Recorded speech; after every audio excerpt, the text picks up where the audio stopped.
pretend and to use their imagination. Makeup and costumes give us that chance to step out of everyday reality. But make sure you ask Mom or Dad how to use the VCR if you don't already know how. We're here at the studio and I'm going to transform Grant into a vampire right before your eyes. Are you ready, Grant? Well, what do you think? Here's our vampire. I think you look great. You get him in there, okay? This is Jennifer, and Jennifer's going to be our clown.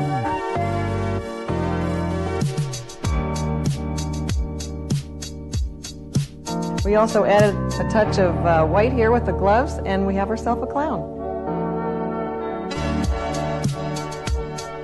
This is Joey, and Joey wants to be a turtle. I thought, why not? You ready, Joe? Yeah? Okay, let's go. And there's our turtle.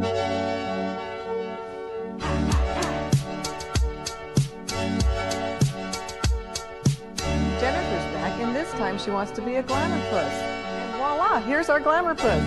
She's wearing a black leotard, a little white jacket we found at a thrift shop, and look what we did with her hair. We made cat ears out of her hair. Or you can go all out and do this.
What's up, everybody?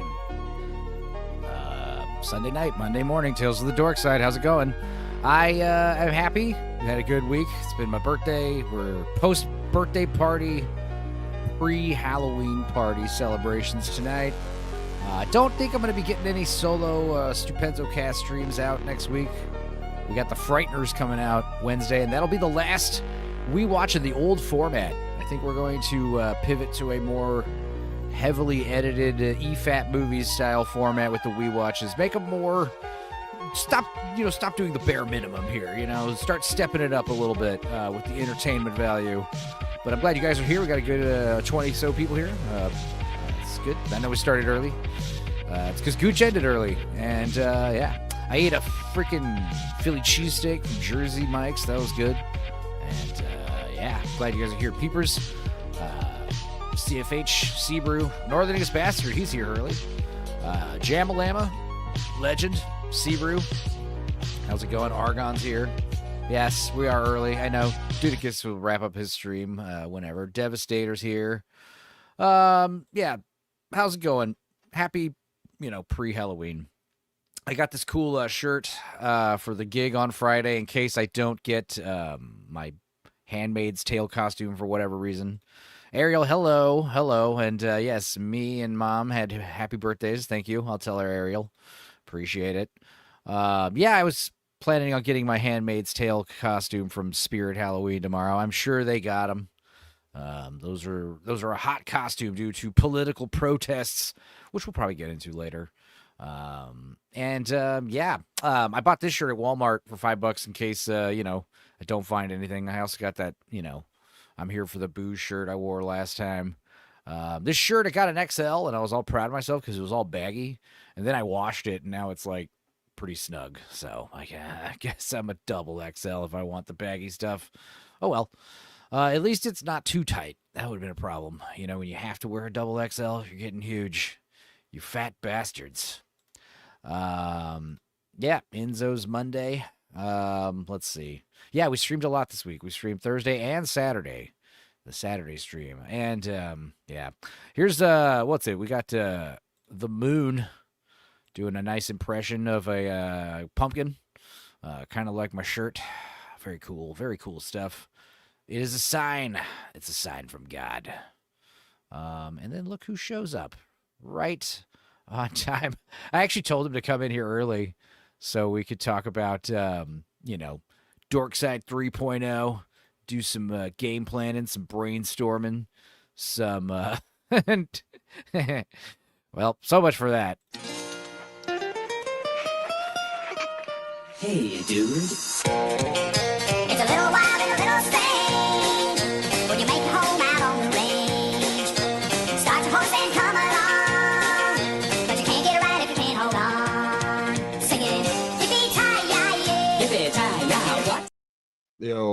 Yo, Creamage came with you. Who else did you bring? Did anyone else? I don't know. Well, what is Skinwalker Ranch? Is that a fun game? Is that a scary game? Skinwalker Hunt. Yeah, you go through maps just trying to hunt down a shape-shifting crazy thing. And it's pretty fun. First person like horror survivor game or something? Yeah, it's a hunting game, but horror. Oh, so it's like Deer Hunter or whatever. Mm-hmm. Like what if a Cabela's hunting game was scary? Dude, that'd be so sick. Like a cryptozoology, like not just Skinwalker. Is that how it is? Like you hunt Bigfoots and various other creatures, or are they all like some kind of weird shape-shifting Wendigo type monster? It's mostly the Skinwalker, but like it also, since it's supernatural, it also like uses the animals in the area to attack you. Okay, that's fun. Did you ever see that? I've shown it before. Yeah, let me I'll see if I can find it. But it's kind of pretty awesome. I'll see if I can figure that out, but that was like a tangent. But yeah, I mean, that would be neat, a fun cryptozoology game where you hunt various different creatures that we know of like all over the country, like the Jersey Devil and the Chupacabra and Bigfoots and because it'd be fun. Wendigo would be like the final boss, right? I think. Yeah, the game before this, this guy made was called Witch Hunt, and I think in order, you fight like a werewolf, a possessed tree, a witch, and then I think the last thing is supposedly the spawn of the devil. And you're like, oh, this is fucking crazy. But it takes place in like the 1700s, so you got a black powder rifle and pistol and sword, Yeah. and that's it. Yeah, hell yeah. Let's see. What was I mean, the art I was thinking of God damn it, I can't find it. I'll have to find it later. I know I showed it on one of the streams, but it's like these really awesome black and white illustrations of a bunch of and the way they're drawn, they're illustrated like it's a guy with a flash photography in the middle of a dark forest, you know? The way it's lit and everything. And it's basically a bunch of like, I think they're like construction workers or miners in the middle of the night, and they unearth this giant coffin, this huge fucking coffin, and they open it, and there's like a freaky man in a hat with like a fucked up face, and he's like sleeping, and then all of a sudden his eyes open, and all the deer like turn into horrific like thing like monsters and start chasing everybody and killing everybody. And then the guy gets up, and he's like 12 feet tall and starts like just ripping everyone apart. It was just awesome. I have to find that shit, but it sucks because like I have to think like in a moment and just, what was that called? Google search sucks so hard lately. Have you noticed that? Just searching for anything on Google, like Yeah. I find better results on Twitter. You know, like just when I'm looking for a specific thing, like what was that thing with what was that one meme where the guy does this or whatever? Like I had to find this earlier, and of course I found it easier on Twitter. It was an Instagram thing that I saw, and I hate Instagram. I hate watching stuff on Instagram. But yeah, I just had to put in ice cold Pepsi. Cheers. It fucking came right up. Thank you. It's just more Pepsi jokes. And I guess while this plays, I'll think of what the hell that cartoon was. Cheers. Ice cold Pepsi. Ice cold Pepsi. Cheers. I like to preface this by saying if Pepsi doesn't use this as some kind of ad, I don't know what the hell they're doing. They got to pay this guy like whatever $500 or whatever it costs to just be like, share this video. Ice cold Pepsi. Cheers.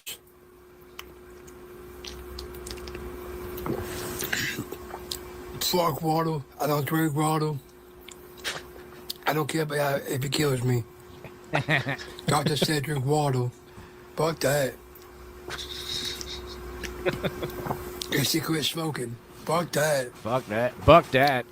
I do what I want. It kills me. Kills me.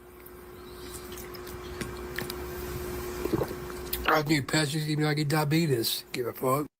Ice cold Pepsi.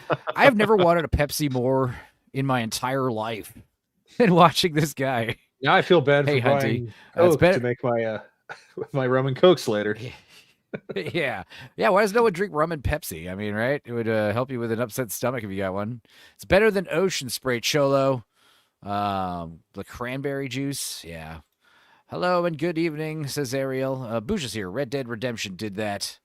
Oh, yeah, the cryptozoology hunting. Yeah, maybe I'm thinking of the zombie nightmare game I played.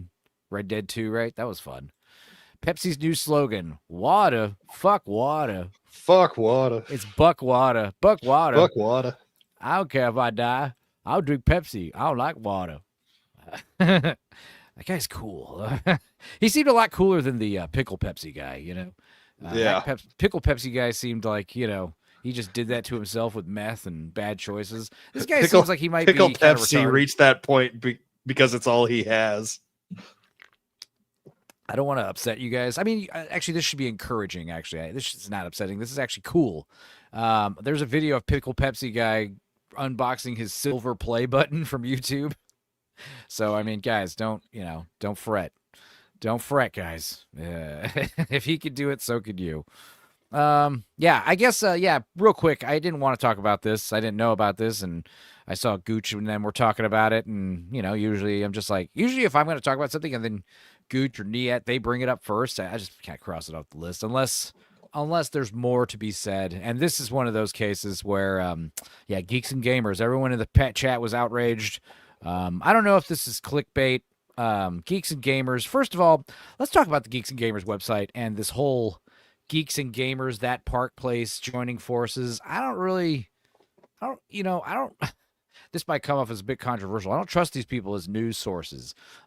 Basically, the way I see it, Any is of these people are. Yeah, this is this is actually acquaintance Tug Life. I'm in group chat with her. I've been on some streams with her on Nadia's. She seems like a nice lady. If it is that Tug Life, I'm assuming it's the same one. She wrote this article, but I don't know. I think the thing is, hey, we're sharing sources. Sources say that Indiana Jones and Dial of Destiny was completely reshot from the ground up multiple times, and it went $700 gazillion over budget. And you're like, who said that? It's like, oh, this other YouTuber. And you're like, okay. I think when you say, oh, this website said it, you're like, My sources that I made it the fuck up. Right. You guys know how I feel about this constant budget talk, constant budget box office talk. I don't care. I fucking hate this world we live in where I'm like, this movie was good.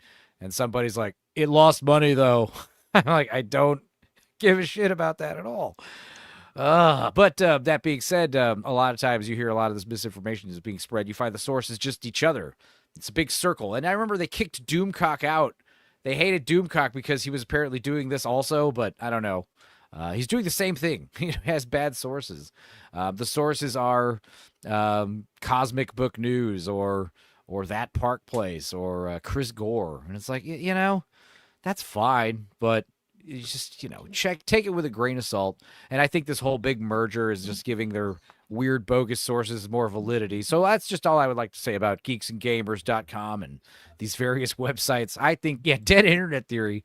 I mean, I'm becoming such a believer in that, especially when I start browsing. I've been browsing comment sections more on YouTube because usually it's a place for funniness, hilarity, jokes. Lately, it's been like a reminder that we're surrounded by millions of bots, hundreds of millions, maybe. I do not understand. It is crazy, or at least maybe everyone's just retarded and they're all talking like robots, hive mind. I don't know. It's weird.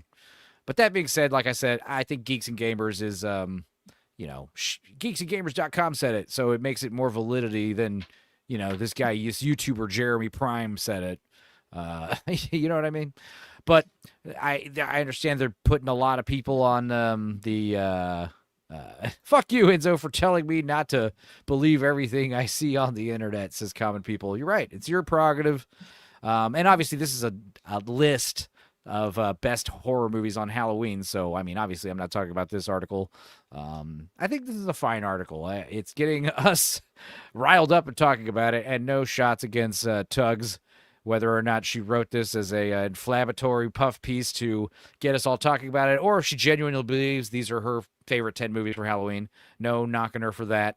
I'm just a little older or older fashioned to her, but also I was kind of disagreeing with what a lot of the people were saying in general.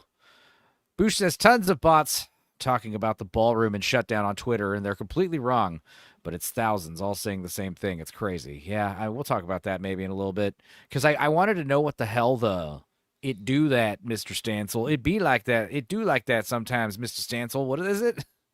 It do be like that. Yeah, I've been seeing it everywhere, and I'm like trying to understand. This is like I had to go down a whole meme rabbit hole to understand what the fuck everyone's talking about. So we'll get into that in a little bit.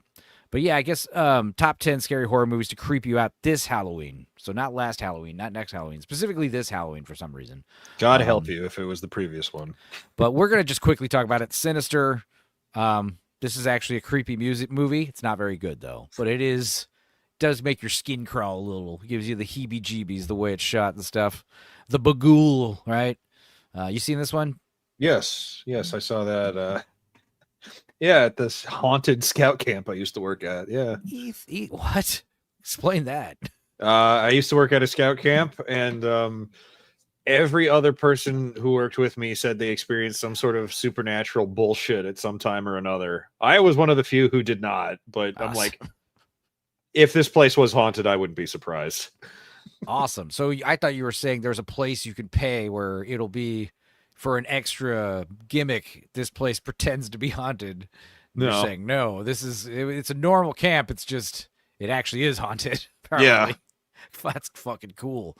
I'm gonna stop. No more liquor stories. It's gonna be old haunted summer camp stories. Is that what you said? A summer camp? Yeah. So what is it like just being a summer camp counselor in general? Um, Do kids like you? I mean, I ran the archery range, so they had to. Whoa, so you know how to kill people with like arrows and stuff?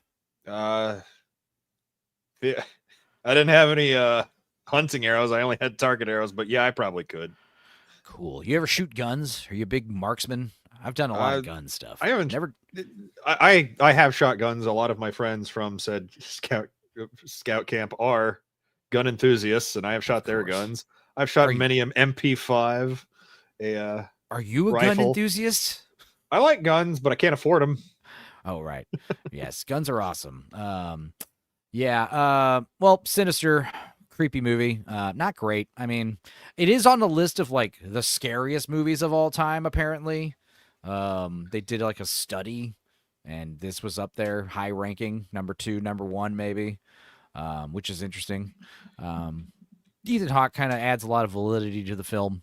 All right, number 2, Texas Chainsaw Massacre. Now, this is kind of, more along the lines of what we expect, horror icons. This movie is pretty gritty. Toby Hooper.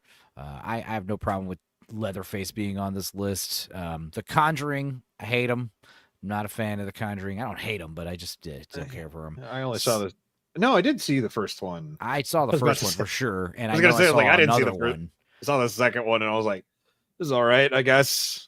I don't think I'll watch any more of these. I saw the Boosh has figured it out. You were the ghost at the spooky camp the whole time, due to Kiss. That would make sense. It's a Sixth Sense thing. Yeah, the Conjuring movies. I know I watched one of the sequels in the theaters, and I don't even remember which one it was. It was the one with that one somewhat famous actress. She's like it was a house in England. It was the second one. Okay, saw that one. And I guess that would make sense. I watched 1 and 2 probably. I don't think I saw 1 in the theaters. And if I did, I have no memory of it. But cheap jump scares, bunch of ghosts. I'm glad they're finishing it. I never saw I think I saw one of the Annabelle movies maybe. I don't care. And it's like the MCU, man. It's just a blurry glob of the same shit. Dildo says all these nerd lists make me want to create my own, but with nerds on it. I see what you're saying, Dildo. Yeah. It's right around here. Scream. Okay. I mean, he's another horror icon, I guess, but Scream movies, I mean, except for the first one, which is pretty good, they're all a lot worse. And it's always 2 killers. That's something that Blue Collar reminded me of. It's always 2 killers. The first movie, when it is 2 killers, that was pretty novel. And of course, obviously, that's how you get it done. You have a backup guy. There's 2 of you in one place, It's like a clone almost. It's be very beneficial to have a second one no one knew about. But yeah, there's never been one where it was 1 killer. And I bet you in one of the sequels, they're going to do the twist is going to be there's going to be 3 killers this time. Isn't that what the 6th one was? Oh, I don't know. Was there 3 killers? That would. I be think cool. the whole thing was that there was like a lot of them. That's fun. Everyone's the killer, except for one person. And the other killers didn't even realize it. They're like, "Wait, oh, you were killing too? I didn't know that. We all had the same idea." Shit, I could have just stayed home. God, I could have just not incriminated myself. That would have been good. God, won't my face be red? All right, Friday the 13th, the OG. Okay, so we got, I understand Ghostface, Leatherface, Jason, first Friday the 13th, but I guess this isn't Jason. This is Mrs. Voorhees. Saw, okay. Exorcism of Emily Rose, Blair Witch Project, The Ring, American Ring, or Mama. This list is not great. Bonus, Stir of Echoes. I mean, this list is, I'm not going to knock it. It's your personal taste. For me, what I realized when I was listening to this, I thought, okay, so there's my favorite list of horror movies, which is really fucking scary movies, like The Thing, The Exorcist, The Shining, Hereditary's a new one that's made it on that list of iconic, awesome horror movies. I also love In the Mouth of Madness and Event Horizon, even though that one devolves into action horror in the second half. But I realized that's a different list than best Halloween movies. And I would say Halloween movies are, I love Creepshow 1 and 2. Well, we watched Creepshow 2. That was fucking awesome. I love Demon Knight, Tales from the Crypt. I love Trick or Treat. That's a newer one.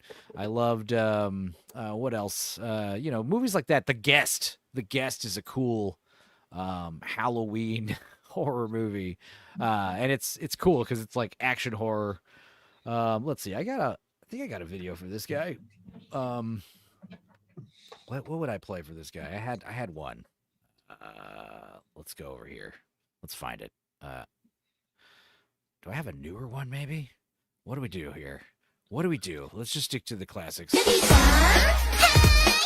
が好きそこみんなよりもあなたあゆむちゃんはーい何が好きストロベリーフレーバーよりもあなたしきさんはーい何が好きクッキー&クリームよりもあな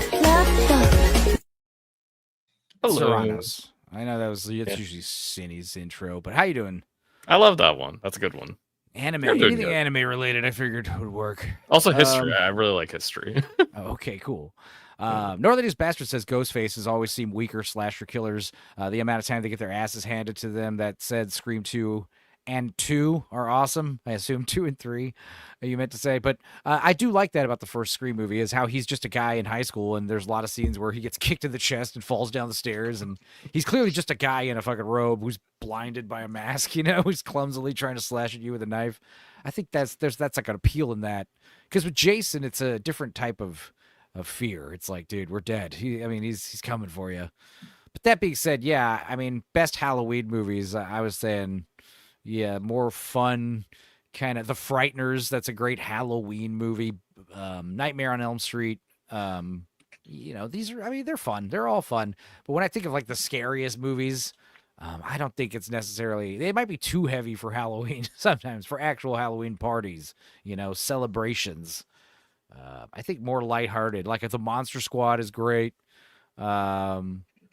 Even like 2 years ago, we watched some really bad ones in Schlocktober, and they were fun. Like Trilogy of Terror, the Monster Club was so bad, but god damn it, that would be a fun movie to watch on Halloween with some friends. Yeah, because when you have a very different dynamic when you have a party of people. You're not usually looking for those much more gory, gross out ones, depending on the crowd. Yeah, even if you're thinking of more like Evil Dead's obviously great choices, and you think of movies like a movie you'd want playing on your speakers in your TV in your house when like you're answering the door for trick or treaters, Yeah. and they answer the door. There's nothing worse than like the house is all decorated and then the door opens and it's like some guy and you can see there's like a football game or some bullshit on the TV. And it's just a normal house on the inside. They're not doing anything special. Dude, like, you don't have to call me out. That's my Halloween. Here's some candy. See, it'd be better. You got some mood lighting on the inside. The guy who answers the door is in a costume as well. They got some like horrific, you're hearing like horrific screaming and chainsaws and stuff in the inside for whatever they're watching. They're watching Texas Chainsaw Massacre. Like in that regard, Texas Chainsaw Massacre would be good to watch on Halloween if you're answering the door for trick-or-treaters. Remember in American Psycho when he's doing the stomach crunches and they're watching Chainsaw Massacre? You could hear it in the background. It's so awesome. It's fucking great. Yeah, for me, I've only watched I think 3 Halloween movies. Halloween, Scary Movie, and Monster House. Oh, Monster House, yeah. Monster House is good. I have that one on DVD, and it's one of those things I bought. Who made it? It was is it Henry Selick? Let me look it up. It says director Gil Keenan. What did he do? I know Paranorman was another cool one. Poltergeist in 2015. He did Ghostbusters, Afterlife, and Frozen Empire. Wow. He also did City of Ember. Okay, but what was the first one you said? Poltergeist 2015.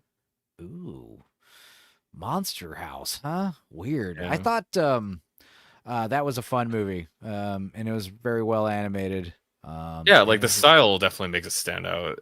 Kind of evolved into like later we saw like Paranorman basically do a better interpretation of it. I would say it's like Monster House was too early for the CG. They did not have the budget to have like Pixar level CG. Right.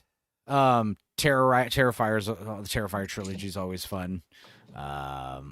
There's also let's see. Am I ignoring Peepers? Sorry. Devil's Reject, messed up movie. Yeah. I think Rob Zombie. I like what was it? House of Thousand Corpses is fun. What else? What else? Monster House went platinum in my house as Ariel. It was one of those movies that was somehow always on. Yeah. The Burbs, that's a fun one for Halloween.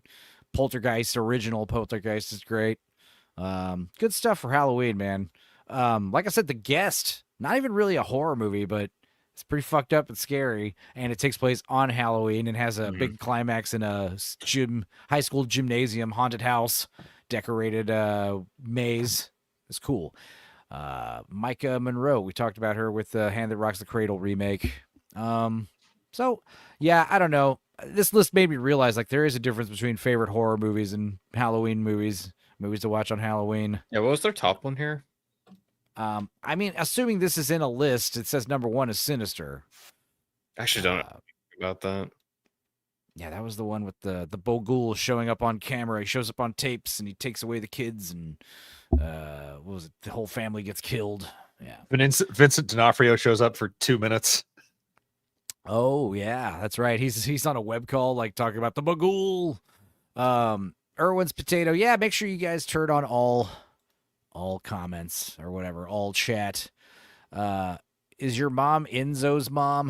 Happy birthday to your mom. Oh, wait, Obi Dean's mom's birthday as well? Celebrating my mom's birthday. Dude, my mom's birthday was today. You know who else's birthday is the 26th? And my mother hates when I remind her, but it's Hillary Clinton. Hillary Clinton's exactly 1 year older than my mom. Or younger. I think 1 year older. That's pretty funny. Hillary Clinton. Happy birthday, you old bitch. Let's see here. People coming on. What else? Well, yeah, I mean, no knocking tugs for her list. I remember people on Gooch's being like, this list is an abomination. And I'm like, it's just a list you put up is just get people talking about it. It's like, this movie that I liked, okay? It's not that serious. Yeah. But regardless, still some disagreements here and there. I don't care. Yeah, like the Monster Squad. That's a fun Halloween movie. Yes, and me and Obi Dean are not brothers. At least, yeah. Your mom also does not like that fact. Hell yeah, brother's birthday on the 28th of CFH. Birthdays all around Scorpio season, baby. We love our Scorpios over here. Anyway, another horror movie I watched this morning. This is fun. I woke up. I went to bed at like 10:30. I went to all you can eat sushi after streaming in the afternoon, and then I came home and went to bed in like a sushi coma at like 10:30, and then I woke up at like 1:30, and then I was up till like 11 a.m., and then I went to sleep and slept till about 7:30 with like no interruptions whatsoever. I was like, holy shit. So it's been a day, but yesterday morning I was watching a few movies, and I'd like to talk about them briefly. This one, you might be seeing ads for it everywhere. I did watch something called Bone Lake. I'd heard about it, obviously. It wasn't Netflix, so it had Becker Street on it, so that actually was, promising. Becker Street did a good movie. I liked Bleecker Street, whatever. Yeah, it looks like it's spelled Bleecker, but it still doesn't really make sense, like how you phonetically would say it. Whatever. I watched The Black Bag, Steven Soderbergh's little spy movie with Mike Fassbender. That was actually pretty cool. I actually want to rewatch it because it kind of was like Haywire, but with less action. But it was like a lot of fun, like intrigue and espionage and lie detector tests and stuff like that. Plus, there was like this marriage dynamic about it all, and it was cool. It was kind of like True Lies with like no action, basically. It was more cerebral, kind of True Lies. It was fun. But Bone Lake, the title's funny. Sex and Violence, the song, that punk rock song, that's like featured heavily in this. They really hammer the theme on your head. It's a very horny movie. And it was pretty sadistic, but overall I think it kind of was a little tame, but I enjoyed it. Yeah, that was the Will number one saw thing this I got house from on the the trailer outside myself. of I was like, Stone Lake was a used yeah, that's restaurant. very horny for a horror movie, and we don't usually see that anymore. Don't say. But it was like modern horror horniness. So it's like there's like a married couple, or I guess no, they've been together for a long time. They're like some teachers, and one of them's gonna quit teaching to be a full-time writer, which means she's gonna be the breadwinner, the sole income, while he follows his childish dreams. And that's like a common theme, is that he's kind of a mediocre writer. He's not great, and I guess it's like, this unwillingness for her to be upfront about it. There's a lot Sounds of like very, very modern. yeah. And then these two are like young and hot and very horny. Yeah, I thought that. Right minds. male minds. Bleecker Street. Do you Yeah. guys Okay. like to play games? Everywhere you go and everyone you meet is playing together. We have this. What's funny is like the hot couple, they aren't that hot. The man and the woman. I think they're both. Yeah, I guess that's what you pretty- mean by like modern horny, don't you? Right. Yeah, it's like I two Sabrina Carpenters. imagine if they were two fucking smoke shows, like that would have been probably more House appealing. for the weekend. Seems like we also booked this house. And that's how you sell tickets, right? It was supposed to be just us, and now we're with strangers. She's pretty. So is he. So are you. I mean, that is the problem with the movie is there's only 4 characters, and 2 of them are the bad guys, obviously. We know something nefarious is happening. They're going to share this big B&B. It's like, oh, we've been double booked, but we don't. There's nowhere in town to stay. It's like we're in the middle of isolated wilderness, and even if we stay in a hotel, we're still going to be staying with strangers. So why don't we just, share the place? It's a big place, right? Yeah. Sebra, is Duda asleep? No, Dudicus is just doing No, I'm his doodling. thing. No, I'm doodling Doodling. He's doodling his thing. because Right. I'm 3 days behind on Inktober and I got to catch up. Oh, right. Now, what happens if you don't do Inktober on time? Nothing? Nothing, Cool. but I'll Good. feel It's weird just about it. A personal challenge to yourself. That's good. Cruel Intentions ripoff? No. Now, like I said, the big problem is like there's no mystery as to like obviously like who you think. Like I watched this movie not watching this trailer. I had no idea what it was about. I just saw Bone Lake everywhere, and I was like, well, let's check it out. And it's pretty obvious that the 2 hot young couple are like up to no good. They're involved in this whole this debacle, like convincing these people to stay, and I guess hunting them for some reason. Think of this as an opportunity to prove your love. Before the weekend is through. I'm wondering if the trailer reveals like that it's them, because But if you leave now, there are things about That would us be a very modern trailer, wouldn't it? and each other that you're never gonna know. It seems like someone wanted all of us here. Love is kind of like a game of chess. I don't know how to play chess. You know? No, the joking.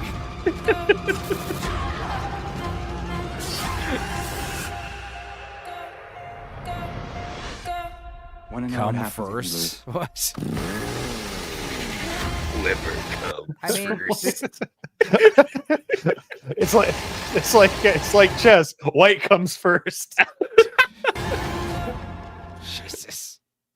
Yeah, I guess I spoiled the shit out of the movie that it's the hot couple that are evil, but when you watch the movie going in blind, there's no mystery about it. And because 2 of them are evil, that means the other 2 are the victims, and it's a brief game of like horny cat and mouse where I don't know, they're kind of trying to do this like they're trying to basically sabotage their relationship. And there is some fun stuff with that, like that human drama at the beginning. That was actually the better stuff in the movie. Was like them fucking with them. So I don't know. It looked all right. It was okay. But a little underwhelming. But then I watched this one movie after that, and it's not a Halloween movie at all. I just watched it because it had a cool looking poster, and I did like The Father with Anthony Hopkins. I know Oh, yeah. Mahler raved about it. He made one of his unbridled praise videos, and it was his most abysmal video ever, and it got flagged constantly for copyright and shit. So he fucking deleted it and said, no more positive reviews. No more positive positivity videos. ever.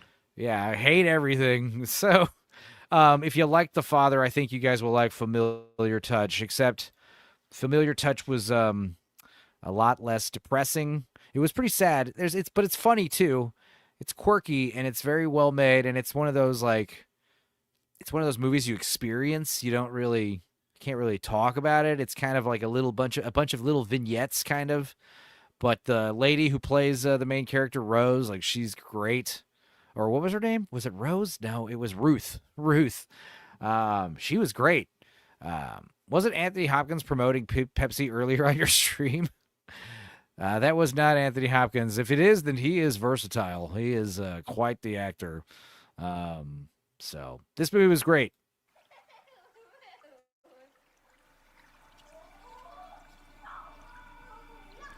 Ruth, it's time to get out now. Deep breath in. Sounds good. I'm going to show you around and get you settled in. Your room's right down this way. I'm not one of those elderly people you have to watch constantly. Of course. My name is Ruth Goldman. I was born on 6 March 1937. My house is at 1356 Flatbush Avenue. Could somebody who had, you know what, have told you that? Now, who the hell are you? You said you wanted to be here. You chose this place. Oh, right. H. John Benjamin is her son, and he's great too. I always like him as an actor, like basically always. Actually, he does very interesting projects all the time. Anytime he's in he's in one of the anthology stories in The 10. He's the voice of the heroin dealing rhinoceros or whatever the fuck. I know out of context it sounds weird. You guys should just watch that movie. Hey, that's H. John Benjamin. That's the stuff he picks up. Yeah. But it's even better when you see his face. You know, when he's acting in something, not just voicing something. Yeah. We're just gonna take this step by step.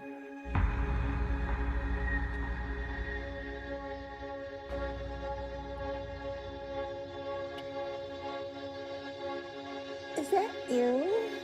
No. Your truth and ours are just a little different. I still have a right to the truth. In a destructive world, the ability to build things is a very important gift.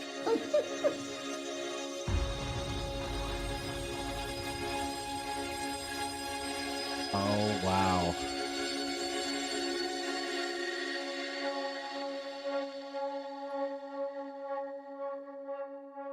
So that movie was really good. I recommend it. I'm not going to tell you too much about it. But what I'm realizing is this actress, you know who she was? She was Ellen Taper Lee. She played the grandmother in Hereditary. I also didn't watch that, so the Hereditary Hereditary is terrifying. The first time I watched it, I thought it was pretty good, but then, like I said, since I've watched it, I realize it's one of the best and scariest horror movies ever, if not definitely in the 21st century. It's freaky as fuck. But what's crazy is the matriarch, the grandmother, she's the one who passes away. And, from that, all the craziness happens. But one of the details that's awesome is you only see her in, like, pictures and stuff and, like, horrifying. When she's standing in the studio, and Toni Collette sees her and turns the light on and she's gone, like, that is so freakish and horrific, man. It's so scary. Yeah. But every time you see her, every time there's a picture of her, her eyes are black. Mm-hmm. Solid black. I think I really like the idea of a horror set around a rest home. I think that's pretty cool. Yeah, I was talking. We're talking like about Baba Hotep. Hotep, yes, yes. One of Leon's favorites. Yeah. I don't know. Hereditary, man. We were talking about how we always think of what places being haunted, like cemeteries. as being haunted, but reality, it would be nursing homes and hospitals. Like, they would be the places that'd be really haunted. They'd probably see more death than anywhere. Yeah, dude, the ghosts like stick to the location where they died or their corpse. Right. Hereditary gets better after at least a second watch. Absolutely. In fact, I remember the first watch, I could tell there were people not noticing things because there's tons of like hidden things in shots. Like, there's a lot of scenes where there are people like standing in the corner of a room and you don't even notice them. And then the second time you watch it, you're like, holy fuck, there's like a naked cult member just standing in the corner of the room. And then there's like the famous scene where Tony Collette's like on the ceiling, and I swear in the theater, people did not see that.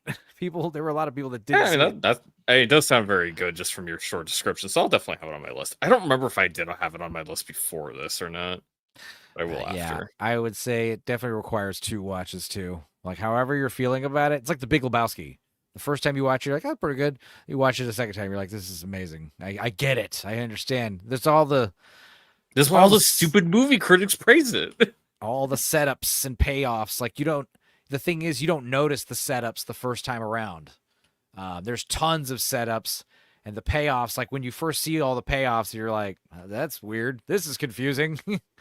But when you rewatch it, you're like, oh, they've always said, watching a movie is like walking through a long hallway with like pictures on the walls. And the first time you watch it, all the lights are off. And when you walk, like a light above you turns on. So like this part of the hallway is illuminated and you can see. And then you walk forward and another light turns on, and so on and so on. The second time you watch it, you walk through the same hallway, but all the lights are on this time. Yeah. And it's just, it's like Gord King was saying, he says often, like, he can't review a movie. And I agree, like, you can do a reaction to a movie watching it once, but you can't actually review it until you've seen it at least twice. You can't critique it. You have to watch it at least 2 times. That's a great analogy, Enzo. Well, I didn't come up with it. I heard it somewhere. Maybe I did come up with it. I don't know. I think the best part of a good analogy is being able to tell it correctly. That's also important. Yes. Good point. Anyway, I highly recommend Familiar Touch. I know it's not. Maybe watch that around Christmas with the family. Unless you have someone in your family struggling with dementia, it might be too heavy. But it was a very, very poignant and one of those movies that makes you really kind of feel what it's like to go through that kind of thing without explicitly telling you. Without having one of your family members actually dying of it, yeah. Yeah, that movie, the story is not told through the dialogue, the literal plot. If you watch it on that kind of framework, it's going to be boring and non-eventful. But if you watch it kind of as an experience to be felt, I think it'll click. It was a very, very moving movie. Very, very sweet. So I recommend it. It's probably going to be on my top 10, top 20 of the year, I would say. And Lurker. I think I want to rewatch Lurker because even though it was a little understated, I talked about it on Saturday. That was another cool one. Nobody's talking about the good stuff. This is basically what I'm getting at. Yeah, I mean, it's not. Yeah, I don't think I ever really hear people talk about these movies because everybody just wants to talk about the movies made by the big companies, regardless if they're good or not. James Gunn, Disney. I get it. I mean, what is coming out soon? The big stuff. Avatar 3. I'm going to check out Avatar 3 in the theaters. I probably won't see it.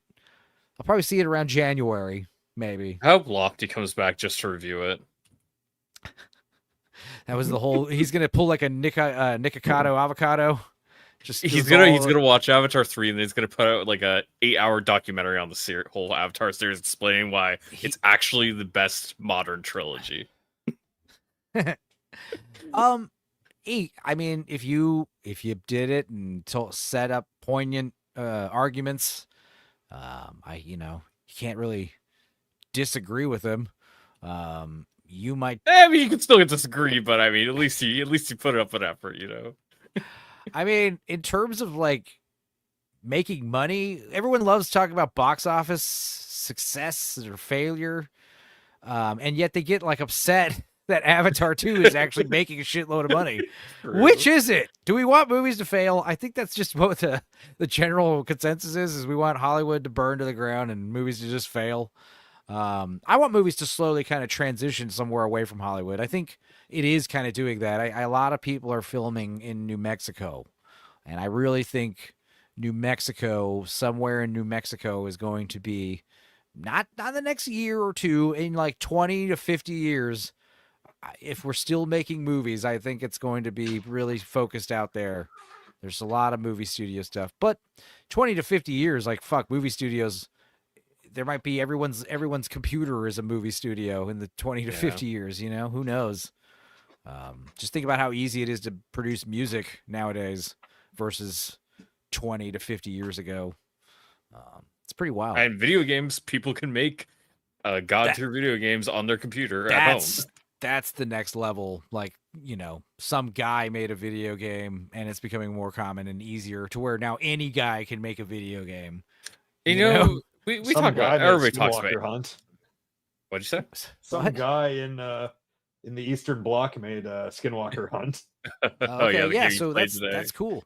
But I mean, the guy's obviously very talented and he knows what he's doing, right? Yeah. Well, what is that guy gonna think when I can make a fucking video game, just clicking some keys into a prompt? He'll probably be still wondering why the game keeps crashing that he made 22 years ago. Yeah, I've actually been impressed a lot with Sora 2. I'm still doubting the animation side of it, but in terms of like the actual person, like because they have so much data to take from, the actual human animations and stuff like that, the animal videos that we could watch some of them later. Hopefully, we got a bunch of those on the queue, and that's what's fun is watching the little 10-second clips are fun, but I really try to look for someone on YouTube who's compiled them. It's so much easier. Thank you, whoever you are. Doing the Lord's work. You are, absolutely. Let's watch a little bit of Elvira, though. Yeah. Oh, yeah, she got arrested. We saw this. She's going to drive off. I don't care. Let's get her out of here. Goodbye, Cassandra.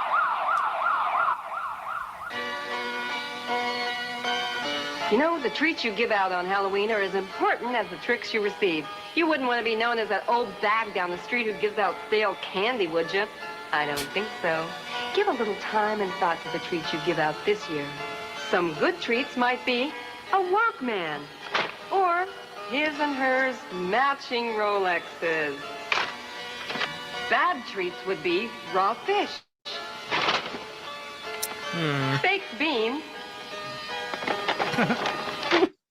or a bowling ball. I mean, this stuff. Those bowling ball is funny. Yeah, that would be bad. And yeah, I don't think I'd want that. This is no different from all the memes of like, you know, one scoop of warm scrambled egg or one slurp of pho. You know, give the kids. I do love the potato meme. Give the kids a potato, or just put the potato out and see who picks the potato. The kids are always picking potato. Very weird. The children, they're strange. The lowest price new car in America.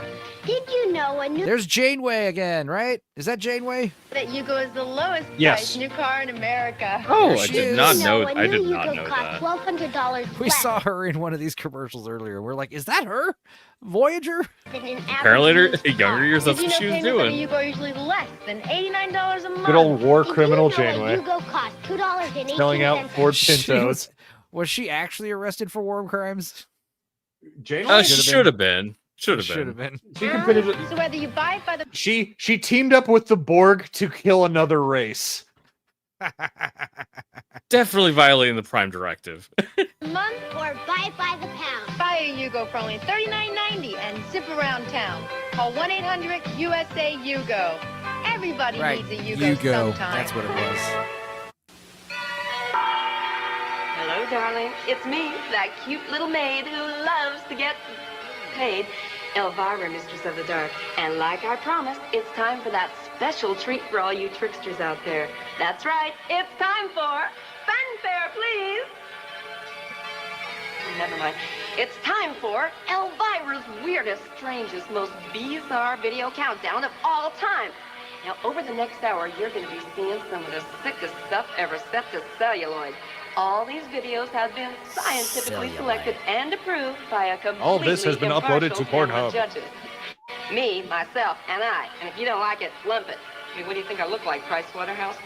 Anyway, let's kick things off with one of my all-time favorite cool bands doing Shadow of Love, The Damned. Excuse me. Forgot I was on TV for a second there. I mean, coming in at number 10, it's Dave Vanian and The Dawn. You guys all know you can see her nudes on the internet, right? So just FYI. Just so you know, by the way.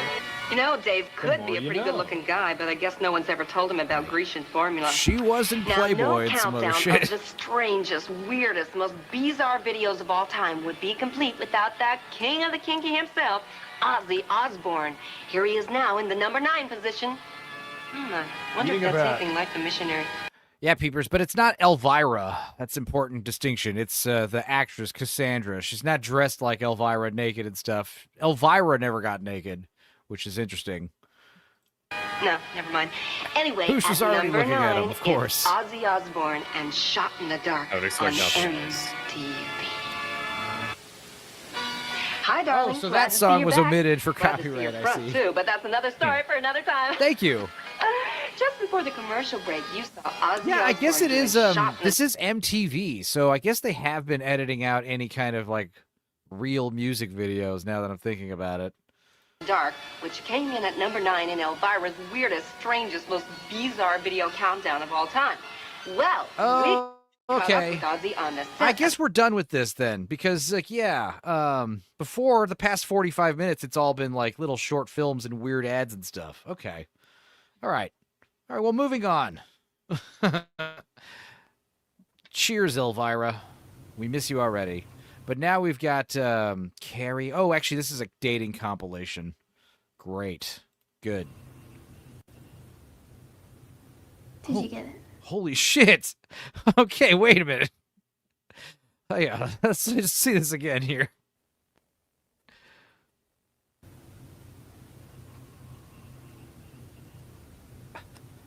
Did you get Hi, it? have you been helped? You can hear the birds. You can hear birds and shit. Did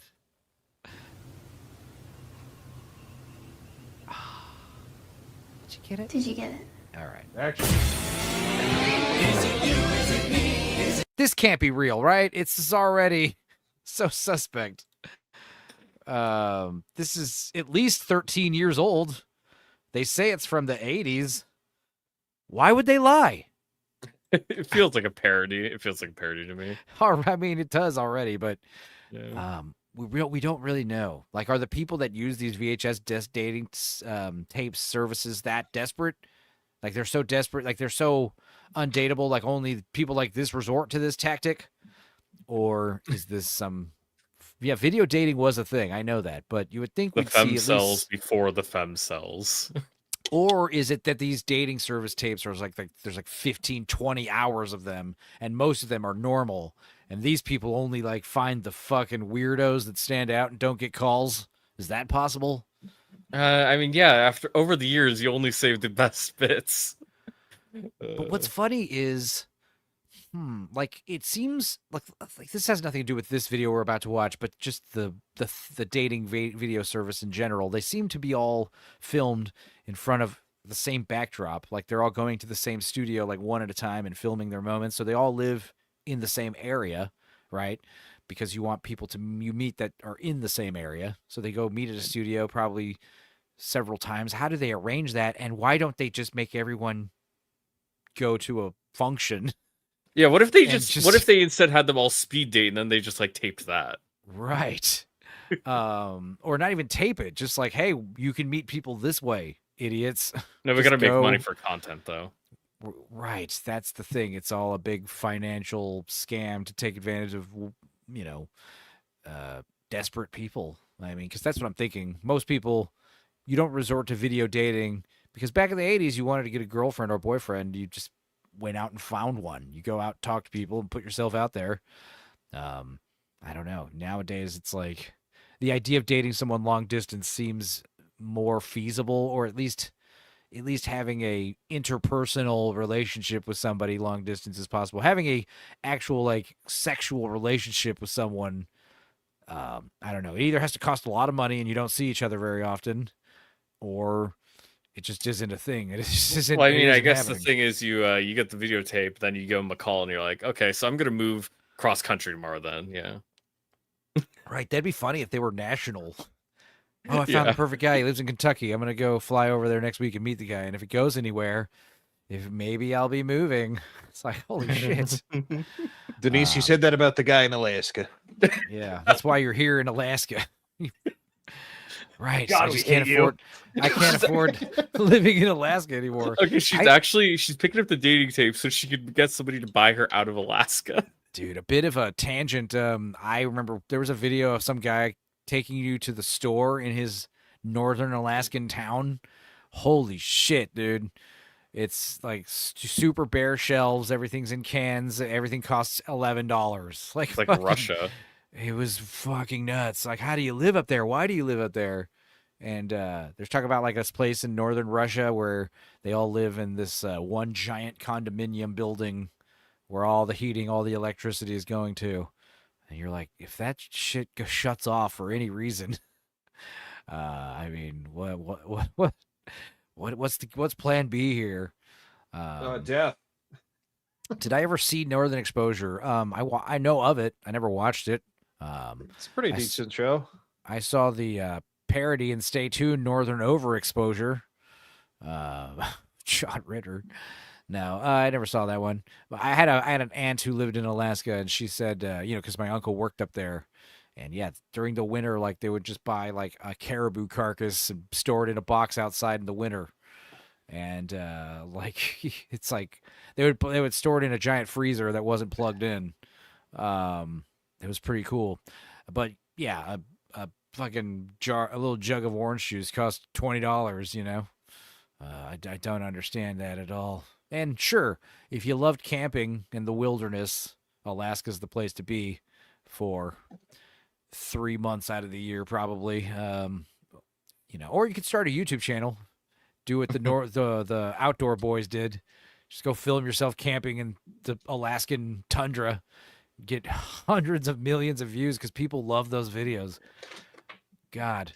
Hi, I'm going out to, but that's the thing. You get a lot of stupid YouTubers now trying to, like, almost killing themselves or successfully killing themselves. Yeah, because they don't actually have any idea what it's like to live out there.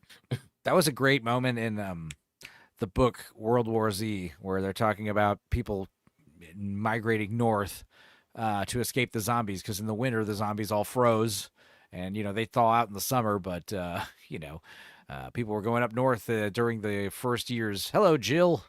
I forgot to play your little horny alien guy. Yeah, that horny alien always makes me so damn it. uncomfortable. And how could you forget? Just laugh at me. Laugh at me.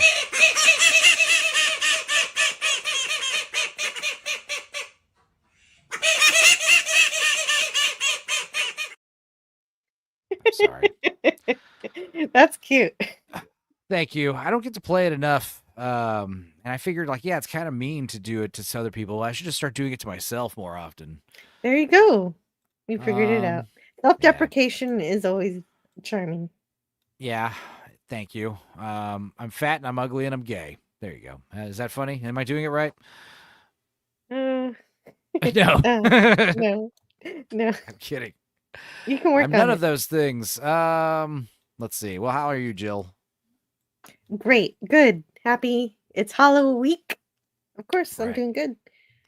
All my decorations are up except for the webbing, because the webbing always gets weird. So I do that Good. last minute. Good. Yeah, we got the LED lights up, and they're kind of always up, though, to be fair. I just never turn them on. And we've also nice. got the pumpkin. I bought one of those big warty pumpkins and put some glow sticks out on it, Halloween. And Nice. what else? Yeah, some stuff on the inside. Mm. The shitty stuff. Yeah, I in the got those windows. LED lights that flash stuff all over the place. I'm going to And try to it be actu- back on the 31st for Halloween. It's going to be Mhm. rough. Or are you With doing a all- party too? You're going to a party? I have to go to Austin to play a gig on the 30th, which is Thursday. So, but there's really, I don't know. I want to come right back though. Mother's been having issues with her sciatic, so I don't want to leave her home alone when she's like, having trouble walking. So I'll be right back. You're a It'll be good son. Oh, like Macaulay Culkin. Remember when he told that No. Elijah Wood? He tells Elijah Wood, "Hey, Mark, don't fuck with me." That's so good. And then he got hit by a car. Oh, wait, no, that's Jacob's ladder. No, he got thrown off a fucking cliff. And he has like the best villain scream ever. Let's see if I can find that. Let's watch more of this. Where is it? Where am I?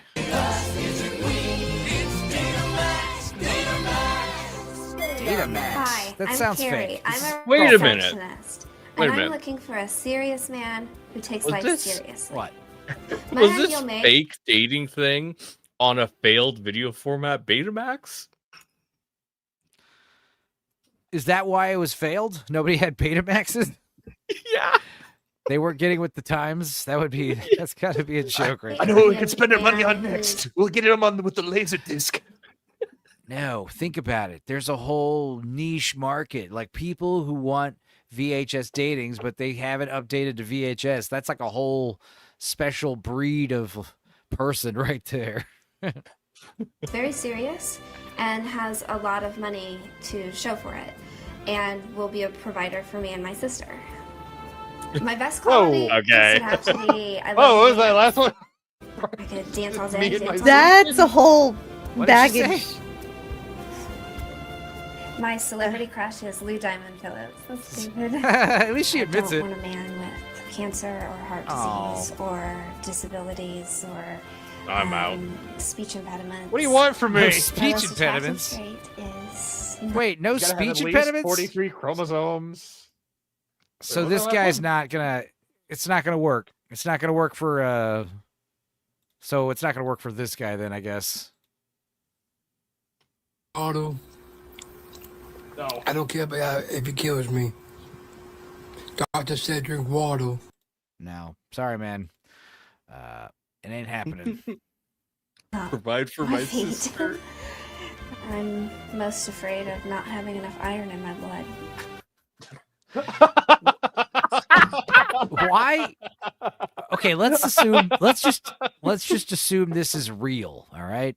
You probably interviewed this woman for 10 minutes and the editor chose like these are the best things she said, to put to the sexy sax music.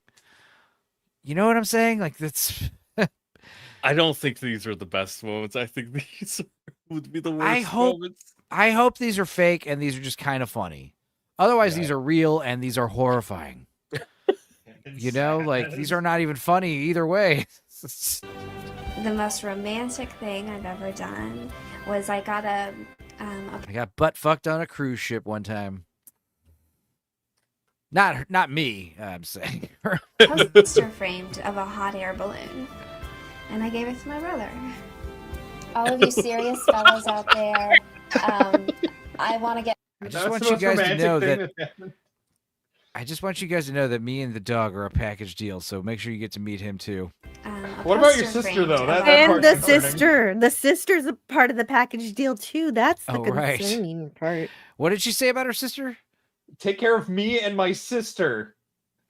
She could be strung out because maybe her sister is, maybe dependent on 24-hour care, and Maybe mom the and dad But we sister don't have has- that information.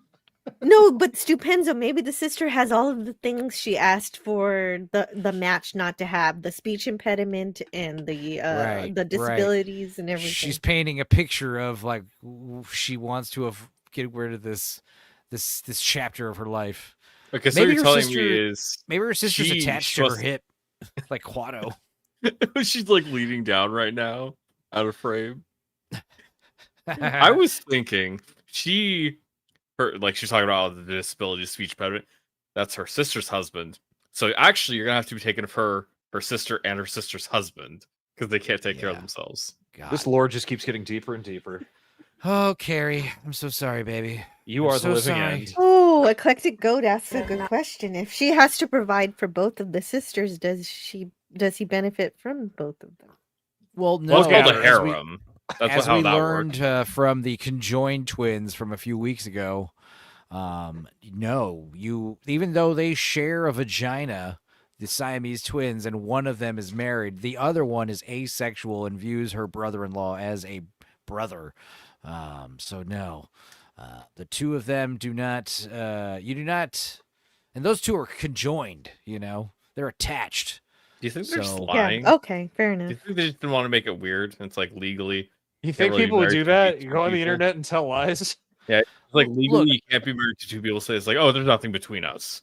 Not to be crass or anything, but does just Because there one of literally them isn't get the- anything between the two of them. This is But the does place to like be crass. does just one of them have the orgasm and the other one's like, this isn't that great? Right, They both that's a have the great same question. vagina, didn't they? Wasn't that a thing? that was You brought up? see, we were all men talking about the conjoined twins, so nobody even brought up the fact that they're orgasms, because no men don't care apparently about women's orgasms. You're right. That's a great question. I bet you they do share an orgasm, in which case, the two conjoined twins share an orgasm, not these two unseparated sisters.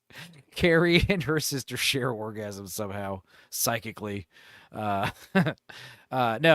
Because basically the two conjoined twins, they had individual lungs, individual heart, and individual brains, but they shared digestive tract, they shared circulatory system, they shared ribs, they shared other stuff, but they shared one vagina. They have one vagina, they have one digestive stomach system, but they've got two stomachs, so I don't know how that works. Like, do they have one anus or two? They might have two Wait, anuses. is one of them not allowed to eat then? Because they have two stomachs No. and one of them doesn't digest?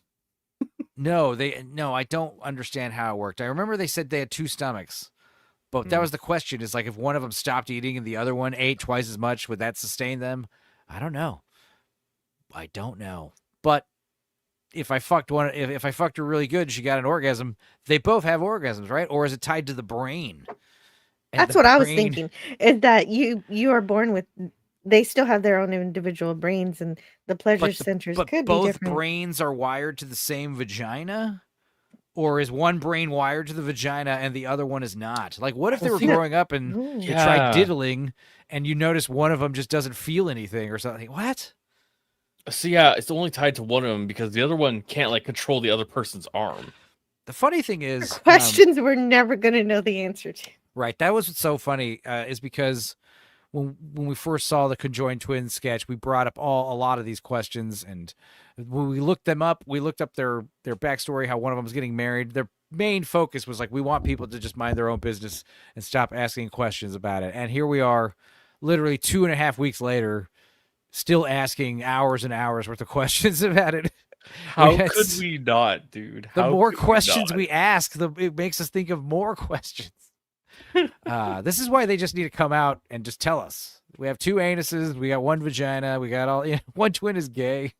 Yeah, if you just tell us everything, it's like, what more questions do we have? It's like it's all answered. It's not a mystery anymore. It's like, oh, that person just has one vagina and the other one doesn't even feel anything. Okay, that's how that works. Yeah, collected goat, Wait. two stomachs, one single intestine. I think that's what they said, if I recall. This was a couple weeks ago. So, but I remember they shared some organs. They couldn't be separated, but like I said, I remember they had individual hearts and lungs.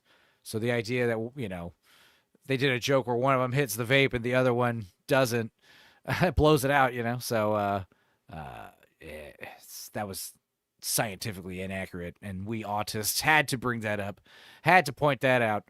So send double sphincter pics, twin. Yeah, what happens if one gets an eating disorder? I don't know.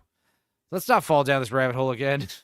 It's already bad enough with Apparently, it's Carrie. very interesting. You're No, I right. know, but her dress is so ugly. Right, this is That's what makes me think parody is like nobody would just wear that in the 80s. Nobody wears that. Nobody would think to wear that as a parody in the 80s either, I don't think. so, but it makes me think, like, where are the real 80s VHS dating tape services? Because you would think, why is it that all the ones I pull up are a bunch of fucking weirdo freaks? Maybe they're are all they made by the same person as parodies, like from like 15, 20 years ago. I've double checked. Oh, so they are from the 80s. No, but no, they no, were no, from fake then. 2000s. No, they're fake from Okay. the 2000s of being fake in the 80s. Well, that is possible. Like I said, this is at least 13 years old because that's when it was uploaded to YouTube. So the idea that it was fake then, sure, but Not having enough iron in my blood. I'm worried about not having enough iron in my blood. I mean, aren't we all? The most romantic thing I've ever done was I got a poster framed of a hot air balloon, and I gave it to my brother. All of you serious fellows out there, Incestuous, right? What's going on? I mean, I want to get married. My sister wants me to get married. My animals want me to get married. My music boxes want me to get married. Oh, she wants to get married. Poor girl. Here's Macaulay Culkin screaming off a cliff.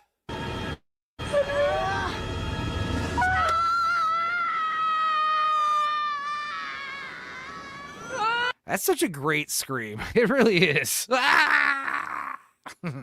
why he got the job. Spoilers for The Good Son. Still a good movie. You should check it out. Find out why that woman threw her fucking son off a cliff. So it's time. What a freaky ass movie. 36. 5'4", 36, 108 pounds though. I mean, she Oh, probably, if she type A wasn't, she blood. probably got a banging ass body on that weird frock she's wearing. You know, max distance of a partner 12 miles. What a specific number. Number of bodies in the basement 12. That seems alarmingly high. So 0 children, never been married. Honestly, better stats than a lot of other people today. Occupation seamstress. That might be kind of handy to have around. Have What laying is around the the, house. You know, what's the religion? You know, women think of men like that.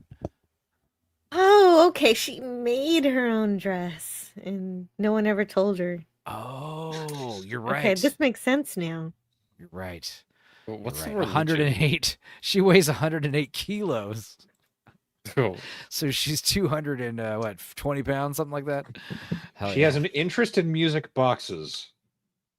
Yeah, she That is mentioned what she that. said. She really likes music boxes. So that means every fucking surface you have, every coffee table, every dresser, every drawer, it's gonna have some music boxes on them. So if not, it's gonna be completely covered with music boxes. There's gonna be no room for your cup of water on your nightstand because she's got to put all of her music boxes everywhere, right? Her religion is OST. What does What does that that mean? mean? I don't know. I can't read it. It looks like EST. It could be an E, I'm thinking. Eastern Orthodoxy, but that wouldn't. How do you know how? Astrology. Maybe. With an E instead of an A. A quick Google says that dating via VHS was considered for losers. Now, the way you say that, it means like we're in a boardroom and we're considering making it for losers. No, it was regarded for losers. People assumed, associated it with losers. I see. That's pretty good. Where does she keep her voodoo doll collection? I don't know. She would be one of those chicks where if you even mentioned voodoo, she'd break up with you, you know? That's second date material right there. I don't think you needed Google for that, says Boo. That's true. Yeah, all right. I think we got one more from this weird ass company. Yeah, the They're dude. excited about the Betamax. Now, is this from the same channel 13 years ago? Probably, right? Yeah. All right. It's fake. It's all fake. We're still watching it, though.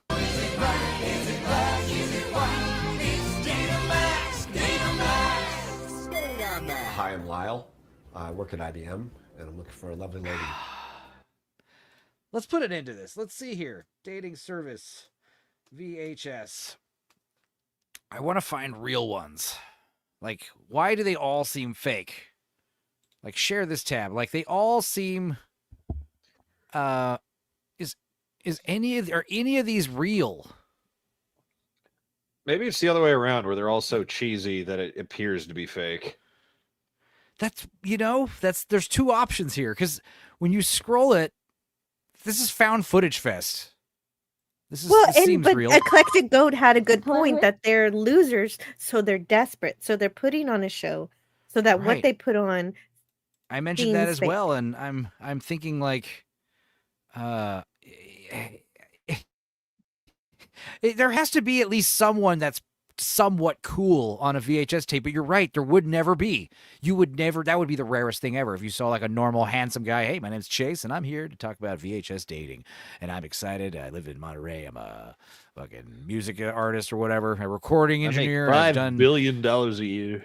Yeah, I've done records for Stevie Nicks and ZZ Top. I'm a award-winning sound engineer living in California, and I'm single and I'm looking to mingle. Basically, my turn-ons are cats and whatever the fuck, I don't know. The movie Turn-ons Puma are- Man. Yeah, Puma Man. Cats and women that look like cats. I like the musical Cats like a lot.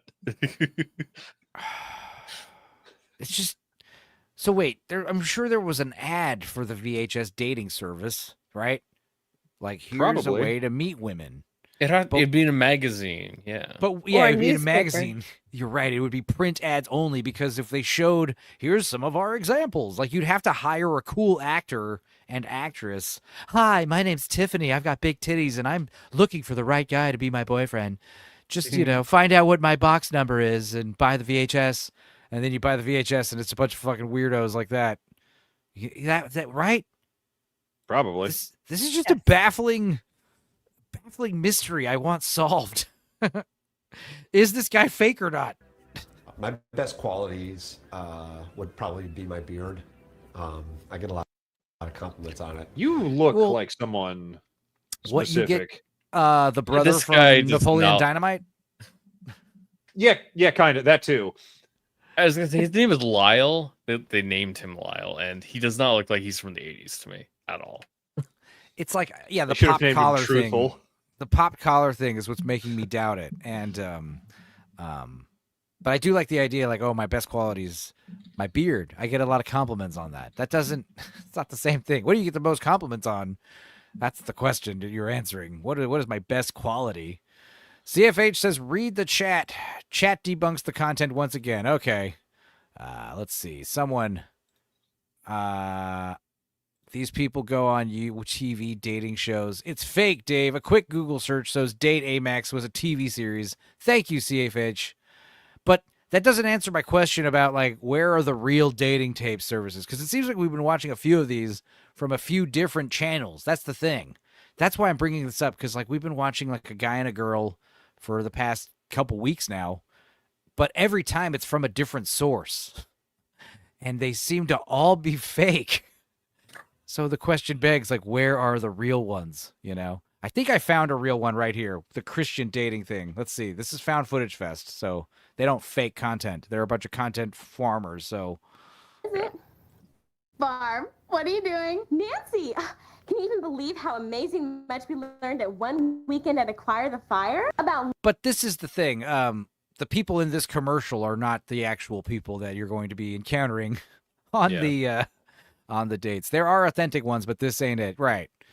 That's how I felt about the other ones. But yeah, let's watch a real one. Here we go. life and love and happiness and security in our faith. And, of course, sex. Nancy, my precious moments are listening. Nancy.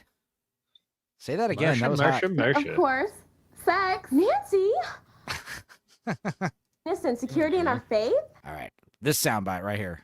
And, of course, sex. Nancy, Ooh. my precious moments are listening. I mean, the absence of sex, silly. Remember This also seems fake. Oh.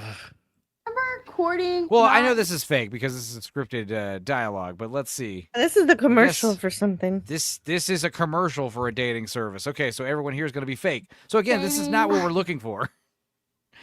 This has been an abysmal failure. The whole Maybe we dating have service. we have to actually go out into the world and find these VHS tapes. I'll have to But do some Stupenzo, at really. least you have a dream. I promise the next dating service videos I share on this channel will be authenticated, okay? All right? And it might not be next week. It might be a year from now before I finally find one. But when I do, you guys will let it know. Yeah, dead internet theory. Everything's fake and gay. It's so stupid. I hate it. Anyway, let's go back to this tab. Let's go to the next video. Let's do the Sora compilation. This is fucking. It's probably the fad's already done because they've moved on to other things like the dogs becoming flamethrowers or the dogs shooting machine guns at the ring cam. But a few days ago, these videos were everywhere. Hello there, sweetheart. Are you lost? Hey, did you see these, Judicus?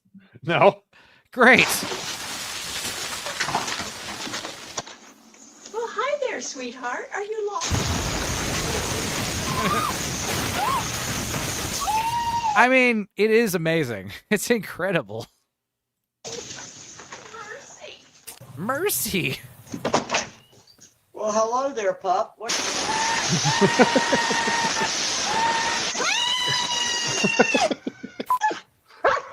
Oh, who's a good puppy?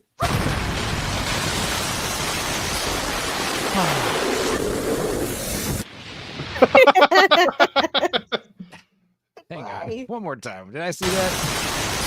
Fly away! It's like Godzilla. Shin Godzilla when he closes his mouth and comes out of his tail and shit. It's acid. Yeah, I did see some flamethrower dogs too. Well, that's funny because now I guess let me change. Yeah, I got some good ones that I went to the AI slop account for on X. Right. They're out there. They're everywhere. Let's see. Let's fix this. Let's play some cool music here.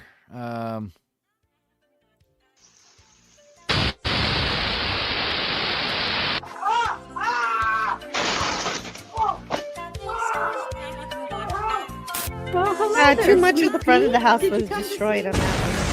Oh yeah, of course. Why? Oh, cats. Gosh, hi, cutie. What are you doing That's here? the Queen of England? Former Queen of England? Yeah. Oh. They both died. That's what she gets for coming to Well, America. hello there, little fella. You lost or?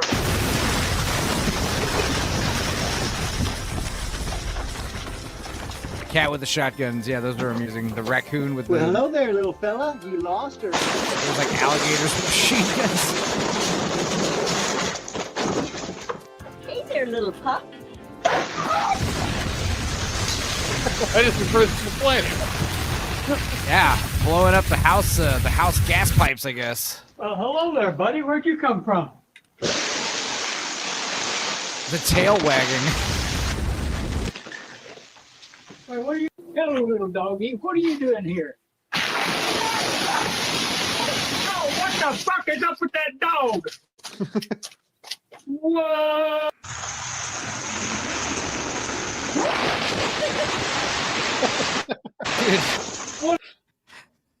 You know what this reminds me of? This reminds me of this old Martin Short thing right here from SCTV. What's ever happened to you? Hey, taxi! Why you? A perfectly good day ruined, right? Wrong. Not with Ronco's new shower and a briefcase.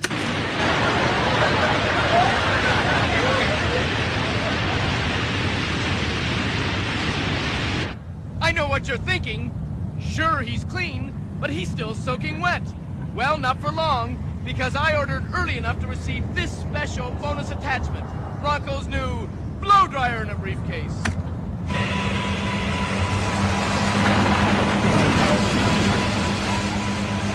You guys don't remember this shit? All right. Maybe just me. No, I don't remember. Well, at least this one was made without AI. It was real special effects. Hey, it's real special that some guy made this, you know, or several people made this. That's true. That's true. They really did open their door to adorable animals and then Like used other AI people, to make like them be unnatural. You saw a video of a dog blowing a bunch of water at an old man answering the door, and then you thought I should make one of those, and like so did 100 other people apparently. What do you want, buddy? My neck hurts. Well, hello there, sweetheart. Are you lost? See, the seal kind of makes more sense on a nautical standpoint, so there's that. Oh, my word. You You're a good boy.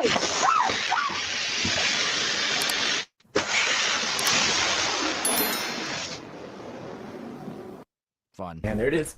All right. These are the new one. This is another one. Extreme chiropractors. Breath out. Oh. You good? Sorry about the table. That was a little more than a little pressure. Yeah, I think I'm. All right, it's warming up. Pulling kind of hard here. Whoa, on my way. It's not. Whoa. Oh, mercy. Just relax your This shoulders video might get flagged for violence. I don't know. for me, okay? I'm trying. I'm a little nervous. You'll be fine. Deep breath in and out. Here we go. Oh, Oh, no, Mrs. Carver? I'm all right. Yeah, all right. I'm all right. She still has her glasses on. Enzo, pull up the Hitler and Tupac face-off against Tornado. It's peak retarded. Send it to me. Big breath in and let it out. Ready? 3. Wait, what? Come on! Ah! He did that Body before slam. too. Are you kidding me? You He was threw already me a, in he the was wall. already a hole there. Just relax, breathe out. That's Kobe. Why is Kobe there? Open up that joint, take some pressure off the ankle. Easy. Ready? Here we go. All right, just a big breath in for me and out.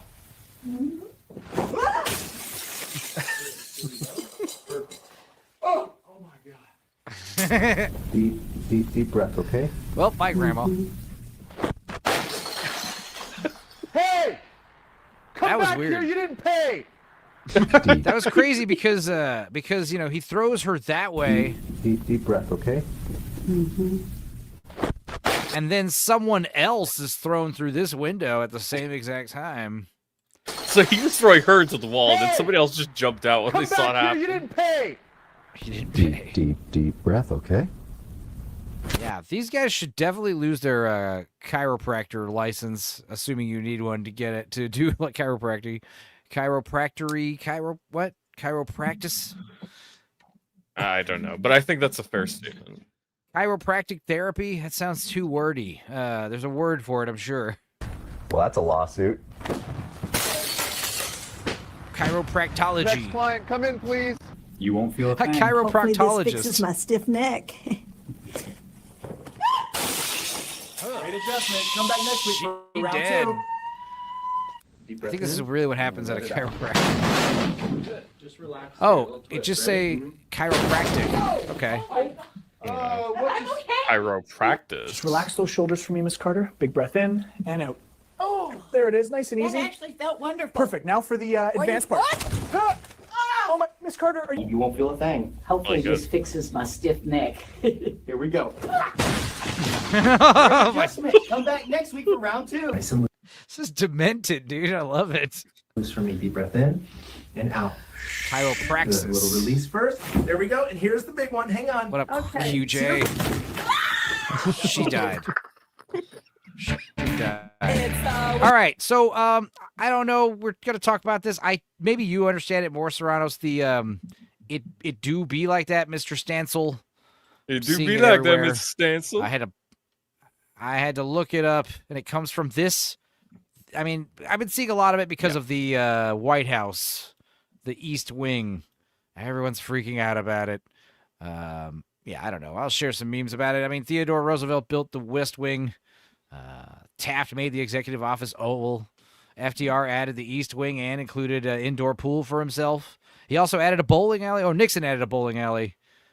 Truman gutted the entire White House. Obama added a basketball court. And Trump is building a ballroom, and everyone's pissed off about it. And I really don't care. But the thing is, I kept seeing this whole Mr. Stancil thing, and I'm like, I don't get it. Yeah, like the we ballroom had- story is like just completely astroturfed. It's total bullshit. It's meaningless.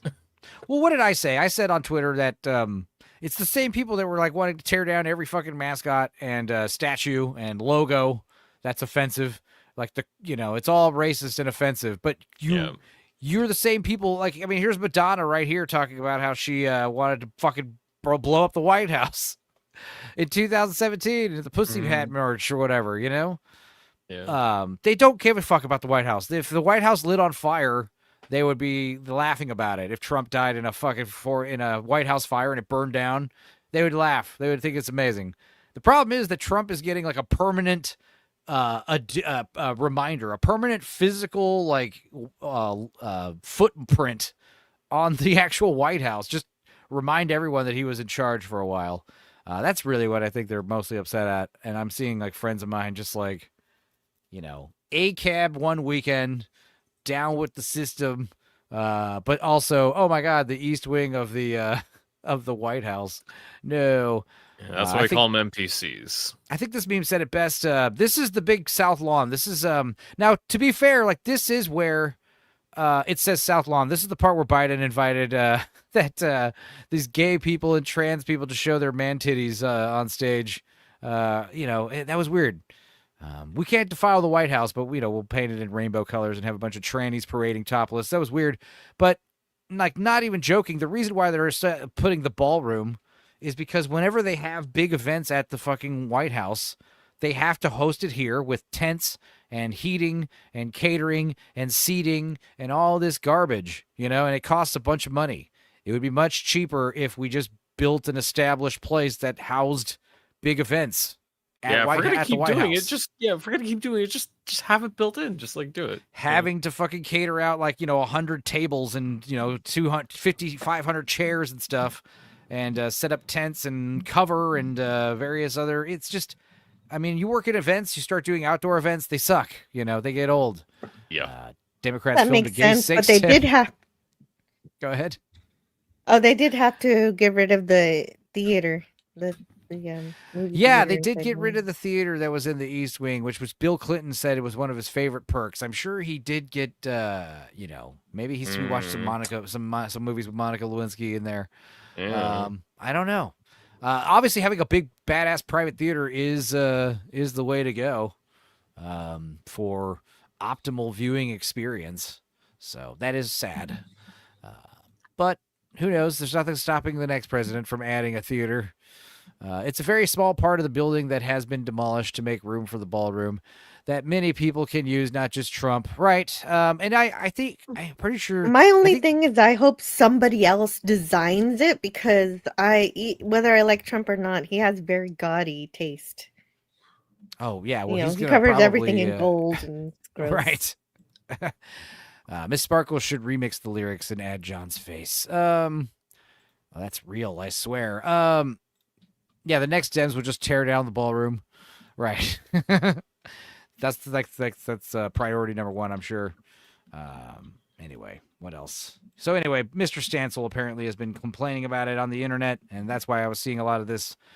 It be like that. It do be like that, Mr. Stancil. It do be like that, Mr. Stancil. So of course I had to fall down this rabbit hole, see what the fuck it is. It comes from this video, which I did see. I guess I didn't watch it all the way or understand its cultural significance at the time, which was whopping 2 weeks ago or something like that. Let's see here.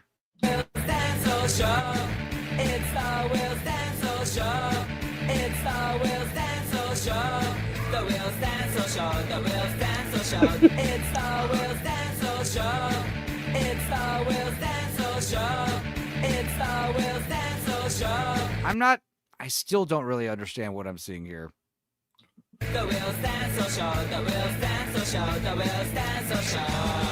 Now, Will Stancil is, I guess, a guy I see complaining on Twitter a lot about. I believe he has a couple 100,000 posts on X. Yeah, but what does he do? He's just a far left guy. That's always like, oh man, I really hate Trump. All these people are racist. He's the everything you think. He's the everything you think about a liberal, like commie type on Twitter. That's what he does. Everything. Rex says Bender's in it, so that's cool. I guess. That's Brock, I noticed actually. Bender too. Yeah. It do be like that, Mr. Insel. Hey there! I just wanted to drop this off. Brand new episode tonight. Hope you can tune in. The Will Stancil Show.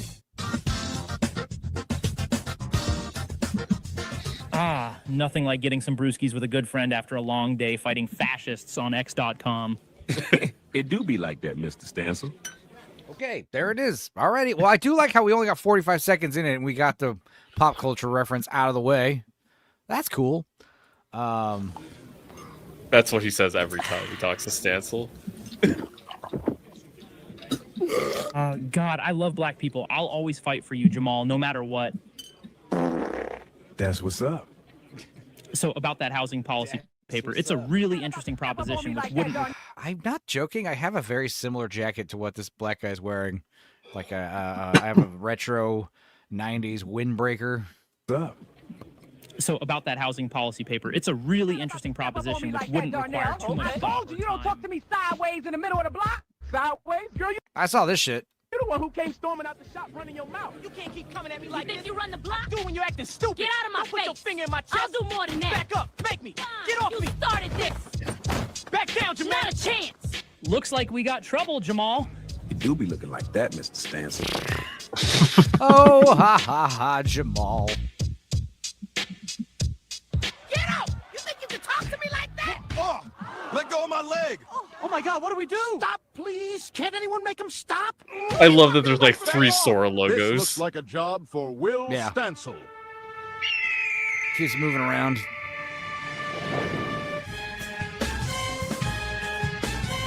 Suno music. Be careful, young man. They're out of control. It's okay, ma'am. I have a black studies Taylor degree. Lorenz. What? Jesus. Stand back and watch a masterwork.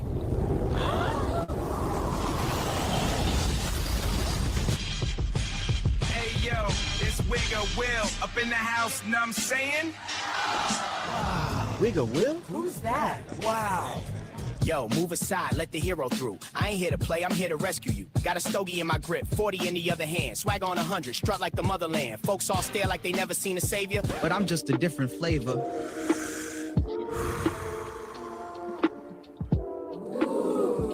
Bender had it right the whole time. Humans are the worst.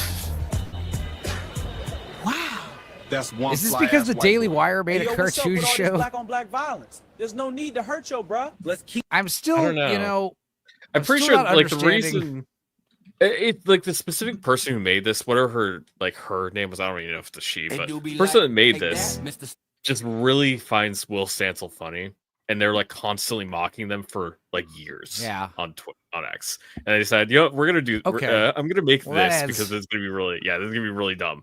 I want to make something even dumber to make fun of Will Stansel for. Let's just go through the memes here. Fighting fascists from my laptop in the can. Oh, this is a music He on video. a beefing while I'm chilling on the stoop. Whole world wildin', we just vibing with the truth. Yeah. I woke up scrolling x.com. Nazis posting memes. I dropped napalm. Report. Oh my God! I just realized I should wear this. It might be maybe I'll dress as this Jamal character for Halloween because I do have this jacket. I'm not joking, or a jacket very That's right. similar. Suspension hit now, I sleep tight. Photoshop me with Hitler, real cute. But I re-show fascists in a 3-piece suit. I fight the fight from my downtown condo with Jamal on my side yelling, let's go! Chill, Mr. Stansel touch grass sometime. You stressed out posting, I'm fine online. You do the tweet wars, I keep the peace. Got that mid-city flavor, talk is cheap. You love black people, yeah, I heard the speech. But last week you called the cops at the beach. Still, I got your back, you my weird little bro. Just stop trying to freestyle at the protest show. Yeah, you do be like, you do be like that, Mr. Stansel. Saving Twitter Catchy tune. from the Nazi scandal. We in the streets and the subreddit trenches. Keyboard soldiers on woke adventures. It don't be like that, Mr. Stansel. Saving Twitter from the Nazi scandal. We in the streets and the subreddit trenches. Keyboard soldiers on woke adventures. I got a black studies degree, I'm certified. When oppression shows up, I get verified. I give out housing vouchers like confetti. Revolution powered by espresso and spaghetti. They call me Wiggle Will when I hit the block. With my cargo shorts and progressive talk. Don't need a cape, I got policy Boo. papers. Dropping 10 point plan. Boo! My jacket. I forgot. It's not. It's similar. It's not the same. God damn it! That ain't gonna work. Oh yeah, it's fuck gotta that have shit. the I could have sworn it was 'cause green and It's purple. the same. I could have sworn it it's was the green same- and purple. It's green and like dark violet, it's- bluish violet. Yeah, it should be purple because it's just like those cups from the 90s. It's the Ends same up having his color white or scheme. blue moment here. Yeah. Shit. All right, but yeah, I mean, like, there's just I'm seeing shit like this everywhere. This is what I was talking about. Your best start believing and be like that, Mr. Stansel. It do. And I'm like, what? Yeah, the thing that they don't know it be like that. It do be like that, Mr. Stansel, times 5, times 6. Yeah, the thing that makes Will Stancil different from other people, somebody to make fun of on the left, is because they got Grok to say it wants to rape him. Yeah, That was yeah. what really So made he's it. that guy. Yeah. I know Yeah. who he is now. I know who he is now. Yeah, where Grok's Okay, like, I yeah, want to yeah. rape Will Stancil. That's where it came from, and that's why everybody started memeing on him even harder. It do be like that, yeah. This is a drone show in Shanghai. Immortalizes Jamal with amazing. It do be like that, Mr. Stancil in display. Like what? This is why we had to start from the ground up. I understand. Thank you guys for falling down this pipeline. You guys might have already known all about it. I didn't know shit. I'm just seeing like drone shows with this meme on it. I'm like, what? Wes Cagle for $5. Thank you. He says the funniest part is the guy talking about fighting fascists unironically. Yeah. What was it? God, we were talking about Tropic Thunder, and everything about that movie is funny.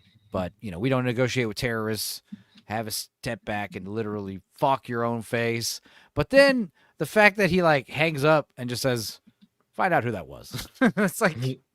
It's just like it's like the more you analyze every line, you realize like, oh, that's funny too. Find out who that was, and then he tosses the phone over the shoulder without looking, like right into his hand, like total boss move. Good stuff. All right, well, thanks for the $5. Oh, is this Wes how Cagle. children understand politics these days? I don't know what's happening. Well, is it children watching the It Do Be Like That cartoon show? Is that possible, or maybe actually? Yeah, I don't know. Well, thanks for $5, Wes Cagle. Here.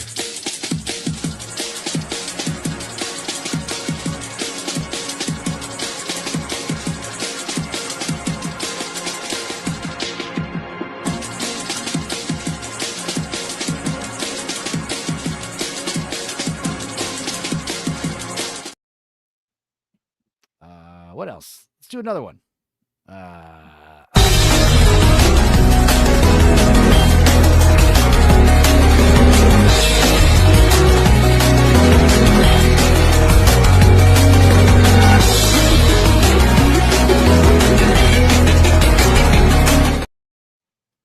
Cats and cows, nature's best friends, apparently.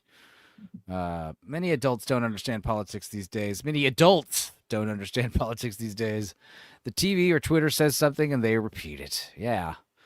Yeah, like me. I see a fucking video that says, funny VHS dating video, and I just believe it and share it and think, oh, this will be good. God damn it. Poor Stupends, though. He's getting too old for this shit. Let's see. I'm sorry, but what on earth? Yeah, here's Will Stancil like talking, responding to this weird cartoon, and then Will Stancil says this quote unquote show is a neo-Nazi cartoon made by a woman who explicitly calls for the murder of Jews. Her other recent quote unquote works include wildly anti-Semitic material like this. I'm telling.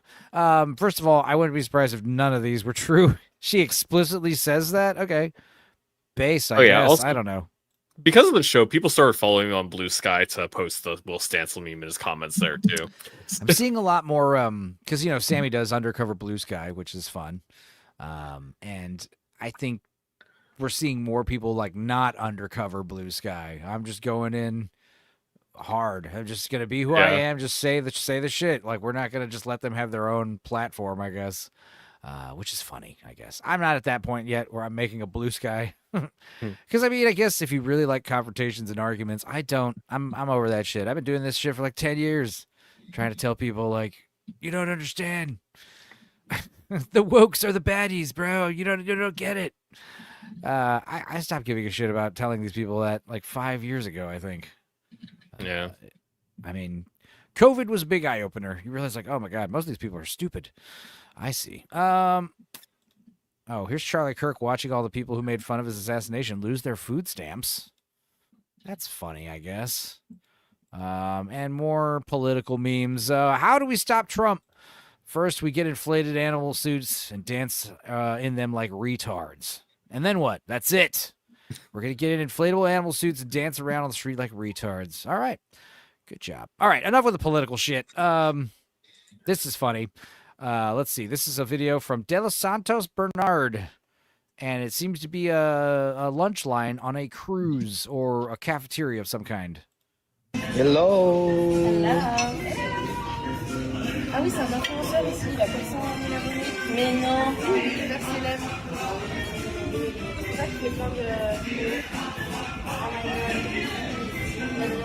All right, that's the whole video. It's apparently a big-breasted woman getting food, and nothing eventful happens. And here, top I'd leave a comment. like on that. Top comment. This is the camera guy. Cameraman right here. Here we go. Yeah, what a fucking weird video. And then the worst part is like it has like 2 million views or some bullshit. 18.3 thousand view thumbs up. Oh, okay. Because I was just shared really 400 times. intently Here we looking go. at this video, Camera guy. trying to figure out what the purpose of it was, and I couldn't figure it out.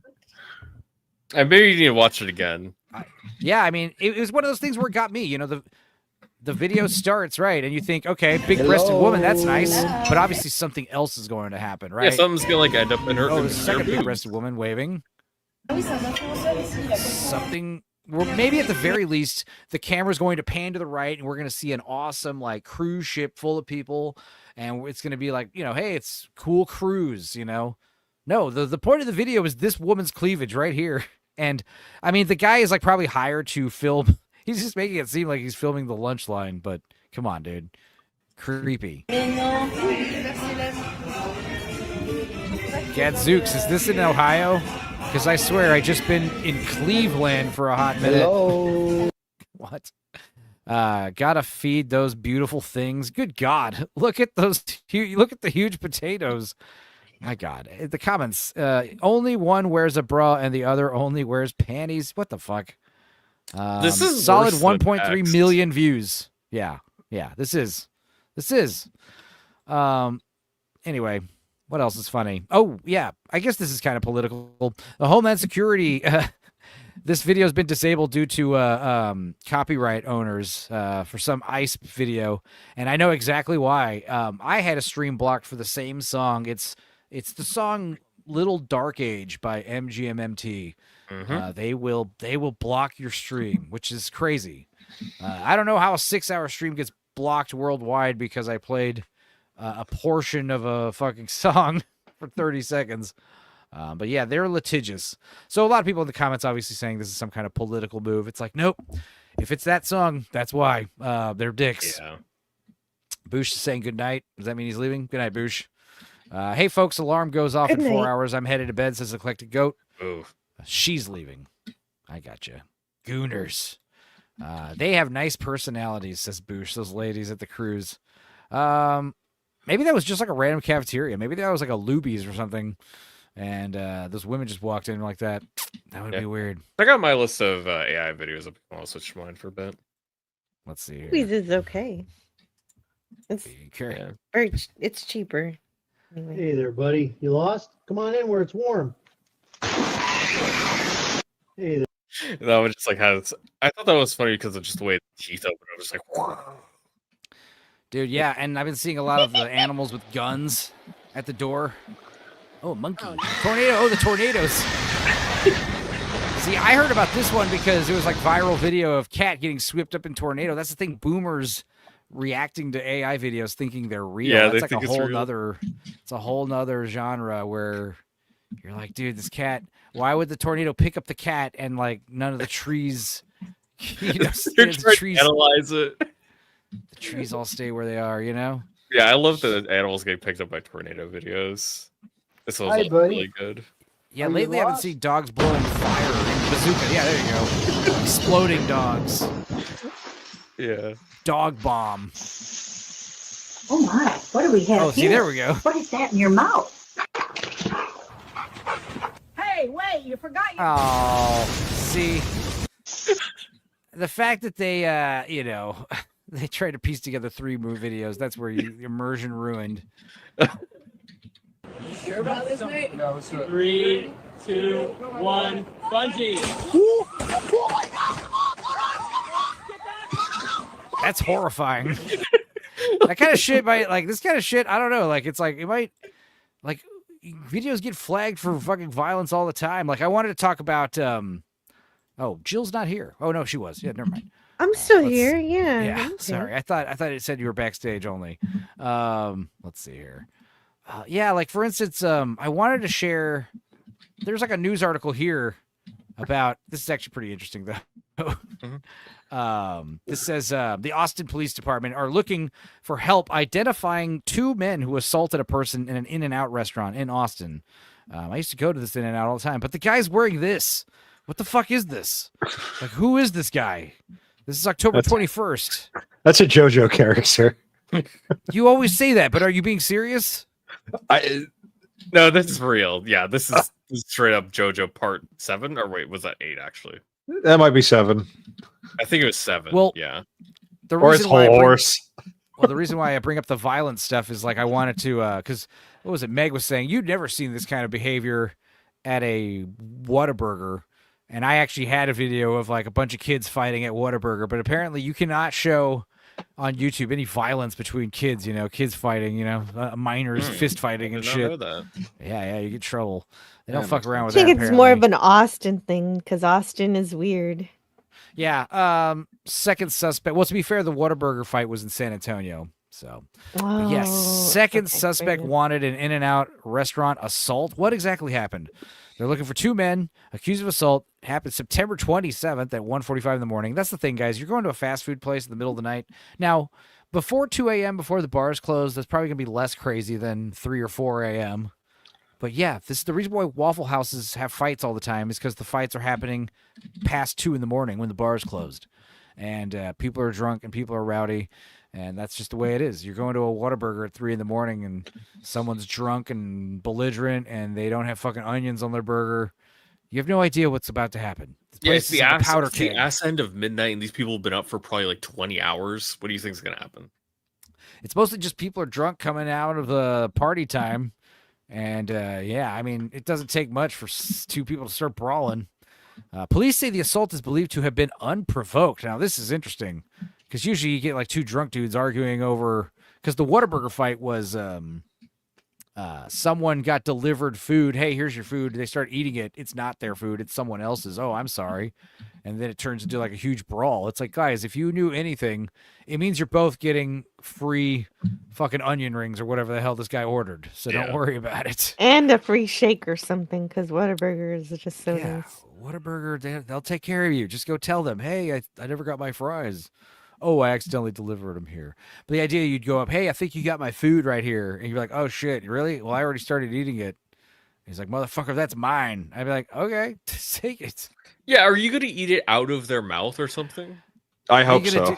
Are you going to be like, no, this came to me and it's not, I didn't order it. But it's like, I'm not going to turn down free food. This is mine. Or is it more like, please, dude, I really could use an extra free burger. I'm so hungry. All I ordered was like a shake. I just don't have any food. All I ordered was a small fry. They'll get you your burger. They'll make another burger for you. I don't know. I guess In-N-Out assault backstory. APD says the incident happened Saturday. The suspect punched the victim and caused injury. APD assault is believed to have been unprovoked. God damn, we're just repeating ourselves. A white male has been described as in his early 20s, 5'8" to 6'2", and between 185 and 218 pounds. He was last seen wearing a cowboy hat, what appeared to be a leather vest, shorts, and chaps. The other suspect is described as an Asian male, 18 to 24, 5'5" to 5'8", so shorter, tiny Asian man. And that's it. If you're just stop Asian hate, guys. Like, seriously. Not cool. Again, it ties into JoJo. You have this weird American dude assaulting a tiny Asian guy. Ugh. What else? Did you guys read about this Louvre heist? The Louvre. Apparently, it only took 10 minutes. Right, in broad daylight while people were watching. Let's see. And they got away with it. For the first time since that massive jewel heist. A heist we now know worth $102 million. Our Raf Sanchez is in Paris tonight live for us. And Raf, we learned new details about the security lapses there and a certain camera. Yeah, Tom, the director of the Louvre appeared in front of a French Senate committee today and acknowledged failings on the part of her museum. She said the only security camera outside the Apollo gallery where those jewels were being kept was facing the opposite direction to the balcony the thieves used to break in. So no one saw the gang climbing up that ladder truck until it was too late. So yeah, they obviously cased the place. They're obviously professionals. Obviously, they've done this before. Yeah. She also said, "This is like Thomas Crown Affair shit. The museum's infrastructure is so old it's difficult to install modern security systems, and that she offered her resignation to the French government, but that it wasn't accepted." Oh, right. So it wasn't accepted. This woman, oh my God, I'm so glad they brought this woman up. Yeah, this was news a few years ago. How Dominique Bouffin, 46, was hired as the first female security chief by Laurence Descartes, the museum's first female director, last September. So again, we're getting... Yeah, I'm going to say it doesn't have anything to do with the building. Yeah, it's a bunch of... I'm sorry, Jill. It's a bunch of chicks getting jobs for... It's not the problem that she's a lady. It's that she's probably unqualified. Unqualified. And just hired because she's a girl Exactly. and not because she's the best person for the job. And so I'm not offended by you don't have to apologize. It's pretty lame. But of course you find this out, every time. Every time. Why is this? You're like, well, how the hell did they get away with this? My suspect would be they're in on it. I would just assume. I mean, what did they steal? Some crown jewels? What is this? You can't. Yeah, what if she's part of it? Right? Yeah. Fix your media player, NBC. Anyway, yeah, police are still on the hunt. They made away with 8 pieces of the museum in daylight robbery that took just 4 minutes. Make no mistake. Yeah, what was that someone said? It's like, yeah, you don't just wake up and decide your first heist is going to be one of the most guarded places on earth. Clearly, you know what you're doing. You've done this before. You thought you could get away with it. Someone's probably like, dude, the camera's like not even facing the right way. We could totally get in like right here. Okay. And I don't know. Do you think that they're a bunch of globe-trotting international, like Thomas Crowns, basically, or was it just a bunch of like local hoods who got really lucky? I say a bunch of British hoodlums. They just went up. They walked through the tunnel and just walked up to the Louvre and just got in there. Bunch of soccer hooligans. Now, apparently, they did discard like one of the crowns they stole, which may or may not have DNA evidence on it. And I don't know why they discarded it, but they found like some some Duke's like crown or something just in the middle of on a shoulder somewhere. That's crazy. Sounds like they just dropped it. Yeah, maybe that could be the case. Yeah. The museum's director, Laurence Descartes, said that she had offered her resignation. Okay, so the museum director, not the security lady. All right. She appeared before French Senate's Culture Committee and acknowledged a terrible failure, saying the theft had exposed, quote, weaknesses. Yeah, no shit. Descartes said that the museum needed immediate upgrades, including security devices. Oh, and it'll cost like $2 million more than it's supposed to, and that'll just get funneled like right into her pocket. That's pretty convenient. German spokesperson said Wednesday, said that the French president, Emmanuel Macron, has called for an acceleration of increased security measures at that specific museum, nowhere else. Macron announced a 6-year renovation of the Louvre earlier this year, which will include money for security upgrades. Early Wednesday, a line of tourists began to snake around the famous glass pyramid of the courtyard of the world's most visited museum over an hour ahead of its opening time, numbering in the hundreds by lunch. I love how we're not getting too much information about what exactly happened, like the actual robbery itself. The idea I'm getting from this is so much was stolen from the Louvre in like such a small amount of time. It was pretty small, right? It was like crowns and gems. 4 minutes. They could have just sold some of their priceless artifacts to pay for the renovations. Yeah, it's a good point. It's a good point. Yeah. Now I've seen this shared everywhere, and I have not verified if it's real or not, but everyone is like, or at least like Threads and Facebook and Blue Sky, everyone's sharing this image saying this guy right here is the actual detective on the case. And I'm like, I haven't seen anyone talk about this in the news, but this looks like a pretty authentic image here. I would just as soon assume that he's the one that committed the crime as well. Right. I was going to say, you see this guy, come on, this guy can't be a real person in the year 2025, about to be 2026. Wait, is that Matt Pat from Game Theory? I don't know. Why else did Matt Pat leave YouTube? Is this a shot from a movie I don't know about? Am I being trolled again? Are we? Is this the VHS dating tape? I see. The thing is, I want this to be fake because, like, the people I'm seeing share this, I'm like, what? No way. Everyone's like, oh my god, OMG, it's just like a movie. This should be a movie. This is just like Thomas Crown Affair. OMG. Like, look at the detective. And I'm like, I refuse to believe this is real. But if it is, I don't know. Simulation theory confirmed. I heard that Matt Pat went into politics. What if he? Yeah, he actually went to. I don't remember what bill he advocated for, but he was like going as a lobbyist. Yeah, a lobbyist. Okay, well, basically, yeah. Well, apparently, but why won't he upgrade to? Who is Matt Pat? This. Oh, he's Matt just Pat, game theorist. Okay. Basically, he does videos breaking down lore in video games. That's All basically right. what he started as. CFH is convinced it's a psyop. Everything is fake and gay.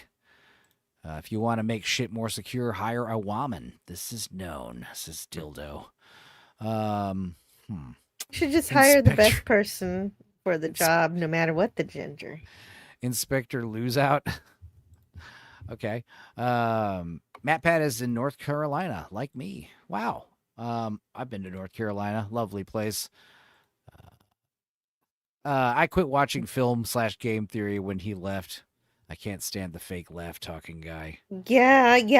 Everything went downhill when he left, but that's just a theory. Well, I stopped watching game theory like 10 years ago. I don't even know who it is. Maybe if I saw a picture of him, I'd be like, oh, I've seen him before.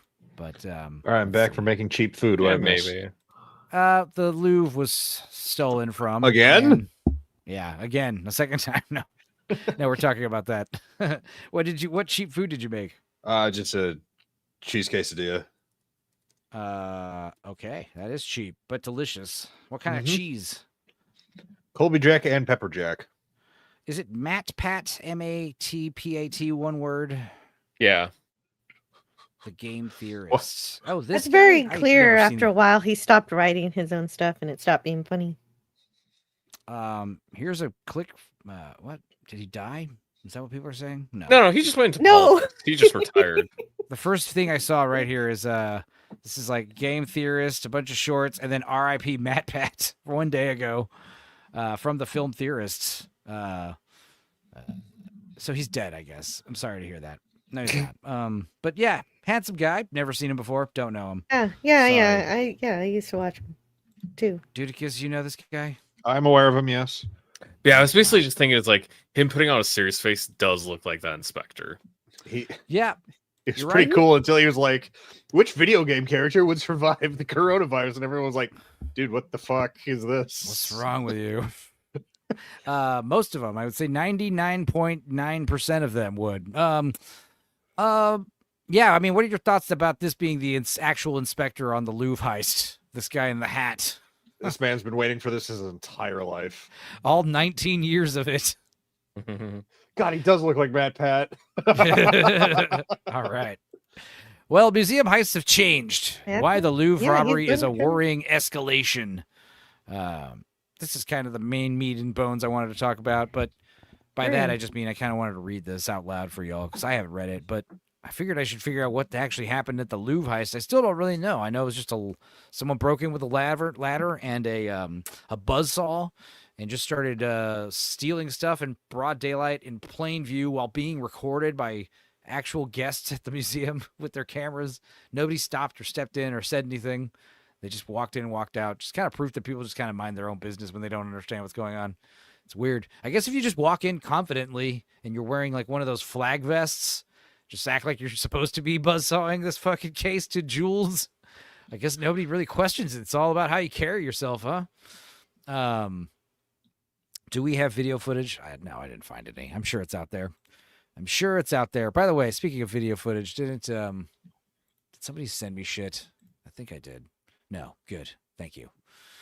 Well, Paris Louvre Museum had already been open for 30 minutes and welcomed hundreds of visitors through its doors when thieves in yellow vests scaled a track-mounted ladder to the second-floor balcony of the Apollo Gallery. From home to the French crown jewels, among other treasures. So they walked into one specific area where there were specific. They probably just were going to steal anything in that room. They figured they could get into that one room easiest and just steal what's there. Or did they specifically need these crown jewels for a reason? Some crazy collector wants them for a shit zillion dollars, and I know just the people to do it, kind of thing. I honestly hope it is a crazy collector who's just going to keep them on, keep them to himself, and not somebody who's going to destroy them to sap their value or something terrible like that. Yeah, they're going they'll be gone. to say like just end the world. That'd be worse. I mean, yeah. What is the point of stealing these, though? I mean, you just keep them in a safe somewhere illegally. Shits and giggles. Just have like some extreme contraband in your possession at all times for some reason. What is the point of that? So you could just like do the Buffalo Bill and dance around in the crown, like late at night. I don't. What is the purpose of owning that? I mean, yeah, the you end just game, get it for the love of the game. just the proof that you have, just a symbol of like the power you have. Hey, you remember those crown jewels? I stole them. But you can't just go tell people and show them that, because what if they fucking tell on you? And it could just, money. It could just be a V for Vendetta kind of thing that he. Oh yeah, fuck the Louvre kind of thing. We're gonna get these bitches fired. They literally actively try to resign, and it's like, no, stay, please. Like, what the fuck? Surely, maybe it's just like a world. Maybe they're gonna come back in a week, like John Doe from Seven, and just be like, I'm showing you guys glaring problems in your security, so hire me instead. This is a job application. And they're like, sir, you're under arrest. Please come with us. Using an angle grinder to force open a window, they took just 4 minutes to enter the room, cut open 2 cases displaying Napoleonic jewels, and grabbed 9 pieces and flee back down the ladder. Beyond a seemingly cinematic plot, the robbery was a clear example of how thieves have started targeting cultural institutions, not necessarily for their prized paintings, but for artifacts that can be dismantled, stripped, or melted down for their expensive parts. Jill, bad news, dear. Thieves executed a similar daring raid on Dresden's historic Green Vault in 2019, smashing their way into a glass case with an axe and making off with 21 diamond-studded Saxon treasures worth at least 113 million pounds. These crimes are probably related, I'm guessing. Who did the Green Vault? Who broke into the Green Vault? Is it the same dudes? Many of the treasures were recovered years later when 5 men were convicted of the crime, but some remain missing to this day. All 5 told investigators they didn't know where the missing jewels were. What we're definitely seeing in the last 5 to 7 years is some more shift towards raw materials theft. Jesus, that is economic dystopia right there. I don't know. Dystopian economy? Which one's more applicable? The mood path says has been away from stealing art for its cultural value. Works by Pablo Picasso and so forth can resurface years or decades later in a building's basement or behind an unassuming bedroom door. But experts say jewelry, coins, and medals, meanwhile, are at risk of being lost forever and quickly. My cynical belief is that these gems from the Louvre have most likely already been broken down for their parts. God. Her view is shared. Okay, so that's why the game has changed. Okay. I thought we were going to talk about museum heists have changed, specifically like the way they're pulled off. No. Okay. Well, that's disappointing. My reaction. This cute cat with a mouth. This is insane. Or is he whistling? If so, what is he whistling? Dudicus, what do you think Dixie. this cat is?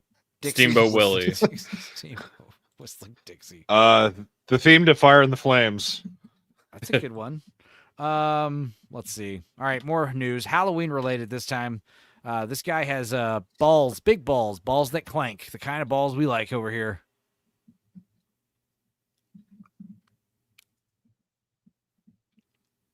No audio. But was this the guy that had this? No, there's. I think it was dismembered corpse. Oh, is this like a Jewish war camp?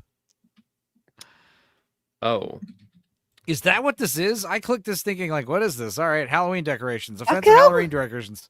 Is this this might be a bit too much. My comment on the balls Happy- that clank still stands, though. Happy Halloween.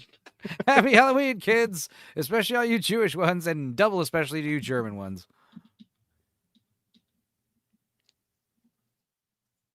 Yeah, unfortunately, the audio isn't coming through. Oh, okay. Your audio's not coming through? Yeah, I don't hear it. Or unfortunately or fortunately. Well, thank you for telling me. Stupid StreamYard. I hate you. How long has it been like that? Oh, well. Just for this where were video. we? Yeah, the last one was fine. Where is it? Oh, it's right here. God.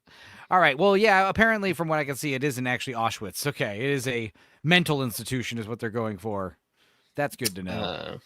Okay. I'm sorry, but all those every mental imagery, all the imagery of this says that it's not a mental institution.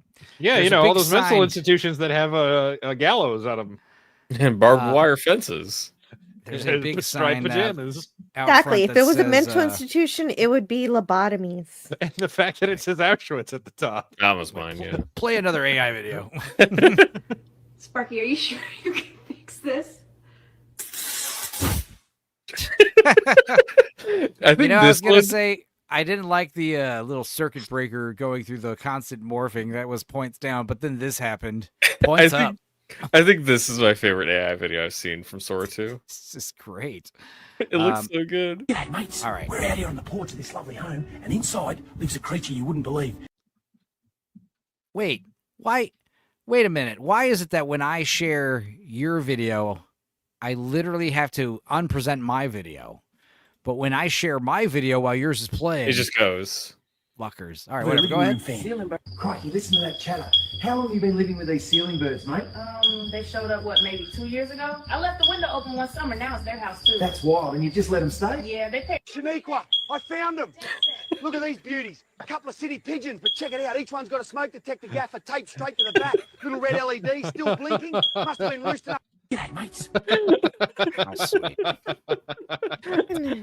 All right, let's try this again with audio. A house in Connecticut is in the news Yeah, for there its we go. offensive Halloween display. So yeah, it says the asylum for the criminally insane, which is better, obviously, but Overly offensive and racially insensitive. they're saying it evokes imagery of Holocaust concentration camp. Racist? It's pretty insensitive. Sparked outrage. It's very, very offensive. The NAACP calls the display offensive. You would interview me on the street, I'd be like, hell yeah, it's offensive. I love it. It's fucking more of this, please. Insensitive and triggering. For a number of years, though, they put up big displays drawing visitors every Halloween night, raising money for nonprofits. But some feel this year is too much. They raised money for nonprofits. Here we go. Get ready to hear some of the lowest IQ nonsense you've ever heard. Who's talking? Who oh, is it's Daily this? Caller. Who's this Fucking ghost? I Oh, don't. because they took a local video and then they dubbed over it. Right. Okay. It's theirs now. Well, let's see. What? Hanging bodies, police guards in towers, strips of barbed wire. Oh, things I've seen a million times at Halloween. Boo! All right, well, we'll get it. I mean, still, A for effort. I mean, you erected a giant sign. Like, where do you store all this stuff That's year round? Karen. Like, do you store all this stuff like in a storage unit? You got a storage unit somewhere full of fucking skeleton dummies that are wearing clothes and a bunch of barbed wire and wood. Yeah, do you just keep up that guard tower all year round? That'd be sick, actually. Where's Oh, if like, you honey, wanna where's keep Billy? people out. Honey, where's Billy? I think he might be in the guard tower again. Oh, okay. He's, he loves hanging out up there. It's really cool up there. You should put a fridge up there. Yeah. Get power, It's like one hell of a treehouse, dude. Let's go to Billy's. He's got the guard tower in his backyard. Sleep over in Billy's guard tower. Yeah. Let's see. Very offensive to me and my ancestors. And next, Why? there's a synagogue. Because of the barbed wire, and it looks reminiscent of the concentration. There's nothing wrong with you saying I find this offensive, but She we're- didn't remember what Auschwitz was. yeah, that one place. What's it called? Concentration camps. Dachau, Wow, I think it we was. Holy fuck. Can we just deport these two women? Mayor hate this guy said talking. she spoke to the owner to see if they'd be up for making some changes. Imagine if somebody sent a noose to a school. Imagine. Is that the same? We would all sit back and recognize that as being racist. What? Would we? So you're implying that every person ever hanged ever is a black Was person? black? Is that what you're saying? They're all hanged for being black? That's not Guys, I true hate to at tell you all. this. I hate to tell you guys this. Whenever you find out about most of these lynchings, racist lynchings, or a black man was lynched, I hate to say it, but 9 times out of 10, you read about it, you find out like, oh, that black dude did some fucked up shit right before he got lynched. I see. They don't Also- just do mob justice for nothing. They don't just hang people for nothing. Now, sure, there might be some people that were innocent when they thought they did something crazy. There might be. But the point is, they don't just hang people for being black for the most part. I'm sure there are exceptions, but this idea, they're out hanging black people for being black. It's like, no, it's probably like some To Kill a Mockingbird type shit. Except, you know, obviously he was innocent in that stuff. He was innocent in that book. A big thing about Well, the if lynching that's the too is problem. that these are small communities. These people know each other. They're neighbors. Yeah. They know who these people are. Yeah, mob justice is not right. It's not the answer, but you find out why these people took mob justice. They took it in their own hands. You find out, you're like, oh, I see. Okay. And he did that. He did that to that little girl, and he did it just that day. I see. Yeah, we're not going to wait around. We're not going to put this guy in jail. We're not going to wait. We're not going to, we need something done now. Now, of course, you need a sheriff to be like, man, this is not the answer. But, sometimes that sheriff's not there. But skeletons Halloween don't is not- know color. No, right. White people have skeletons too, believe it or not. What? The fact is, you're assuming every skeleton is black. You see a black skeleton hanging, and you just immediately think black person. It's like the South Park flag. Remember that episode? It's like Yes, it's a that's bunch what I of- was thinking. It's a bunch of white people standing around a black person, and they just change it to a bunch of different colored people standing around a Yeah, black that's person. the hanging. solution. It was amazing. I love that solution. Somebody's Not still an getting lynched, excuse but everybody to have is racist diverse. displays. Silence, liberal. Maybe you. Shut up. Peter Venkman fansite says they used to hang black people if they looked at white people wrong. I'm sure that's happened. But a lot of times, like I said, people were either have done or were suspected of doing something much worse. So yeah, I don't know. Like I said, there's always every lynching I've looked into, famous lynchings anyway. You're like, wait a minute, what? He did what? You haven't heard, on but this- the era of caving in to woke. I don't like this dude talking. Shut up. Yeah. Yeah, I don't either, because on that happy note, I got to go to bed. So good night, guys, and thanks for All right, letting Jill. me hang out. What for a What are we bit. going to talk about next? Before you go, here's some plushies, horror plushies. Here you go. Aw. Here's Alien. Oh, yeah, the AI that's horror kinda cute, plushies, I actually. should say. The Fly. Here's the The Fly. yeah, okay, Jeff Goldblum. King Oh. Kong. Doesn't matter which version. Jaws. That's These are cute. actually kind of good. It. All right. It's like little crochet. The Shining. They gave him Winnie the Pooh nose. No, wait. You're what is this missing the face? Is this Winnie the Pooh? Who is this face? Yeah, it looks like Winnie the Pooh. Did you rank the lynches you looked at? Lynchings I looked into? No. At least it's that's why I don't trust documentaries either. Documentaries are all biased and weird and meant to I don't know, just convince you of weird shit. It's that ever since that How to Make a Murder documentary, it's like you realize most of these documentaries are garbage. Remember Supersize Me? Yeah, that was all fake. Yeah, too. watch it in school. Won an Yeah. Oscar. 100% fake. All of it. Amazing. Creature from the Black Lagoon. Hell yeah. The Exorcist. This one could have been better. This is just a little girl. Oh, on a right. bed. At least her head should be on the other side of her body at the Backwards. very least. The Thing. I mean, this is cute. Kurt Russell, basically. Kurt Russell from The Thing, and a bunch of who are these three? It doesn't matter. Oh yeah, when they're all bundled up, you can't tell the difference between all the characters anyway. Well, that's all of them. Anyway, thank you, Jill, for hanging out. I guess we're gonna start watching a bunch Yeah, of horror you're related welcome. garbage. Well, that sounds good. Good night, right. guys. Thank Good you night. for being awesome. What Later. else we got? You're welcome. Later. Anything else you got coming up, Jill? No, it doesn't matter. Sorry. Do it. All right. More of this. Oh yeah. Wait. Did I hear her say something? Like an No, ether? that was That's me weird. going, woo! Oh, okay. I thought the ghost of Jill was like, wait. Faster than before. Here's Elvis in the Blob. All right. And I actually love the Blob, the original Blob. We can't stay in the open. Where can we go? It's everywhere. Alley by the theater. Come on, doll, keep close. People are walking into it. We'll outrun it yet, trust me. Blob meat tender. Me tender. Starring Elvis and Audrey Hepburn. Wow. So we got double the star appeal. Quiet night for a drive, huh? Almost too quiet. Hey, look there. A shooting star? That ain't any star I've seen. It's moving like it's got somewhere to be. It landed. Did you see it? Right over the hill. Comets don't just stop and park.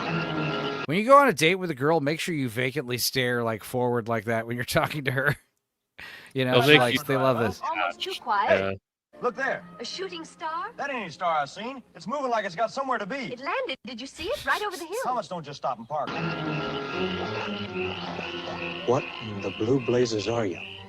You see that, honey? What? Something's got hold of him. It's on his arm. It's moving. Easy now. Just stay calm. Look at the road. You can't just drive away. And we can't let that thing climb in here either. You're driving on the wrong side already. There's too They're much already driving distance on- here for me. Yeah. Something's got hold of him. But like you said, it's the face. It's all about the facial animations and how the faces are consistent and how the words actually look like they're coming out of the mouth. The audio does have that like Suno tinge to it that's like unmistakable right now. They will, like, it's the same thing with all the videos we've been sharing. They have this like, it's like you kind of can tin tell can, this kind of very, tin very can easily. sound. Yeah. But like I said, like that was the big complaint a few months ago was like, oh, the faces aren't really all there. This is like that next step where like the faces are almost there. So Arm, it's moving. we were complaining about the number of fingers just like a year ago. Easy now. Just stay calm. We can't And 2 just years drive ago, the away. idea of And we can't video let was that thing like, climb huh? in here either. It literally couldn't do it. We can't stay here. It's coming right down the aisle. Then let's move quickly. Hold on to me. You know, they're thinking the Why are you running singularity. towards it? They're thinking the singularity might happen like this year, like 2026, like in a few months, like 3 to 6 months, the singularity might happen. Pretty cool. Pretty cool. Wow, why are you running towards it? Telling you, Sheriff, The it was exit's like that red way. lightning melted in the This is chip. before theaters had fire exits in the back. Let's see. It always makes me anxious in movies, shows when they don't look at the road. Right, dude. The Twilight Zone movie, when they're playing when they're the Albert Brooks and Dan Aykroyd are on the road trip, trying to keep themselves occupied in the middle of the night, besides listening to the radio. They start singing movie themes to each other and telling stories, and then Albert Brooks drives with the lights off. Like, hey, you want to see something scary? Drive with the lights off. If you've ever done that at night, it is not cool. The road just pitch black all of a sudden. If if you're like out in the road, like out in, West Texas somewhere, there are no street lights and there's no, the headlight, there's no other cars on the road. So yeah, it's freaky. That's freaky. Kids are scared of the dark. The blob represents the AI slop consuming us all. It's true. It swallowed a man right in front of me. Yeah, expect the Blob remake we watch soon, sometime in the next month. I'm hoping by Thanksgiving. You were out by the drive-in. But we did the original Blob 2 years ago. That was full length. It's still up. That's a good one. What in blazes is that thing? What I love about the Blob is how it starts off like white, and then the more people it eats, like the deeper red it gets, like the darker, deeper red, it starts looking more like strawberry jam. Yeah. And then raspberry jam, and then blackberry jam eventually. It just looks disgusting. What is that thing? You hear that? Like something breathing, but underwater. Stay close. I'm gonna take a look. Be careful, Elvis. What? He's magic. Be careful, Elvis. Now, what does this say here exactly? Cine exoramal. Yeah, that's not English. Cine exoram And then the last three letters or at least the L and G are facing the wrong way. Yeah. Move, everybody out! Keep moving! What in the world happened? Those are Roman numerals. Elvis, look at them. They're Oh terrified. shit! They said the thing came right through the If it's screen. inside that theater, someone's still in there. I could drive all night just to keep you looking at me like that. And I'd let you if tomorrow didn't come so soon. Well, good thing tomorrow's nothing but waiting for the next time I see you. Bush says the stupid security guard at the college whooped his siren and the coyotes are going nuts. Ah, damn him. Till then, stay safe, princess. The rhythm in my soul and it's shaking the floor. We're gonna keep on moving till they open that door. Yeah, I'm telling you, Sheriff, it's alive. It swallowed a man whole out by the drive-in, and it's getting bigger every minute. Elvis, we've had kids spin tall tales before. Slime in a farm field doesn't make a monster. Please, just listen to him. I saw it move. You can't If we ignore wait, that. there won't be a time. Keep moving, doll. Stay behind. I do like how both Blob movies do take place in one evening. You know, it escalates so quickly, really showcasing. But like the idea, if it was Elvis, it would be there's a Blob monster, but we got time for one music number, I guess. I said I'd do it, so I gotta stick to my word. All right. Maybe I can sing this Blob into submission. You know, sing him a tender song to chill him out. Way out before it closes in. It's swallowing the seats and the people. Then we don't let And it it's happening swallow us. behind us. Yeah, why don't you just get the back of their heads, you know, looking at it? Is that hard? Audrey, look at me. I don't care if that thing eats the whole town. It can't touch what I feel for you. I love you. And no blob, no nightmare from the stars is ever going to come between us. See, that was the thing about that Coyotes movie, is you were seeing the little rotoscoping kind of effect here, you know, like on textures and stuff in their hair. Blob me tender, melt away tonight. Let the stars come shine and give us This is back obviously the not light. canon. Blob That song is terrible, Elvis. You're playing one note. me tender, hear this guitar It's working, plead. Elvis. It's really leaving. Oh my God, I was right. Yeah. You know, I could stand here all night just looking at you. Then you'd miss the sunrise. Yeah, I could handle a new Elvis horror musical. Yeah. I guess it wanted a line, too. I can't keep it straight. Oh, here's Freddy Krueger explaining that he controls actor Robert Englund. You, Freddy, control that wimp actor that is the other side of you. Yeah, that Who wimp. is the more important? That punk, that weasel Robert Englund. I have to roust that sucker out of bed every morning to get him to put me on. It is weird hearing Freddy without his trademark, like, demon effect on his voice, you know, his Hellraiser voice. I'm Freddy. You know? That is a nice laugh, though. Yeah. In all fairness, he does take over. Robert's in control about halfway through the makeup. And then something happens. And it's something happens. I'm looking in the mirror and I don't see Robert anymore. It's Freddy looking back. And Freddy's sense of humor takes over. And the voice settles back in the throat. And I have to get all my kidding around going with the girls, with Heather, whoever I'm working with, early on in the makeup session. You know, we have to do our sort of wimpy actor key sheeting conversation so the girls can trust me, so I can go in there and molest them a little bit and really rough them up. So they have to trust what's left. This is an AI. Calm down, Freddy. This is real. Of that actor. So, because by the time it's action, about the only technical things that I'm worried about anymore is just simply lights and marks. And they know they can trust the control factor, but yeah, he does. Freddy get rules fingered. about halfway through the makeup session. Freddy rules. You creepy old bastard. This is Tim Curry being interviewed for The Shadow, which is one of the we watches that is still up. Very funny one. Dudicus and I had a great time watching. That was like one of the better movies we've ever watched. The Shadow is actually pretty kick-ass. Yeah, I recommend that movie. It's aged well, and it if you remade The Shadow with a current day comic book movie, I'd be all for it. The Shadow was sick. But yeah, here's Tim Curry talking about his role. He's not in it a whole lot, is he? From what I remember. No. But he, you know, it was a banger cast. But he is, he's definitely not in the We Watch a lot. He's in the movie a bit more. But yeah, he's like some henchman to the bad guy. But what makes him different is he works for, what's his name? Something Khan. He's got a dumb name. It's not Genghis Khan. It's not Shao Kahn. Yeah, it's something else. But you know, the Khan, the big bad guy, he hypnotizes and brainwashes a bunch of people to work for him, except Tim Curry. Tim Curry, like, volunteers, you know? So that's pretty neat. Khan! Tim, let's go back for a James second Caan. to Rocky Horror Picture Show. Sure. I know they announced the film plans. You were doing the stage version. Why did some people advise you against doing the movie version? I think because it was my first film. And I think they thought, rightly or wrongly, that it would be prejudicial to a film career.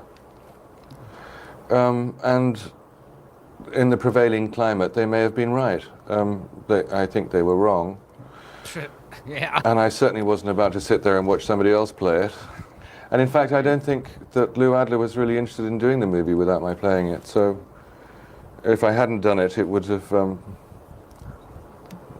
not made the rest of the cast very happy. Okay.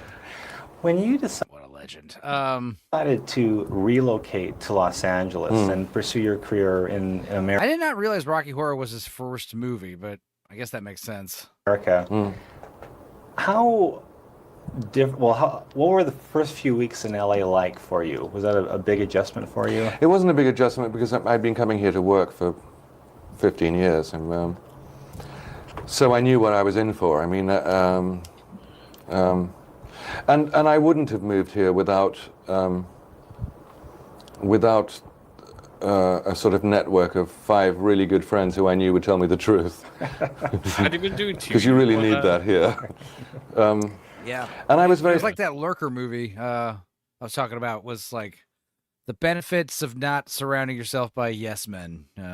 It's kind of important to have people that are willing to slap you around a little and tell you you're fucking up. Familiar with being here. And in fact, in the middle 70s, I had an apartment here, and I sort of lived between here and London, which was a bit early in my career to do that, and fairly confusing. And I couldn't really afford the plane fares, so so it was a bit early. But so I knew what I was in for, and I found the adjustment very easy.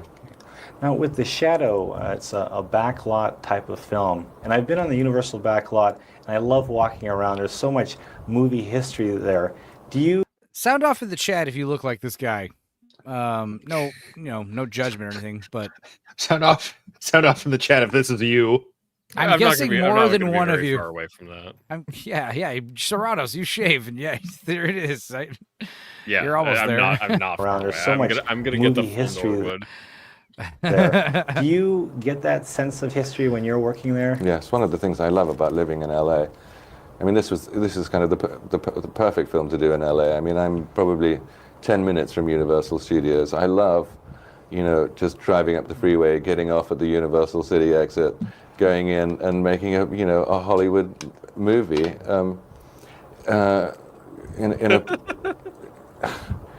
in a place that's completely sort of rich with that history. And in fact, the last film that I shot at Universal, it wasn't actually a Universal movie, it was a Disney movie, but we shot on that New York street on the back lot.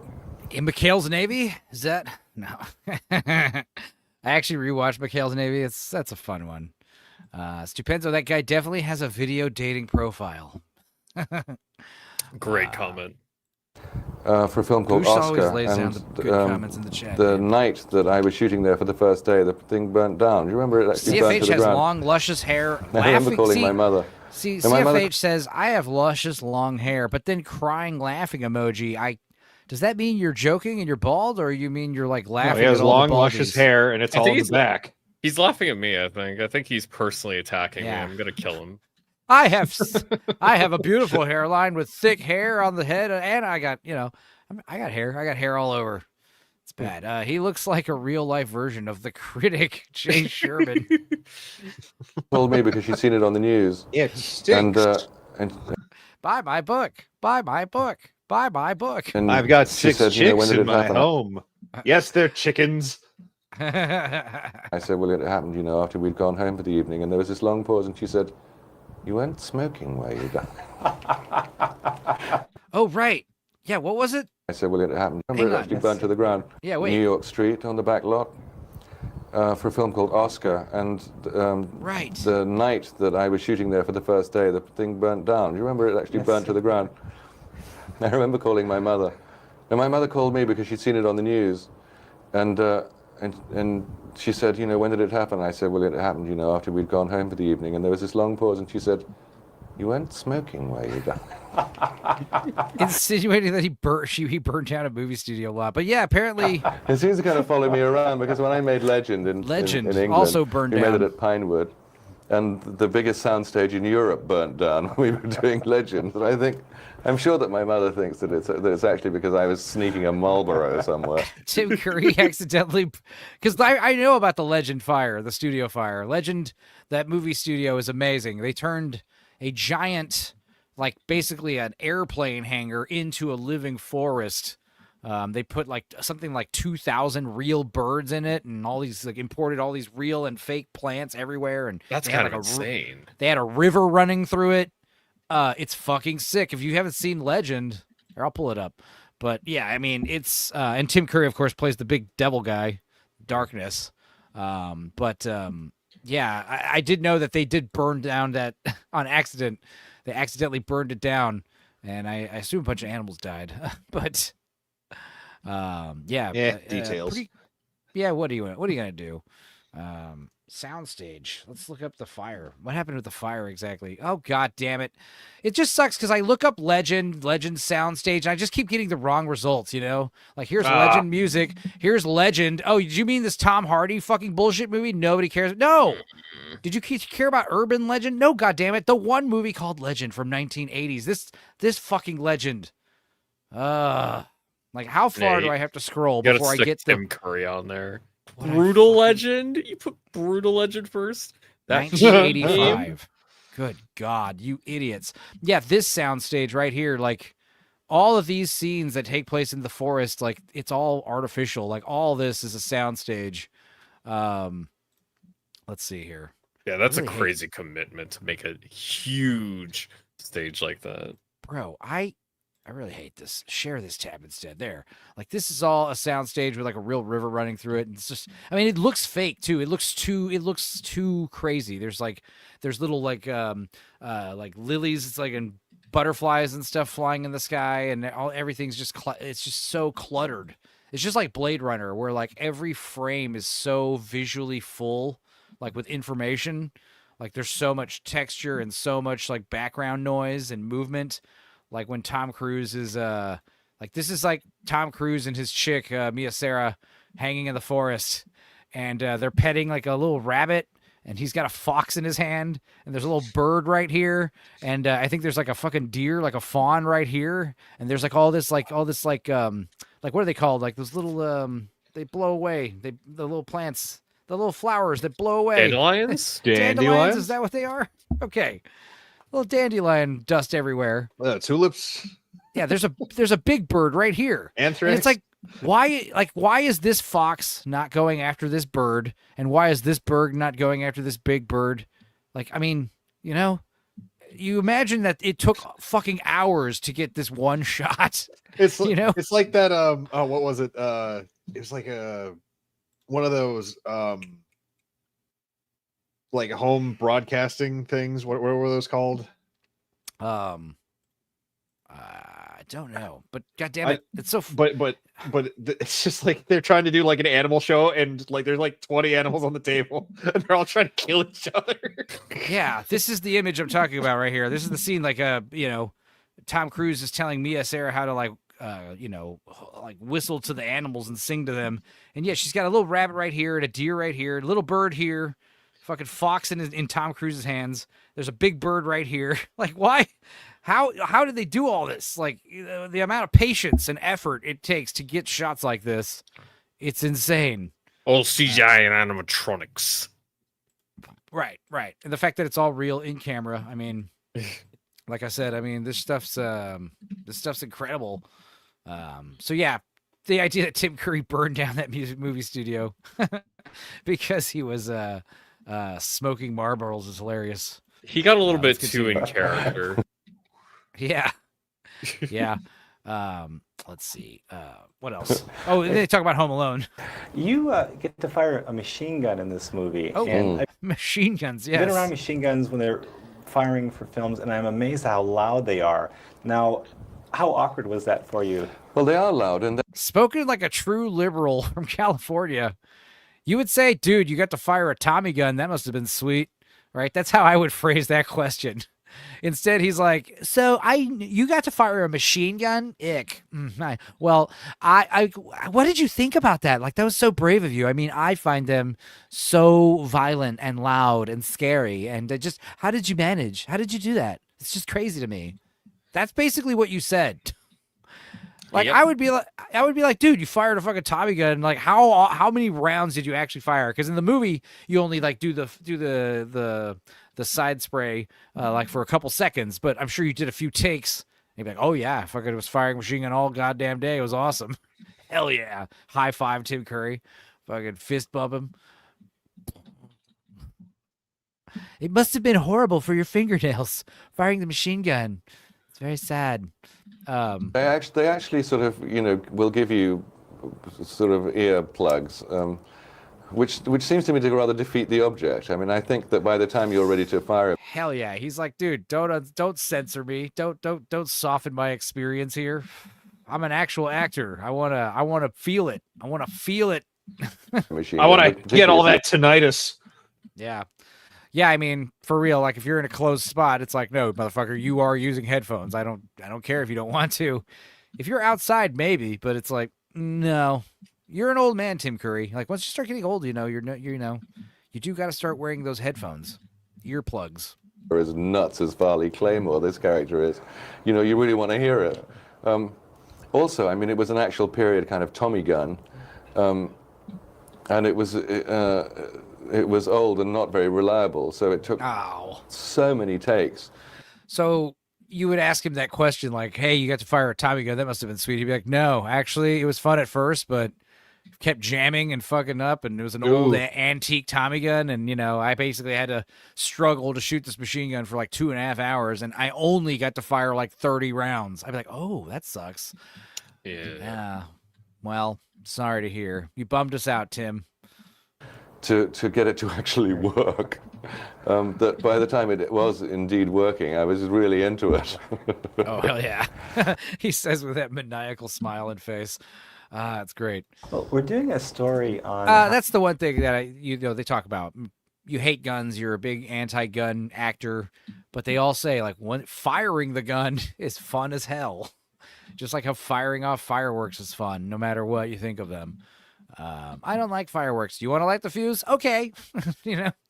Or if you're like, no, I don't want to, don't make me. You light it off and you're like, all right, that was a little fun. I'm not going to lie. Shooting a gun, the same exact thing. You're like, I don't want to. It's too loud. You're watching someone fire it. I don't know.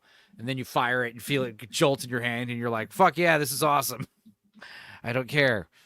How children react to actors. Yes. Now, after Home Alone 2, how did little kids react to you when they saw you on the cherry street? bomb in a puddle. Well, it's funny. It happens particularly at airports because, if you're... Oh, yeah, getting recognized as the bad guy from Home Alone 2. If you're on the street, you can keep moving. By little children. If you're in the supermarket, you can go to the next aisle. At the airport, when you're sitting in that seat and the kid goes...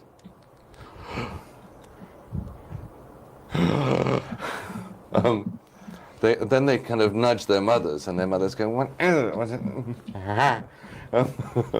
They don't really quite know how to react because all they know is that I was mean to Kevin. We're doing also a story on movies that have changed endings. Now, you did a movie called Clue. Yes. Oh, right, Clue. That's the one you were talking about earlier, right? I be the ebb, says they all float over here. Boosh says the spent shells ignited some fake foliage, and he laughed his ass off. Yeah, Sigourney Weaver said the same thing. She liked it too much. Max Headroom says, sorry, I fucked up the scene. Hey, let's just do it again, okay? Okay, I fucked it up again. One more time, please. Can I keep firing the machine gun? I keep forgetting my lines. Dude, I was watching about, in the William Friedkin documentary, they talked about Max van Sydow, one of the greatest actors alive at the time, was playing the Father Marin. And there was a part where he's supposed to throw the holy water and say the power of Christ that compels you. And they said that something happened where he could not say the line. He couldn't say, and he was like an avid atheist, but there was something going on where like he couldn't remember the line, or the words just couldn't come out of his mouth. He was like in a trance or something, and it took several takes to get over it. and something was like some kind of outside force was happening to him. They said, weird. Had 3 different endings. We actually shot 4. 4, okay. Now, is that a very awkward thing for an actor to go through? It was sort of fun, actually, because, in each ending, somebody else did it. In one of the endings, I killed everybody. A lot of weird stuff in The Exorcist. That was, of course, my favorite. But they didn't use it because it was sort of too obvious that the butler did it. But I was sort of running around the house maniacally, murdering everyone. It was heaven. No, I think it's fun. And one final... I get paid more after all, right? I get shot for more endings, right? Is there let's see, somebody got like background noise or something? What is that? That's Dudicus's keyboard. Make sure you got background noise checked or whatever. Question is movies on airplanes. I'm fascinated when an actor is on an airplane and they announce that one of his movies is going to be the in-flight movie. Yes. How do you react when that happens, and what I goes call on? for a blanket and put it over my head. It's actually, I love to watch movies on airplanes because I tend to watch them with the sound off, because I think you can tell an awful lot about movie acting on an airplane screen, because it's so hard to see it anyway, and the sound is so appalling anyway. You might as well turn it off. And you really get a sense of how people are dealing with the camera. And I think it's a wonderful lesson in direction and in movie acting. Yeah, I heard it from one of the greats. That's a good response. Yeah, that's watch a movies sign. with the sound off and judge the acting that way. That's pretty good. Great, thank you. You speak in such great sound bites. I appreciate it. You speak in such great. This is gonna be great for me. Thank you. What a weird thing to say to him. You speak in sound bites. Some people might not take that as a compliment. Oh yeah, I forgot who sent this to me. This is Problematic White Guy John. I'm sure he's seen this by now. Someone sent this to me a few days ago. PWG John, I guess he's been, Sunday late nights has not been the time for him lately. But here he is singing something. It's my platform, baby. Come stream on Twitch. I like 'em crazy. Yeah, Danny, fucking rich girls, don't be lazy. Put some energy in that clip. Go buy a hot tub. Strip down. IBDM says, I taken it another step up. I watch movies with the screen off. Fantastic. With sound and no picture. Or just no sound, no picture. Because either way, that's stepping up the game. Dan Clancy. Still want some off that drip. Don't wear the safety. Twitch con, young, wild and free. These baddies chase me, but don't bring security. Oh my God. Is that what this song is? Yeah, it's about Dan Clancy. All I heard was, hey, check out this guy. He looks like John. I didn't realize. Yeah, this is going to be about the this whole CEO thing. of Twitch. Of Twitch. Yeah, didn't they do a video of him recently? This has happened more than once where he's showing, like, hey, check out Twitch's new filter, and he's filtering through Twitch, and it's all e-thoughts. Was that the same guy? That's every single time he shows his phone, basically, yeah. And he also he's also best friends with Hassan, baby. Let's go. Dudicus, background noise forgiven, because he sent me this. I've seen this. We'll watch that right after this music video, but it's the worst animal show ever. And it's obviously nowhere near as good as the one from UHF, right? Where he fucking licks the turtle and throws it on the ceiling, right? Whatever. Right. What was his name? Hector's Crazy Animal World, or what? What was the fucking... Oh, UHF. I need to revisit that one. Badgers. We don't need no stinking badgers, right? He's the one who says that line.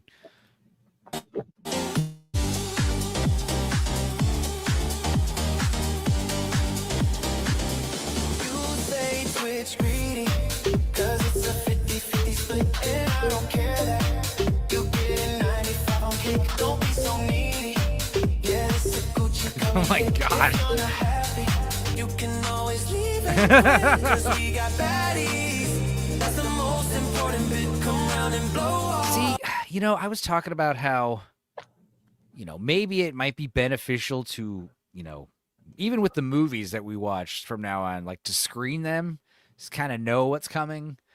But I don't know, just genuinely watching this shit for the first time and realizing what the fuck this is about. I don't know. It's something. I don't know what's better. What do you guys prefer? Let me know. Yeah, right here is live on Twitch. It's the soft cool side. We got the girlies getting lit. Take all your clothes off. Get down and flash your titties. This stream has been taken down for nudity. Which is funny because I've shown actual titties on Tales from the Crypt, and that'd be funny if that got it flagged.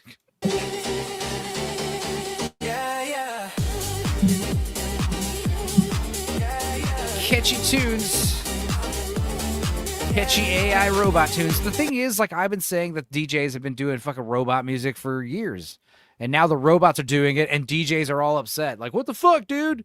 And I'm like, this is way better than y'all. Like, because you guys were, like, taking too much credit, you know? Yeah. You guys weren't even real musicians, you know? You guys are just fucking playing Ableton in front of a stage on, like, 50,000 people. You're just playing pre-recorded tracks. There were a few DJs currently, like Mike Realm is one I think of, who does, you know, actual turntables, actual vinyl. So, I mean, that guy actually has, like, scratch skills and stuff. Very few DJs still operate in that context. So they're not even DJs anymore. They're producers, right? That's what they call themselves, right? A music producer. Oh, it's so obnoxious, dude. Right. I mean, no offense. I have friends that do this shit professionally, and it's like, but I've always made fun of them. It's like, dude, you get, you know, because I mean, they say it too. It's like, hey, what am I going to split it 6 ways with some fucking band, or should I just do it all by myself? Like, that sounds way better, right? Yeah.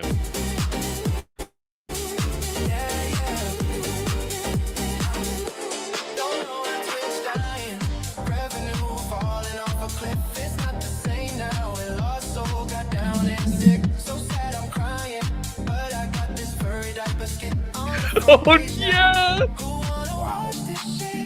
Wow. Yeah, that was the thing that happened. Yeah.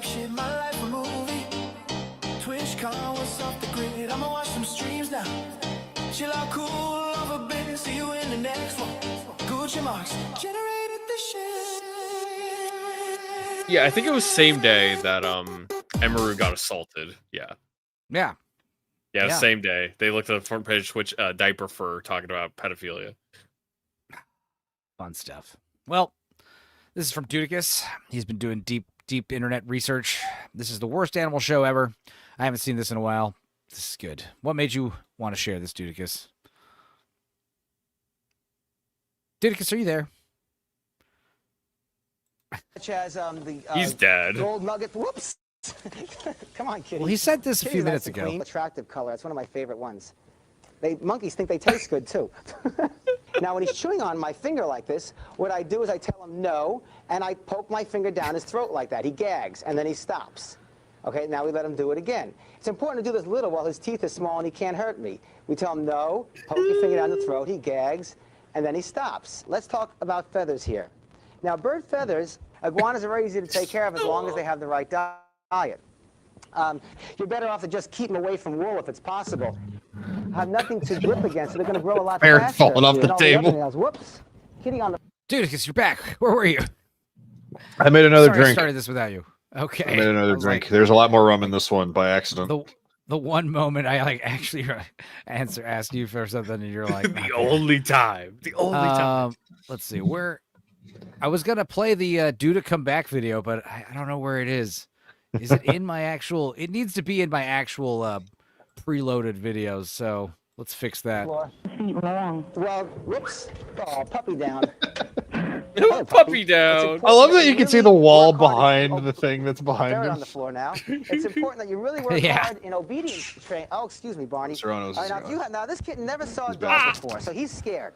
Okay. Okay, it's the first time So he's been he's here. Now, if you hold the kitten, cut it out, Barney, where they'll always go. Now, they chose Cut it out, to Barney. go inside. You let go of him?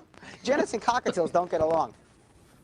Any veterinarian can do that nowadays. They have a very Why does he effective need vaccine 10 for animals rabies and on the ferrets. table at once? So I mean, because he only has the one table. So like he's doing like a segment that's an ad. They're different ads. These play public access, or is this like a segment on an already like a news show or something, morning news show? I don't know. What if you but just it's have them in baffling. their individual Susan. cages and then you bring them up when Hi, you're Susan. ready? Hi, how are you? I have a 1-year-old beagle mix pup. Senegal parrots do not Is it make being good eaten by a points. parrot right now? That she's there.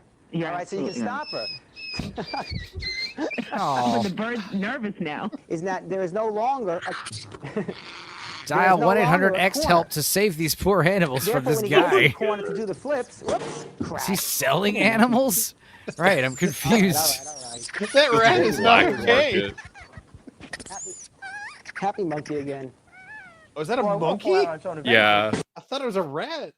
That monkey misses his family, who was killed so they could kidnap the baby monkey. It's the only way you can have a captive monkey, by the way.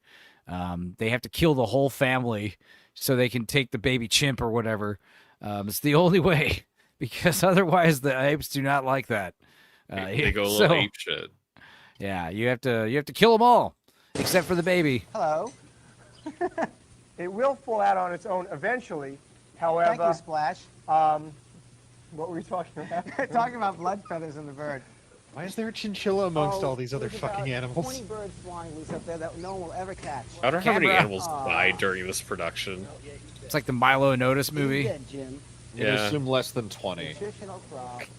but I think that's As being you send me a optimistic. fax, please be sure that you have some way that I can get back to, either by a phone number or fax number or address. Are they gonna And start if you have banging? some way like that for me to get... Whoops! Oh. What did you do to the dog? I like how the doggy's tongue. Dog another tried turtle. to eat the turtle again. Turtle again. Why did you? What is this? I come in this room and I never learn. No.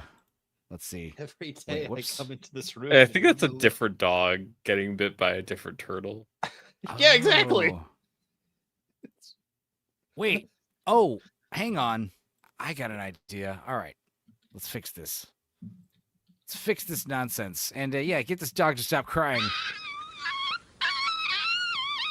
Come on, let go. We're gonna quick break. Take a quick break. We'll take a quick break, please, please, please. And cut. The public has never been allowed inside until now. Bravo takes you. Love it. Love it. Yeah, when you were gone, now I have this loaded, so now whenever it's appropriate, I can play this. You to come back. Any kind of fool could see. Good song. Thank you, Creamage. I forgot I had that. I was like looking for the video, and then I was like, oh, there is no video. It's a song. Gotcha. Enzo's going to do Animal Stream next week. I've done an Animal Stream before, I think. I know I did like a couple weather streams. What? Watched a bunch of weather-related videos and shit. It was like during like Hurricane Barrel. Let's see. What else? What's next? I got more stuff. Oh, yeah. So horror portion.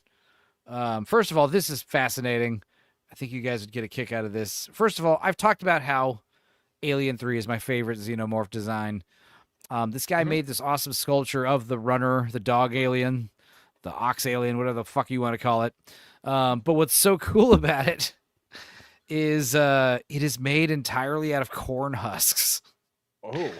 That makes sense. It's a girl. It's a woman, actually. She's taken corn husks and cut them up and folded them up. And like, if you look carefully, like, first of all, you see the size of this thing. Yeah, of course. Look at this intricate fucking weaving here, dude. Yeah, that's cool. This is sick. This is like, obviously, she's not an Alien fan. This woman is a girl who fucking makes all kinds of crazy shit with these corn husks. She just happened to make a xenomorph this time. This is fucking nuts. Like, I'm like, this is thoroughly impressive here. And look at this stuff. It looks so organic too, because it is technically. It's awesome. Recycling I could get behind. Yeah, it just kicked in. The tramadol, whatever, your pain pills. Hell yeah. But yeah, I do love the dog alien, the quadrupedal design, the smooth head, the lips. That's the other thing the third and first one have. Yeah, this unhinged jaw. The jaw comes like completely open. Dude, rad. Oh, she even has a little tadpole version. She has the, what is this version called? The chest burster? Nice. Yeah, I believe so. Except in Alien 3, the chest burster, for some reason, was born quadrupedal, which I don't really agree. I don't really prefer that. I do like when they're kind of little worms. And then I did like Alien Romulus, how they showed that pupa cocoon stage that they've never shown before in any of the movies. That was cool. That was something I could get behind. Alien Romulus had its moments. I liked the beginning part of it. I liked that egg stuff. I liked the slasher film format. This lady is a true Aliens fan. Dedicated. Yeah, maybe. This is my first attempt at cornhusk sculpting. Yeah, here's some progress shots. It's my first attempt, of course. Wow. You might be onto something. Look, even the teeth are made out of little corn husks. Like, wow. Fascinating stuff. Love to see it. All right. More stuff. I found out the name of this instrument, and I always thought it was a gong. I know they make creepy sounds with rubbing a rubber mallet on a gong. I've also heard that you could put a gong in water, submerge it in halfway in water, and you hit it, and it sounds like this woman screaming, right? And that's another sound effect you've heard. But I've always talked about the Matrix sound effect, the one they use in the Matrix all the time, and I thought it was the similar thing, but no, it's its own instrument, and it was invented by Roger Waters from Pink Floyd. But it's called and I've known about this instrument, but I could never remember what it was called, and I finally figured it out, and it's called a waterphone. And so once you find the name of it, you're like, because when you Google like weird sci-fi horror sound orchestra, shimmering, but it's called a waterphone. And once you hear it, you'll immediately recognize it. So the way it works, here, you're going to hear you'll hear when you do the full scale. Yeah, it sounds like it's hollow. So what it is a bunch of little tines in a random there's only been like 100 of these made, 100 plus of these made that exist since the 70s. So they're pretty hard to find, to say the least. So I think this guy made his own, but what's in this like, it's like a hollow metal shell that the tines are attached to, and that is filled with water, or half filled with water. So when you move it around, like, it changes the pitch all crazy. So that's pretty sick. You'll hear the one sound effect, like when he does a full run. You'll know exactly what instrument I'm talking about. When I say the Matrix. Now that's one note. It's two notes. Do a run.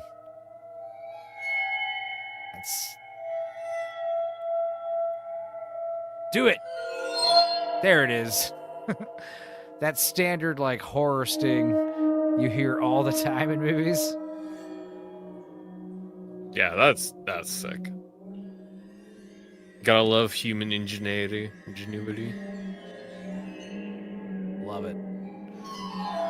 But if you find like an authentic one, I saw like a guy demoing an authentic one. It had a number on it. It was the one made actually by Roger Waters.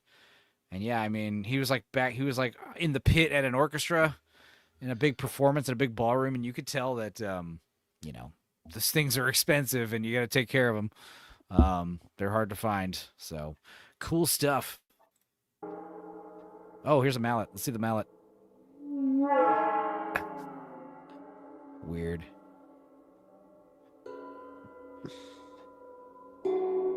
Anyway. It's pretty cool, though. That's the sound effect I'm referring to, obviously, that everyone knows. The Matrix sound. Now, who brought this up last time? Let's play. Atmosphere, the board game. The reason why I couldn't find it is apparently it's a DVD game. I was looking up a VHS game, so this is a trailer for the DVD game. Let's play the interactive DVD board game Atmosphere. Now, apparently you can find the full DVD uploaded on YouTube. It was Creamage. Okay. Apparently you can find the full video on YouTube, so maybe we'll watch that sometime. Featuring a TV host who you must obey. I am the gatekeeper. It's fast, frightening fun in this race against time. Whose turn is it? Answer. Shit, maybe there's a way we could just play it. You know, if it's up That on would YouTube. actually be interesting for Yes, my gatekeeper. Roll the Do we need like special cards or pieces or anything? Probably, right? No, I guess they do have a Pick lot a of that. key. It's trying to think. How cute. Face your greatest fear to win the game. You know who this guy reminds me of? And this is, you know, first of all, most of you are not going to know who I'm talking about. But those of you that do know who I'm talking about, you're going to think, what the fuck? But also, I kind of see it. But it's Florian, Darcy's fiance, Darcy's husband from 90 Day Fiance. If you don't know who Florian is, No. he is by far the best part of any 90 Day show ever. And there's hundreds of 90 Day shows. IB the Ebb says, happy belated birthday, Stupenzo. Thank you very much. And yes, happy birthday to Mother. And whose birthday is it today? Someone's brother's birthday is the 28th. It's Obi's mom's birthday as well. Yeah. And Miss Hillary Clinton. And Mrs. Hillary Clinton, our favorite high-profile satanic witch, allegedly. Did you see Candace Owens the other day? She was talking about how like Elon Musk is a lizard person. Maybe he is. Maybe he's a good lizard person. You know, maybe there are good and bad lizard people. I mean, that's what I've always heard. There's like warring factions of either angels and demons or two classes of aliens that are like living amongst us, like fighting for our who owns us, basically. Yeah, I'd seen like a clip from her show, and she had like, I don't know if it's AR or anything, but it was definitely like obviously computer generated picture of like a lizard person. And she's like, you look at the lines on the skull like this, and it looks like they kind of line up. Krevich says, happy birthday to the future president. Guys, I'm not going to run for president, okay? Oh, you're talking about Hillary Clinton. I see. You're making fun of her. Yeah, that's funny. Candace Owen, Rex Vectum's Nubian queen. John Lennon is the walrus. Obi Dean says, my mom told me the OG Uncle Fester's birthday is on the 26th as well. Oh, yeah, what's his name? Guy who originally played Uncle Fester. I have no idea. I know it. He's famous, old-timey actor. He's got a silly name.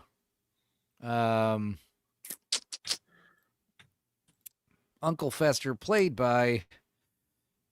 Good God. Why is this so hard? Jackie Coogan. Nobody in the chat beat me. That's pitiful, because I took forever in that, you guys. I expect you to do better. I don't actually know who Jackie Coogan is. Dice, pick a key. It's trying to think. How did I see anything with it? Face your greatest fear to win the game. Yeah.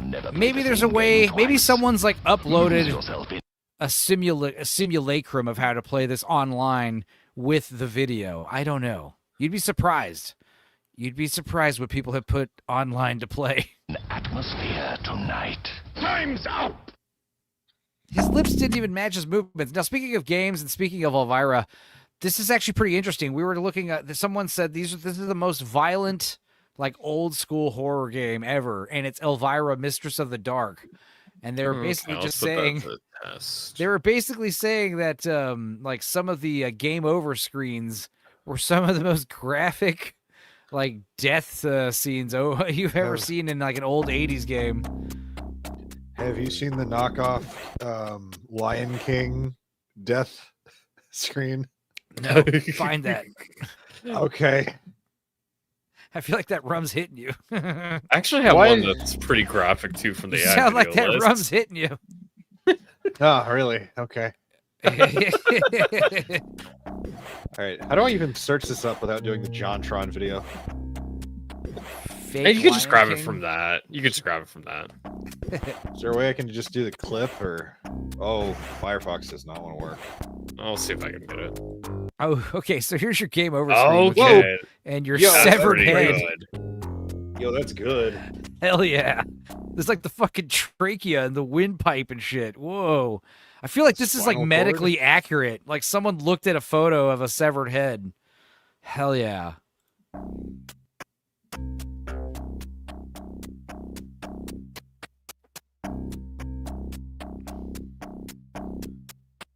Wow, Firefox really doesn't want to work. Okay, well that's a Well, little it's- lazy. Yeah, that's about what I That's a little lazy. Took the head, traced it. All right.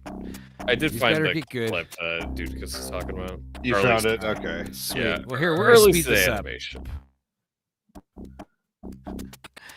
We're gonna speed this up. Let's play the music fast. Okay, so the same head recycled, but in a boiled pot of soup.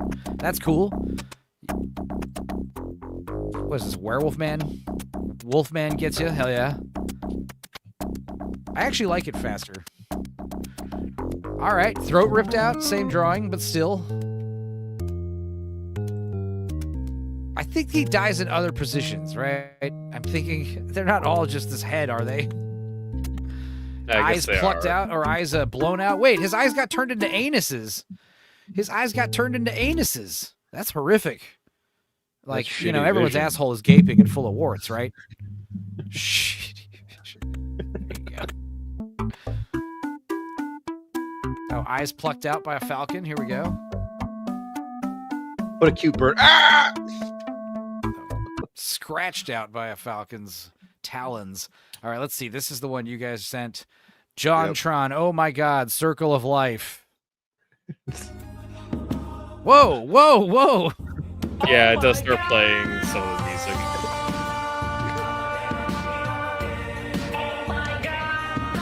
The lion just hangs himself. Yeah. Yeah, I got the little That's pretty commentary after hardcore. from the video too. I don't think it works quite well if it you doesn't do? have the "Oh my god" over it. Yeah, this is from his video. Is it gonna play now? Yeah, I think it was right after this. Are you kidding me? Simba fucking hangs himself when you get a game over? He just steps into a noose. He didn't even kick over a chair. The earth beneath him just gives way. Yes, as you... Yeah. Wow. Did he get skull fucked, this guy? I don't know. Video's still young. All right. Oh, okay. Little goblins. Wait, speed it back up. Oh, it is sped up. Jesus. Oh, that is kind of slow. Oh, Oh, okay. that's good. Again. Oh, that's good. Also graphic. Wow. And even the fucking bloody fingernails, dude. That's a crazy, fucking realistic, nightmarish That is detail. extremely good. I love that. This guy just literally just found dead bodies and painted them. It's like Tim Roth in that fucking Tales from the Crypt episode. Get killed by a rock. Oh, wait. Cut his hand off. He did. Oh, no. You just made him mad. He clubs you to death in the head? Hang on. Whoa, whoa, whoa. Go back here. Clubs you to death. A few more frames. Oh, dude, you got brained by a one-armed ogre. Your eyes, like, paralyzed with fear in your last lifeless moments. Your last moments locked in a nightmarish cycle forever. Awesome. Yeah, that's a good shout. Bash your head in with a rock. Oh my God. This is an Elvira game. She's so much more sexy now to me. Knowing that she was like, I like the idea that she was the one. Like, no, I want it fucking violent. You understand?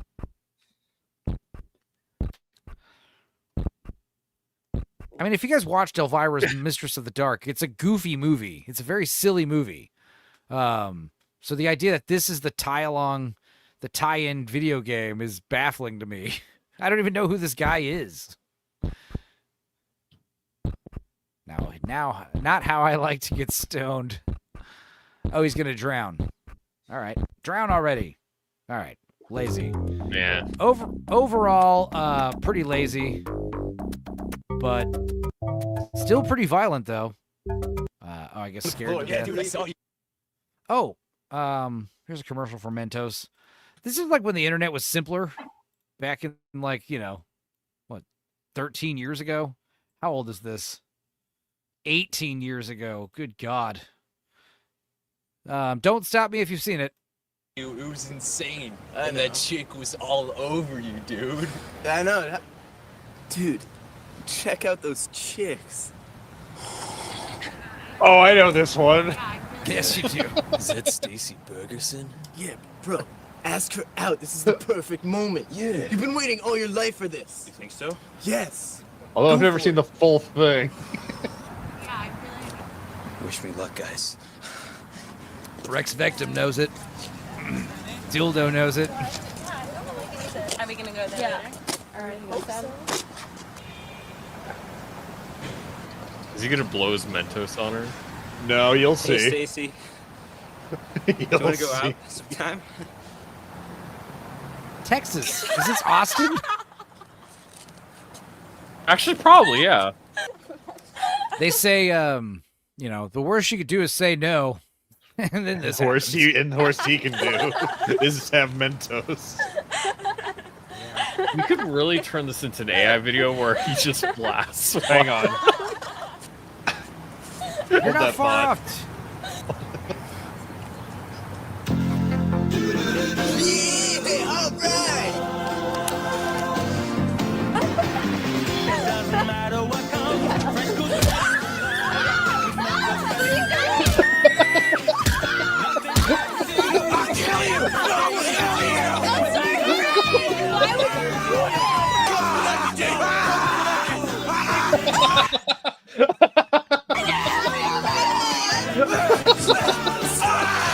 Mentos, the fresh maker.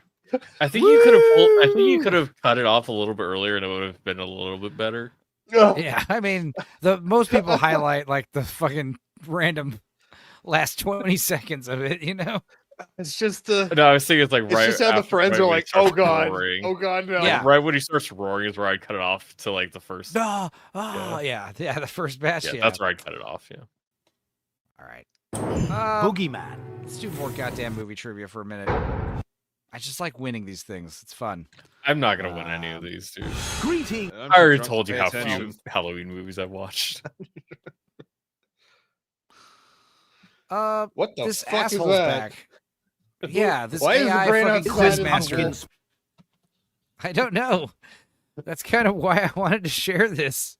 These weird AI content slop. And there's like quiz channels that are just like this. How like look, let's check this out. This channel's called Brainiac's Trivia Vortex. It's got 6,000 subs. This has 4,000 views, so not a lot, but the idea is like there are like 19-year-olds that have like 20 channels that operate random crap like this, and they just generate shit like automatically somehow. Spice posers, are you ready for the ultimate Halloween trivia marathon? I doubt it. Speed it up. It doesn't even blink at a normal rate. Ah, yes. Halloween. Seaver says, "Why am I gay? Because I like trivia." Plot twist: he's in the bear. He is the bear.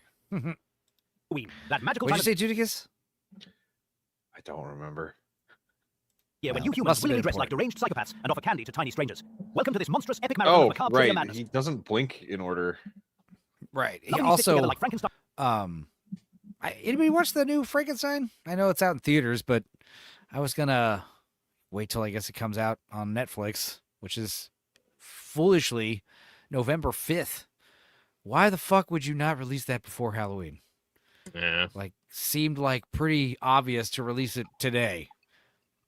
You know, have a whole week leading up to Halloween, right? Or at very least Wednesday, the day before Halloween. What's the difference? Yeah, I don't know. Am I wrong here? I mean, do you think it's Yeah, going no, to you're suffer? right. That Do you makes think sense. do you think it's going to suffer because it's released post Halloween? Or do you think like it could have done a lot better, or do you think it makes no difference? Like everyone's And gonna maybe watch it? people could look up a study and see if Halloween movies really do better when they're like, or scary movies really do better when they're released before Halloween. I'm just saying, like, I mean, I definitely, if it has the choice between coming out a few days before Halloween versus a few days after Halloween, I think that does make a difference. But Yeah, I have to because- imagine it would, because more people will probably go to theaters on like the day before Halloween or on Halloween. Yeah, I mean, that's true, but we're talking about a streaming movie released, you know? Oh, yeah, sorry, I didn't. So, I mean, yeah, it did, definitely. the idea Even that it more came out in likely. Even theaters. more likely. Yeah, it came out in theaters already, but I'm saying it's not coming out streaming until November 5th, which is like, seems very stupid. Yeah, listening. Yeah. Your argument makes sense. But I'm hearing it's really good, so maybe it's just so badass. Who gives a fuck? Everyone's gonna watch it anyway, and they're not gonna care. Sebrew says gay trivia. You got the Durley. Serrano's is gay. $2 though. I don't know. Maybe we won't do trivia. Trivia is gay. I just like showing off how smart I am, guys. All right. He's got a big I'm Stupendo, and I love sucking dicks like this. You know what I kind of want right now? A hot dog.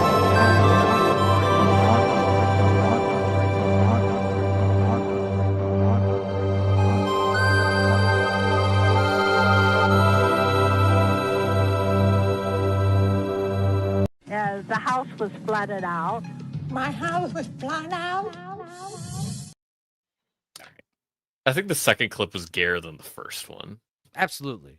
Yeah. But I do like hot dogs, and that is why I saved that video, because hot dogs. I mean, there's a lot of hot dog jokes on this channel. I was gonna make hot dogs tomorrow, but yeah, I mean, I was gonna make some dank ass like all beef hot dogs with like some pulled beef on them and barbecue sauce and just go crazy, gourmet style. Sam Haines hot dog. Enzo, the gay Enzo clip finally happened. Well, there's the song version too, you know. I also need to get faster on the trigger. I need to get like maybe a stream deck so I can, you know, do the funny like radio jockey inserts, you know. Can you say that again? Just the way you said it. Just the same way.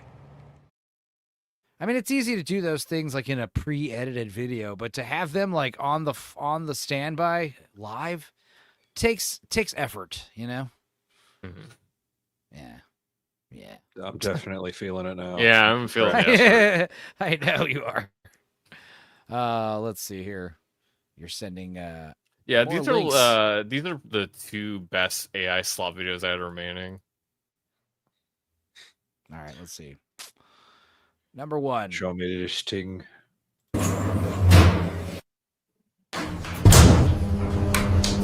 Oh, what was the point of that? That wasn't very nice.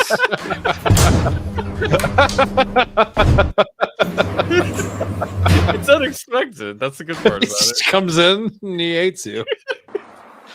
Mommy, open the door. It's cold outside.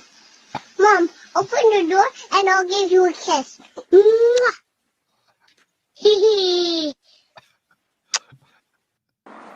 What?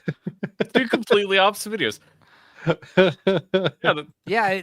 In fact, it's like when I see Also, this one Suno- is like very convincing. Right. When I see a Sora video that doesn't have anything ridiculous happening in it, then if you showed me this, other than the audio, I'd be like, is this real? Like, what is the point of this?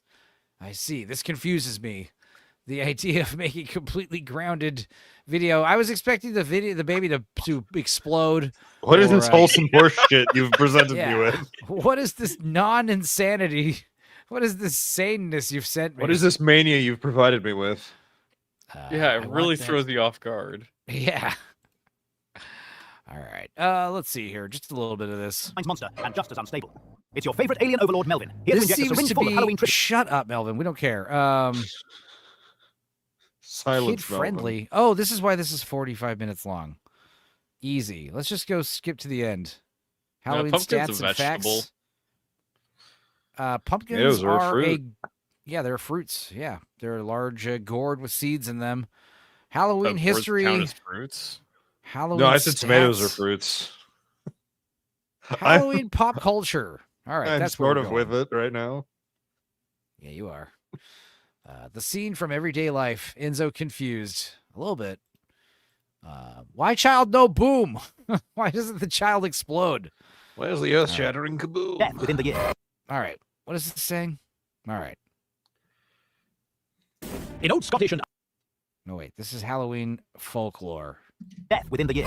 And that concludes your guided tour through humanity's most questionable bedtime stories. From soul-stealing cats to haunted... Shut up with your chat GPT nonsense. All right. This trivia is gonna suck. All right, I'm sorry. Guys. Yeah, I that's can the already Crypt tell. This is Keeper. Like awful. that's the first one. It's Yeah. Billy Crystal. The last one was legit Shit. No. All right. Let's watch the Nair Witch Project. Now, this is Joe Bob Briggs from Monster Vision on TNT. Apparently, for the openings of, they were doing television broadcasts of Carrie, Child's Play 2, and Phantasm 1 and 2. So that's 4 separate movies on 4 separate weeks. And on those 4 weeks, there was a congruent, cohesive, structured storyline of these 4 episodes. They were parodying the Blair Witch Project, which had just come out in 1999. And somebody pieced them all together in a little mini short film. So let's watch this shit. And watch it at normal speed, probably. Is it better or worse? I will dip out now, then, since you're watching this. I have no idea. This is one of those things that I loved Monster Vision as a kid. I do like Joe Bob Briggs, but as just kind of like a, cult status symbol. He's just kind of a funny guy who had a funny accent, and he was kind of like the male. He was like the male version of Elvira, He was like the more laid back of the who were some of the male Elvira guys who presented horror movies? Like Svengoolie? Svengoolie. He's the guy that's still around. He was like a more laid back redneck Svengoolie. He was like trailer trash, he's hanging out in his trailer outside in the woods or in the canyons. He had this great vibe to him. I'm going to get going to bed now. All right, Serranos. Yeah. Good night. I will see you again some other time. See you, man.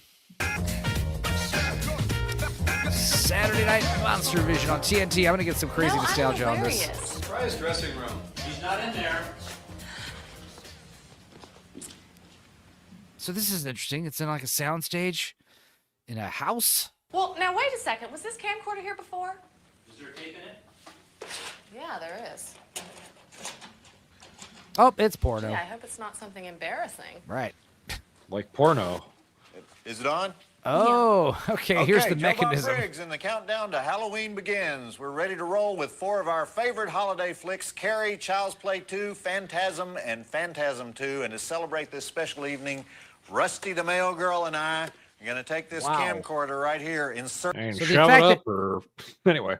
Dude, the fact that TNT... Are you telling me TNT aired all 4 of these movies in one night? That's dope. That would have been a dope Saturday night or Friday night as a kid, if you didn't have, a bunch of VHS or DVDs or whatever. Because, it did suck that these movies were edited for TV.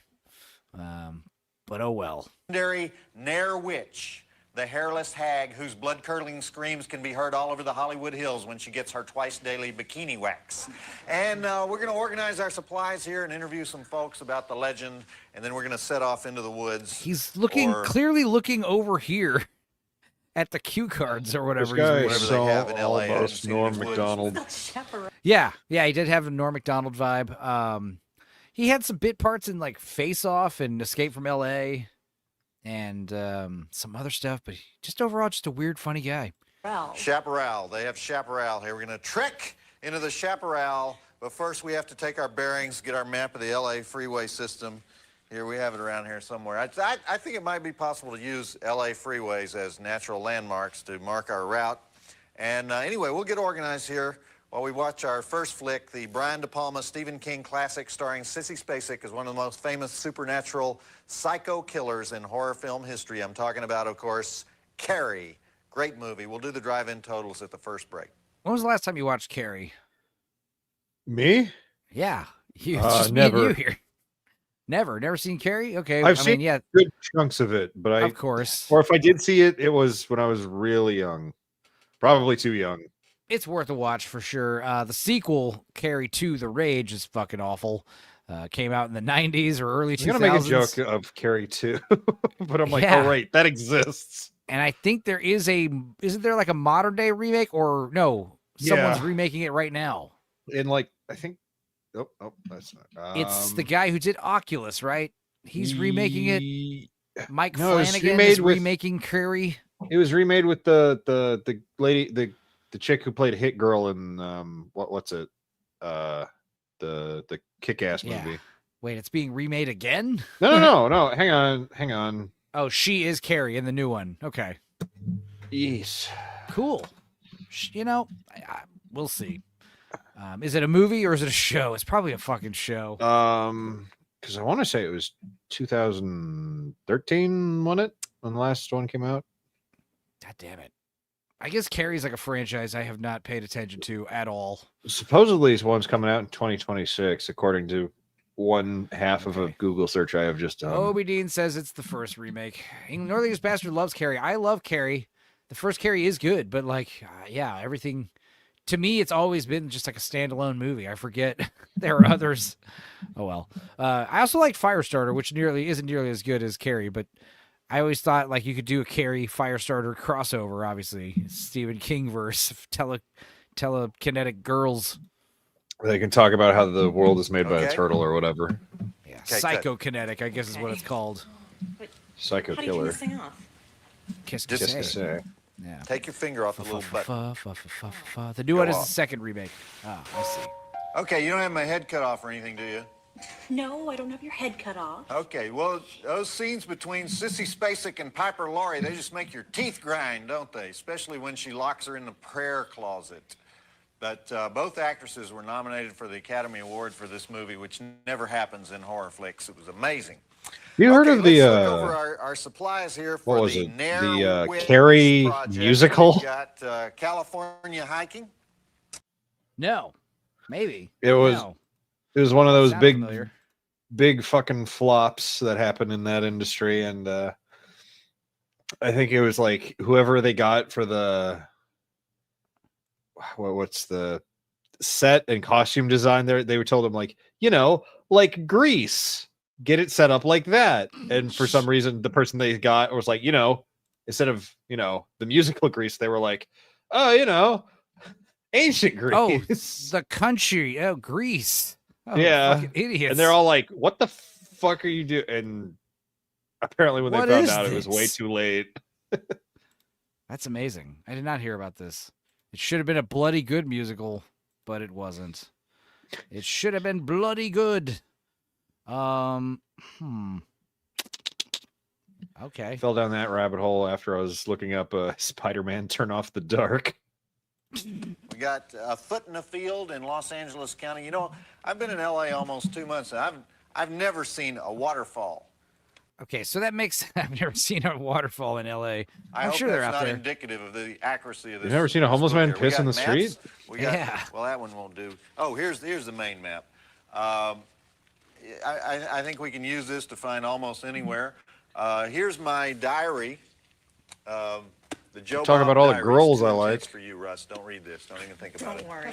And this is. I love something how his about whole the crew cult sounds of like the hot Nair chicks. Witch. Like he's the only So, guy in I don't know. here. And, I said I'd do the drive-in totals. We got to do that first. So put the camera on me again.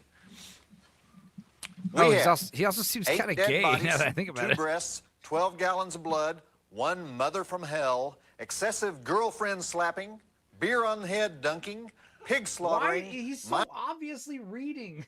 He's so obviously reading.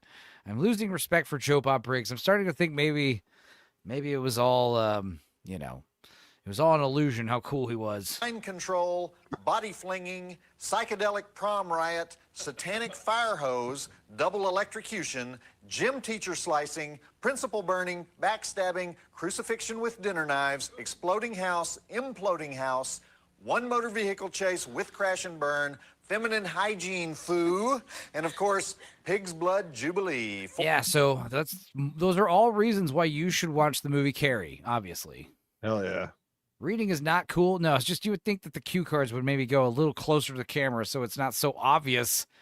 We're standing as the camera, 6-7 feet away from him, and that's the thing about our eyeballs. There's a reason why we evolved with like the whites of our eyes, so that way it's like evolutionary that we can see where other humans are looking. It's part of like how we communicate with each other. When you have like solid black eyes or solid white eyes, you instinctively don't trust something like that because you can't see what their eyes are thinking 4 or stars. doing. Okay. You can't tell what Think they're we're all looking set. at. Think we got everything we need. What about food? What? We're gonna be out camping. We're gonna need food.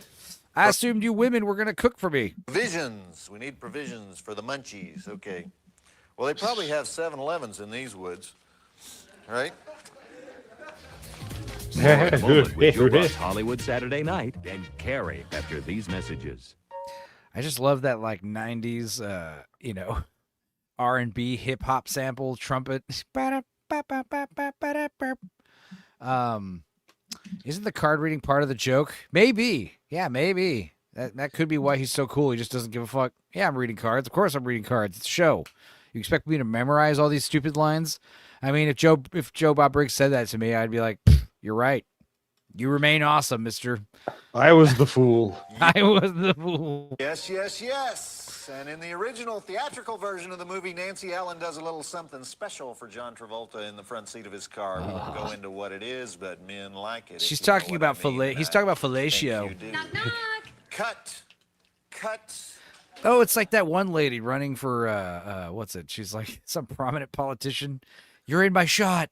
You're in my shot. I know. I'm just trying to correct you that it's not accurate what you said. Why are you in my shot though?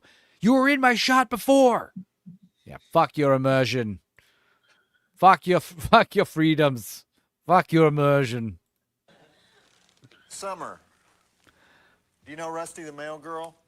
I think if Arnold had said "fuck your immersion," I think it would have been more forgivable. We're finding that the movies nowadays are terrible, and they're not as immersive as fuck your immersion. The movies. Fuck your freedoms is a little bit much. I don't know. I think I'm willing to move past it. It was 2020. People were saying a lot of stupid shit. I think we'll let Arnold Schwarzenegger get one pass. But that one asshole neighbor that you barely interact with who tried to get you fired because you went to a party, fuck that guy. Like no forgiving him. Hi, I'm Miss Verona's dog walker. What you guys doing? Dude, he's just surrounded by hot babes. Witch. Have you heard of her? Oh, sure. I think she was a silent film actress back in the early days of Hollywood. I thought she dated back to the 1700s. Oh, that politician chick is Karen Supreme. 1700s. I don't think so. Did LA even exist in 1700? Well, what else do you know about her? Well, she was supposed to be starring in this huge movie called Devil's Rock, but she got fired because she had this little facial hair problem. Devil's Rock. That's a movie. That'd be a cool horror movie about deadly crack cocaine, or not even like a horror movie. Like do like Reefer Madness, but about crack. Surely that movie already exists, right? And it's not funny and it's not tacky. Yeah, it's called New Jack City is a good movie about crack, but that's not really what I'm talking about. What's Someone destroys their life with crack. The John Travolta, not John Travolta. Shit. I'm sure there are plenty of movies that talk about the dangers of crack, and John Belushi fucking biopic that's nothing but slander. Oh yeah, okay. Well, I've never seen that, never heard of that, but I know I don't know. Google it. Anybody else? Does anybody know a movie where it's like? Because Basketball Diaries is what I'm talking about, but that movie's about heroin. Basketball Diaries is where Leonardo DiCaprio and Mark Wahlberg, they both destroy their lives with heroin. I guess Boogie Nights, porn star ruins his life with cocaine, but there's a redemption, so it's pretty good. And it's, there was another. It's a real one. Scarface is cocaine. Scarface Wired. is cocaine. Wired. The John Belushi story. Yeah. Why is it all slander and bullshit? Because it literally only talks about how his life was destroyed by drugs and like almost how instead of like focusing on like anything he actually did, it like kind of treats him like he was like an idiot. Oh, he was human garbage and shit. Mm-hmm. Yeah. And everyone who actually knew him was like, this is the worst thing I've ever seen in my life. Because that's, like in New Jack City and some other like hood movies, there are like side characters who are crackheads. The Wire has a lot of crackheads. They're like dope fiends and crackheads. But like I'm talking about a movie where a guy's life descends into madness because of crack, specifically smoking crack. There are lots of movies about the dangers of cocaine. There's lots about heroin. Meth, there's what's it? I guess Spun and a few others. Meth, Bug, arguably, The Salton Sea. Fun movies. The Salton Sea is cool though. There's that movie's more than just drug addiction. Anyway, crack is bad, is what I'm getting at. Devil Rock, the Devil's Rock. So, then everyone working on the movie died in a horrible accident. Can I kill with you guys? No. How does everybody working on a movie die in an accident? How did like 150 people at least die in a single accident? Tim Curry was smoking on the soundstage again. Maybe My they best guess. it was filmed on a boat. The boat sank. Everyone drowned. No, the movie was filmed in a submersible. Right? James Cameron really wanted those underwater shots. God damn it! Yeah, I keep reading. Every once in a while, I read a little factoid about the making of The Abyss. And I read that recently, the scene where the actress is like got her shirt open and she's all white and she's getting CPR done on her, and she's like getting her chest pounded on. That took hours to do, several hours to do, because James Cameron wanted more takes. The acting wasn't right, and then also a camera wasn't working. And that was the scene that made that actress like have a nervous breakdown and be like, "We're not animals, Jim. We're not animals." She stormed off and demanded she wouldn't come back unless the scene had wrapped. Jim Cameron almost drowned making that movie, and so did Ed Harris. Who else? Crazy motherfucker, Jim Cameron. Sure. I'm not getting in a tent alone with you, Joe Bob. There's got to be at least 2 other girls, okay? Deal. Dunzo. Okay, Summer, you can come. Yay! Is that D from It's Always Sunny? No, this is 10, 20 years before D. Joe Bob's Hollywood Saturday Night. 10 years before Carrie D. after these messages. Now just hold it like that, and then it focuses by itself.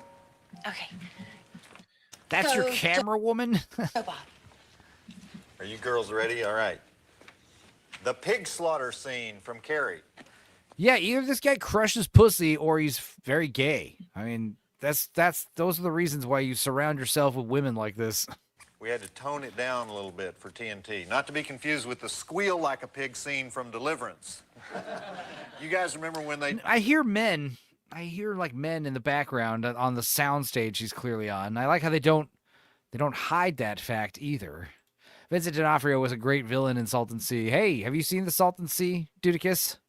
With Val Kilmer and Vincent D'Onofrio about meth heads in California, New Mexico. No, I have not. You want to know what the villain's name is in that movie? Yes. It's Pooh Bear. Oh. And they call him Pooh Bear because he did so much gack that his nose rotted off. So he has no nose. He's fucking terrifying in that movie. I highly recommend The Salton Sea. Vincent D'Onofrio is great. You got some pretty lips. Yeah, she's one hot ginger minge. Yeah, they're both good looking. The musical version of Carrie on Broadway. Oh, what were they? Here we go.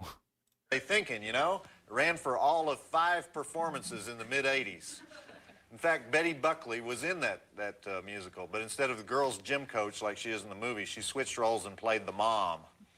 And can you imagine what kind of songs they wrote for Carrie's mom? You're going to burn in hell, so let's dance. Can you imagine a big Broadway chorus line going, a pig slaughtering? We're a pig slaughtering, slaughtering we go. Bro, I'm convinced this guy's gay. How did I never see this before? Joe Bob Briggs. Is he married? Let's look it up. That had to be tough. Okay, we were just about to leave here, but Rusty says we need some food if we're going to hike around the Hollywood Hills. So, where's the phone? We used to have a. Oh, here, use mine. All right. There. I'm going to call. I'm just going to call Pink Dot, have them deliver some stuff, because I don't know how many. Hi. Yeah, we need some stuff for a camping trip. We're going to look for the Nair Witch, and have you heard of her? Is that really since the 1700s? Did L.A. exist in 1700? Oh yeah, it was Mexico. Okay. 48 children disappeared near the Hollywood sign in 1700. That's right near where I live. I'm pretty sure Joe Bob Briggs is gay because upon investigation, he's only been married once for 1 year in the 70s to a woman, And they're saying, like, you know, is Joe Bob and his co-star Darcy a couple? Because he stares at her tits a lot and objectifies her, and a lot of people saying no. It's just, you know, more like grandpa-granddaughter vibes I get from them. And then nothing about him being gay, but like a few articles about him. Joe Bob Briggs rant in support of trans community. Joe Bob Briggs has been a defender of LGBT, which, you know, nothing super out of the ordinary with that. But that whole I was married once for 1 year in 1978 to 1979. And now I'm a TV personality who's very flamboyant. I'm starting to read between the lines a little. I mean, I play a character who surrounds himself with hot chicks, but you know, it's like Pee Wee Herman, basically. That's kind of the vibe I'm getting here. That's interesting. Oh, okay. Beef jerky, couple cans of soup. You know what I just thought of? Do you think Jambi and Pee Wee ever fucked? Because Jambi is, what's his name? He's very gay. John Paragon. He's a very gay guy. Funny as hell. Did a lot of funny songs. But Pee Wee Herman just recently revealed that, you know, after he was dead in that documentary, that he was actually gay the whole time. No real surprise to anybody. But you wonder, Jamba and Pee Wee. Never thought about that until just now. Cereal. Diet Coke. Diet Coke. Pepsi's okay, yeah. Northern Bastard says that ending always pisses me off. She gets to have some happiness for once in her life, and hot young Nancy Allen has to fuck it all up. Yeah, Carrie. Yeah, women are so vindictive and evil toward each other. That's kind of one of the big main messages. You know, and guys do a lot of bullshit that they think is wrong because a woman told them to. Stuff they know is wrong because a woman told them to. That's another, you know, message in that film. Yeah, also don't pour a bunch of pig's blood on the psychokinetic telepath girl that lives in school and everyone bullies. Yeah, I think it's just a big, great anti-bullying movie. Matilda was like Carrie if it was a sweet little kid's film, you know? You know, what if the kid with psychokinesis was actually, you know, a little sweetheart who had friends and was popular? You know, she'd let her friends talk to animals and make them float and have little dancing parades with the lilies and the sunflowers. But yeah, Carrie, that's not Carrie. Carrie was had a very hard life. So that's why she has a very explosive ending to that life. Baked Lays. Can we get some baked Lays? Baked Lays. And I think that's it. Lays. Oh, can we get one of those Wolfgang Puck pizzas too? This episode of TNT's Monster Vision is brought to you by Wolfgang Puck's canned soups and baked Lays. Do you have any of those Wolfgang Puck pizzas? Throw in one of those Wolfgang Puck pizzas. What kind? Oh, mushroom and gorgonzola. It's frozen? Mushroom and gorgonzola Wolfgang Puck pizza. Charge it to Kim Verona. Yeah. Why are we taking frozen pizza? Why are we taking frozen pizza out camping? There are some things that are cool to take out there frozen. You know, keeps your cooler colder. And stuff like soups and stuff, they kind of naturally thaw out over time, and then you heat them on a burner. Baking a pizza, I mean, maybe if you had access to like a big like wood fire stove that you made, you could take like a fucking But if you're going to go that far with a wood fire pizza, you might as well go the extra step and just make the pizza from scratch, right? Right? Yeah. I mean, if you're already going to do work, you might as well do more. I wouldn't do all that work just to eat a shitty frozen Wolfgang Puck pizza, you know? It's like you set up a huge like wood fire stove like made out of fucking clay or whatever. Or it's like a big barbecue pit you bring out there. That's either way, it's a pain in the ass. You set up a bunch of chop a bunch of wood, get it all ready, get the coals all burning, and then you put on a fucking tombstone pizza, you know? That seems a little stupid. It feels what's the phrase? You went the extra mile to fuck up. Yeah, it's like a crane to crush a fly, you know? What do they say, right? You know the place, right? Okay. Oh, and some SnackWells. Yeah, some SnackWells. I'm Beer not calling claws? back for Snackwells, all right? Be professionals, all right? I guess these were better because, you know, I got an idea. Let's watch the last 3 episodes of season 3, Tales from the Crypt, and we'll pepper in Joe Bob Briggs for commercial breaks, as he was intended. As God intended. Because that's what I'm realizing is Joe Bob Briggs was only cool because you saw him for 30, 40 seconds at a time in between some cool movie. So you, by default, by de facto, are representing him with his movie, associating him with his movie. Yeah, why is this so boring? I don't know. I remember loving Joe Bob Briggs' Monster Vision, and I realized, no, it was the fucking movies they're showing. Maybe that's the thing about us over here on Dorkside. You don't actually love us. It's the movies we're showing. Maybe this whole thing was just a silly goof. Silly goofy say. Well, I'm not stopping. Nope, that's not. I'm not stopping. All right. Yeah, that's a good idea. We will pivot. We're gonna finish Tales from the Crypt tonight. Season 3. We might watch season 5. I did not get cohesive answer on season 4. My next best bet is trying individual episodes, but I tried season 4, episode 1 a couple times, and that seems to also be inconclusive. And by inconclusive, I mean it's one of those videos that I can't download, and usually when a video you can't download, that's usually a sign that you probably can't upload it either. You know, sometimes you try multiple websites and multiple extensions, and the video is just not available for download. And that there could be something on season 4, but that makes me more worried about like uploading these other seasons. I'm like, well, like I said, these Wii Watches are probably gonna be temporary. I'm gonna probably pivot them to like members only, or I don't know, take some of them down completely. I'm gonna leave a bunch up, so some of the more evergreen ones, because like I said last time, nobody's watching these fucking streams after they're like a month old. They just kind of sit there and take up space. So what's the next episode? We've got season 3, episode 12, Deadline. Let's look this up. And this one, I kind of remember. Tales from the Crypt, bro. I don't have a whole lot of memory of this one. So I remember it being good. I could be wrong, though. So, here's what we'll do. This is how we'll make Joe Bob Briggs more tolerable. We will pivot back and forth to this Blair Witch thing.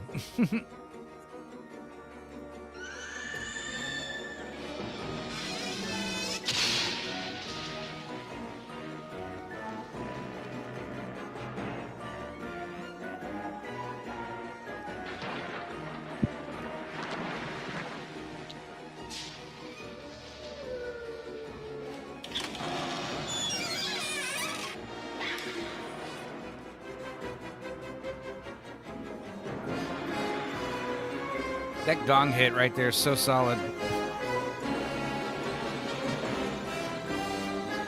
Dude, are those rats or bats? What do you think? Those are bats, right? Sound-wise? Yeah. Either way, it's a hell of an infestation. It's a hell of an infestation you got. And I guess what's worse, having a basement infested with bats or rats? I'm thinking actually rats are worse. Rats, because they're attracted by the smell of dead rats. Also, they unlike bats, are going to get into your food storage. No matter how well you have it stashed away, they're going to be eating your fucking food. Also, the rats transmit hantavirus with their urine and their shit, whereas bat feces is disgusting. It'll drip everywhere, but that shit's expensive. It's actually worth money. It's one of the most, Ace Ventura 2 is not joking when they were talking about how bat guano is a huge resource for the fertilizer company, because bat fertilizer, pound for pound, is like so rich in nitrates, which are essential for plant growth and stuff. So yeah, they use in Austin.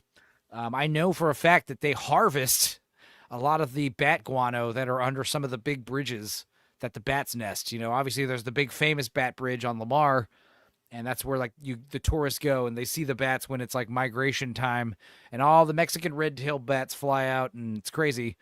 But yeah, I think bats over rats. And now obviously going down to your basement, it's infested with bats. That would be uncomfortable because I guess bats have rabies, right?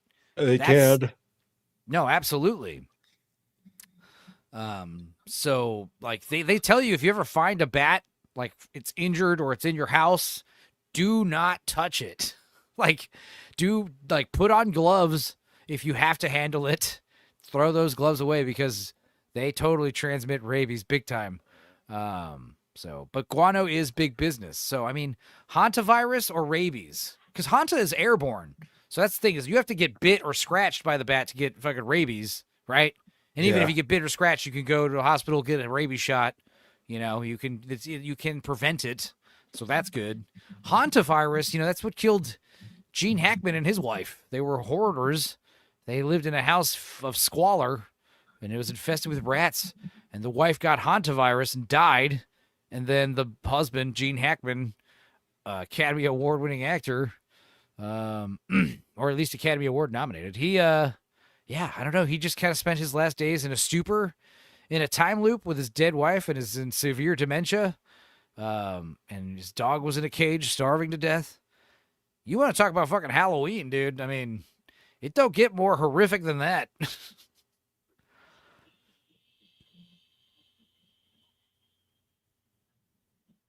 Right? Yeah. Dude. I'm sorry, I thought I was just kidding. I was the end of the bit. It was. I was gonna see if you thought I'd froze or whatever. I kind of did. Of course. Hanta is wild shit for sure. Yeah, I guess, sorry about that tangent, but I guess upon reflecting, if I had to choose, obviously both terrible. House full of now we're not talking about the house itself. If there are fucking bats in your house, like, that might be worse than rats in the house.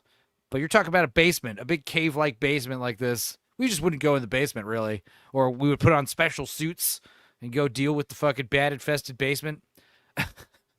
The thing is, bats actually provide a service. Like, I bet you my house has no fucking mosquitoes, right? Yeah. There's no fucking mosquitoes in my house for sure. Like, there's no mosquitoes in a 2-mile radius of my house. Also, all the neighbors think I'm a fucking vampire because all the bats are flying out of my basement every day at dusk. And plus, like, yeah, I guess I could go in the basement at night because I would know the bats aren't there, right? The bats are out fucking prowling. Yeah. I'm actually getting kind of stoked about having a basement full of bats. I'm starting to see the benefit here. I'm here just for the booze. Yeah, that's a good pun. Yeah, bats also don't eat through your cables. They don't eat your food. They don't give a shit. They eat all the bugs in your house. Yeah, I bet you I don't got no roaches in the house. Honestly, even just having like a small little like gaggle. What is a group of bats called? A brood? Swarm? No, I think it's a brood. Group of bats is called, a colony. It's also called a camp, a cloud, or a swarm, depending on the context and species. Okay, so this is interesting. Oh, so bats are a roost of bats. They roosting bats. So that's when they're like, camped in your basement. They would be roosting. That's a camp. So when they're roosting, a cloud is when they're flying. A cauldron is a more creative and evocative term used for a large group of bats. A big bunch of bats. And a swarm is applied to any large group, insects or animals, including bats. But a colony is the most frequent term for a group of bats, especially when they are roosting, together during the day or hibernating. Fascinating. Bat facts. Cool. Yeah. What if you just had like 5 or 6 bats that lived in your basement? And even like you came down during the day when they're sleeping and they don't really bother you. They're just chilling over there in the corner. And yeah, there's a little pile of bat guano directly under them. But the problem is bat guano. The thing about bat guano is it doesn't smell. It's a weird smell. It's not a bad smell. It's not like dog shit. Dog shit, cat shit smells awful. Dog shit is probably like, sometimes like human shit smells terrible. Sometimes dog shit is worse. Yeah. I don't know what it is, but dogs, it's awful. Vegetarian animals like rabbits, they're fucking dirt. Their shit smells like dirt sometimes, like goats and stuff. Like it's, fertilizer. You think of like, store-bought fertilizer. You think, oh my God, like manure smells pretty bad. Horse shit smells pretty bad. But bat guano has this very interesting, like weird, it's not a good smell, but it's not like a very offensive smell. Basically what I'm getting at is if your house smelled like bat guano, that would not be as bad as if it smelled like rat piss, rat shit. That when the rat piss is everywhere, that's not cool. I don't know, so I don't know. Plus I can't make money off of rat shit. I could theoretically make some money off of bat shit. Or at the very least, have a hell of a garden in my backyard. Have one hell of a garden. Grow some serious fucking like vegetables. That would be cool. Stupenzo brand guano. Yes. Creamage, get on that. Stupenzo guano commercial. Stupenzo guano is the finest guano. Pound for pound, it gets way more nitrates than your typical horse or cow bought manure. You want bat guano. It's a tiny jar, and look how much of your acreage you can fertilize. I have peppers the size of my dick, okay? I've got a pumpkin the size of this shirt. You see this? This is how big the pumpkins are. They're like the size of my torso, and I'm a large man. All right? My house smells like dead hookers. No, not yet. They're still pretty fresh down there, Cow shit smells bad, yeah. But the cool thing about cow shit is the cow patties harden and they turn into those. The cool thing about cow shit is like wild fucking psilocybin mushrooms grow out of them. So, I mean, that's pretty cool. If you guys have ever eaten fresh, like mushrooms, I grew them hydroponically, but I think they're still, they don't come from cow fertilizer. I don't know how they do it, but when you grow them like in a closet, and they're super easy to grow. But yeah, you have some kind of something that sets off the spores, and you grow them in a dark closet. But if you've ever eaten fresh mushrooms, like I ate one of those, usually they dry them out, But when you eat them and they're juicy, I swear to God, dude, you start tripping like instantly. It's not cool. It's actually kind of scary. So I don't recommend it, and they taste awful. They taste horrific. I like mushrooms. No, don't eat those. Add it as a free space until the next round. My weed never tasted better. I didn't have Stupenzo devolving to being a poo stream on my card. What? Do you not hang out here? I was actually shocked we talked about poop so little. Shrooms have an awful taste. Yeah, well, Dave Chappelle said it best. It tastes like athlete's foot. Tastes like athlete's foot. Like, I don't know what that means, but yes, that's a very accurate description of what, and when I say I like the taste of mushrooms, I mean like the mushrooms you put on your pizza. I love mushrooms, and I'll eat them raw on a salad, but obviously they're fucking delicious when you grill them up, eat them with a steak or whatever, put them on a burger. They're awesome. They're delicious. You cook them until they're going to be dry, then they're going to get wet, and then they're going to get dry again. And that's when they're ready. They're fucking so delicious. Cook them in some olive oil, some salt, spinach, mushrooms. It's a great combo, man. And garlic. Oh, a lot of garlic. Tales from the crypt. What the fuck shrooms are you eating? We're talking about psilocybin shrooms, like those psychedelic mushrooms. They taste awful. They really are bad.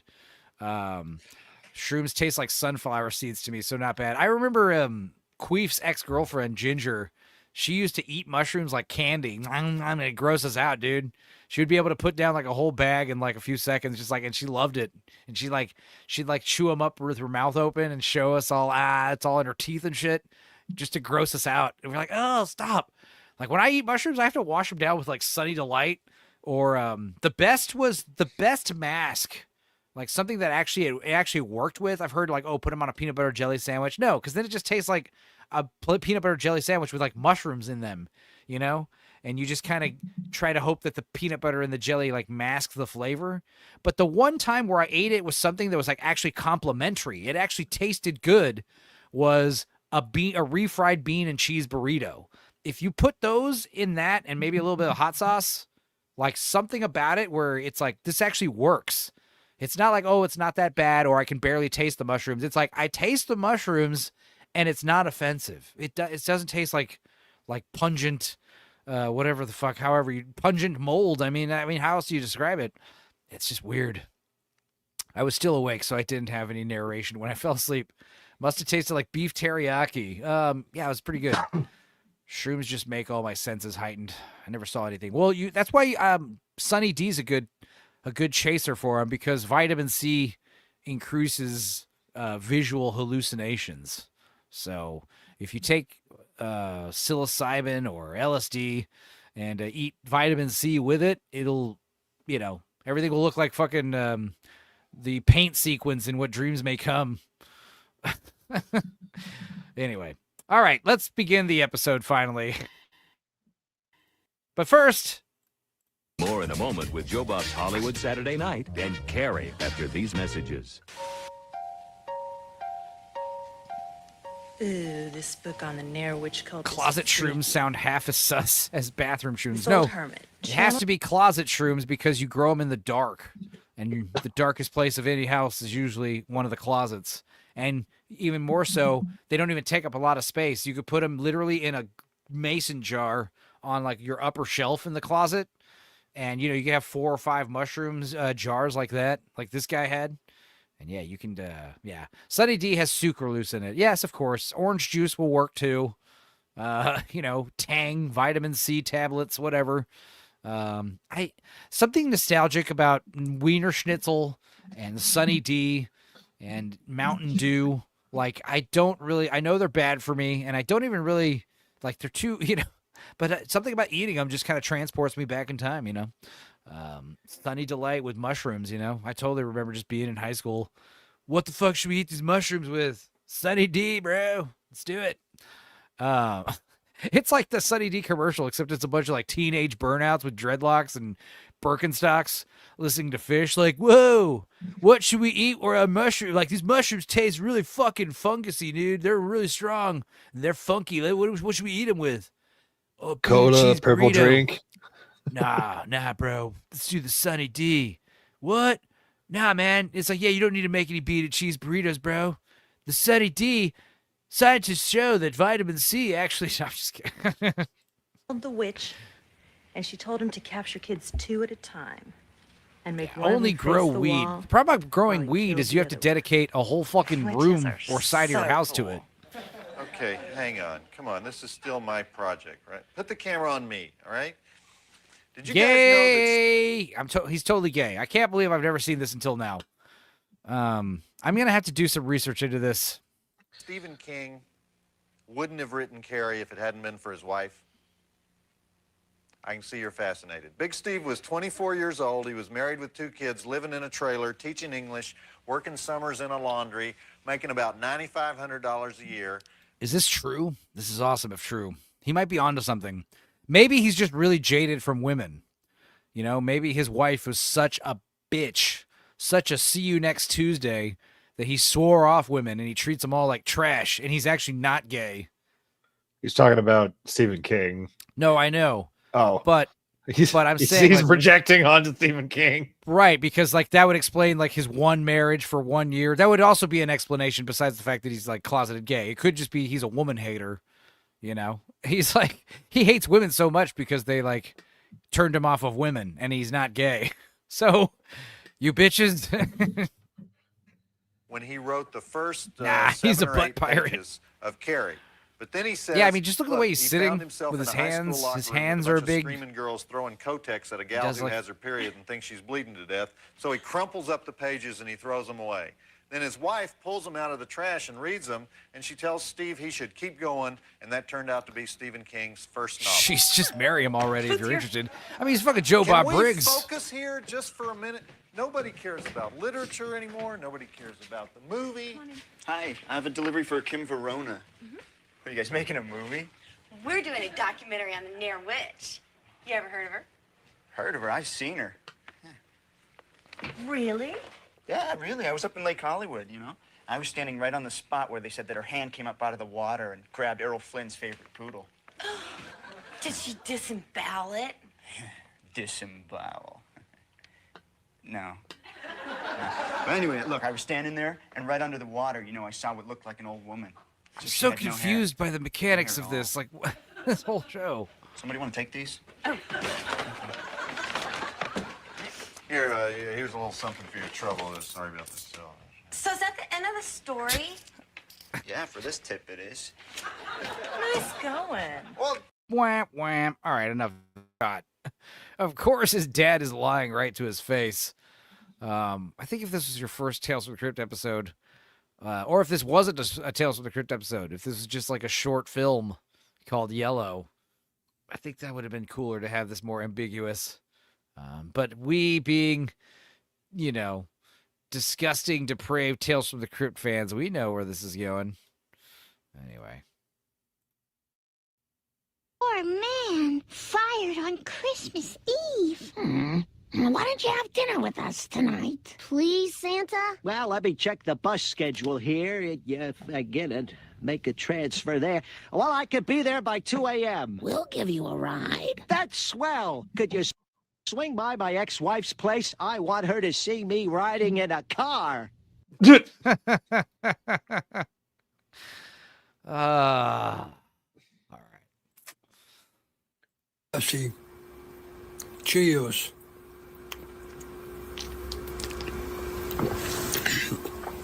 Fuck water. I don't drink water. I don't care if it kills me. Doctor said drink water. Fuck that. Oh. Dismissing a chat ad? Yeah. Oh, boo. Peeper says, you should have shown this to us first. Yeah. Well, I did show you drink Pepsi fuck water first. Oh, you're talking about Yellow. Well, I kind of just realized it watching it now, you know? I was like, you know what? This would be a good introductory episode, you know? Yellow. Anyway, that's it for season 2 and 3. I guess maybe we'll do season 5 like as much as we can for the next stream next Sunday. I don't think there's going to be a stream this week. I'll be in Austin. But this movie this Wednesday is going to be The Frighteners. It's edited, and it's going to be the last movie of the old format before we up our editing game on these Wii Watches. And hopefully they'll still retain their value and be funny the way they have been. Just with, you know, some little... We'll try a little harder. You know, some insert shots and some funny, you know, extra info, that extra legwork. Yeah, no season 4. Like I said, I wasn't able to, I don't know what the deal is. I'll look into it. But it doesn't matter because season 5 is kick-ass. So, live stream some of Austin. Don't be gay. Well, the thing is, I'm only going to be good for a couple days, and I don't know if I'm going to take my computer. I might leave my computer here. We'll see. But even if I do take my computer, I don't think I'll have time to live stream because the only time I would be able to is Wednesday. But Friday's Halloween. Everyone else is already going to be streaming, and I could try to come home. If anything, I might come home Saturday, maybe Sunday. So, like I said, we'll just do an extra fun Sunday Dorkside, and you know, like I said, maybe we'll watch season 5. Maybe I'll have a bunch of shit to talk about. Who knows? We'll see what happens. Dudikis, what about you? What are you doing the rest of the week? I'll probably stream a bit. I don't know what game. I don't know if I'll do any more Skinwalker Hunt because I think I exhausted that game already. It's not very long, so I have to figure out. What do you? I guess I have the Signalis thumbnail ready to go. So what are you doing for Halloween? The Friday. Halloween. Odds are I work, and then I'll figure out what to do after work. So no plans. I might really. go. I might go find a party or something. Find something cool to do. Go maybe watch some. Maybe go to the movies. I don't know. We'll see. But like I said, The Frighteners is on Wednesday. That was a fun one. And Sebrew joined us for that one. So that's cool. And it did pass copyright. So it's up It's up to stay. Alien Isolation. Oh, I could play Alien Isolation technically. I don't have a thumbnail for that one. Creamage. You could make one. It's easy. Yeah, probably. You don't have a hand-drawn thumbnail, but I mean, you could probably draw one quickly. Probably. If that lady could make a fucking xenomorph out of corn husks, I mean, it's just. I'd also have to download it. It's just. the game. I know I own it. Yeah, I just bought it big is for it? Steam summer sale, and It's only 30 gigs. That's nothing. Yeah. Still. Yeah, maybe I'll install it and play it soon. I gotta start streaming with OBS. Get to do that. The problem is you can't, OBS, I won't have all the reaction vids and stuff on standby. I'd have to like download them and keep them on a hard drive and get a Steam Deck or something. I don't know. There's ways to do it. Also, yeah, I got to figure out how to get the little blinking avatar bubbles when we start doing the Wii watches. Get that plug in. Do some overhauling. Do some renovations of the place. It's exciting. I'm excited. But yeah, it's been a fun Halloween, fun October. We've been doing spooky season for 2 months practically, and we'll probably keep it going all the way till Thanksgiving. So keep the spooky vibes up. And yeah, it's 6:20 in the morning. So pay your electric bill, peepers. Yes, I'm already home in the dark. Yeah. Yeah, you'll be home in the dark on Halloween? All right. Cool. Well, we'll see you guys then. Are you recording the gig? I don't think so. I'm not. We're not. If someone at the venue is that we don't know about, it's news to us. But there's like 2 other bands, so it's one of those things where, I don't know. It's like 2 other tribute bands are playing, and I think we're just playing last for like an hour. We're gonna do. We're gonna play a bunch of 80s songs. It's very out of pocket for us. It's some kind of event they're doing. Please record it. I'll be busy playing the drums, so I don't know. If it happens, I'll share it with you. Let me put it that way. I won't hold out. All right. Guess you quit smoking. Fuck that. I do what I want. It kills me. I need patches even though I get diabetes. You know what it really is? It's this sound right here. Like, that is a powerful throat swallowing sound. You know? God.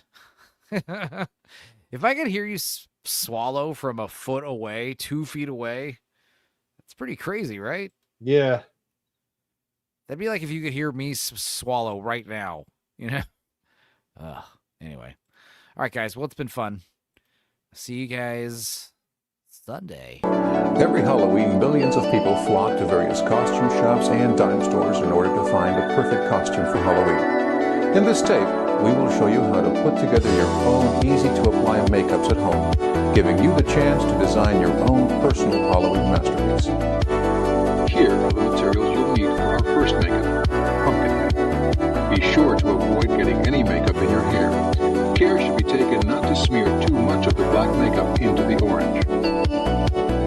And that's it. Here's the completed makeup. Here's what you'll need to transform yourself into a fierce, blood-sucking vampire. Use a little stage blood and apply near the corners of your mouth for an unsettling, dripping blood effect. And there you have the completed makeup. In order to transform yourself into a fierce lizard creature, here are the materials you'll need. And here's the complete lizard makeup, and some green makeup to color your lips. And here's what you end up with. Evil clown. Robot. Old man. Swamp creature. Here are the materials you'll need to safely transform yourself into a burn victim. There you have it. We here at Suburban Tempe Company wish you great success with your makeups, and of course, a frightfully good Halloween. Until next time, I'm Don Pesic. Thank you for joining.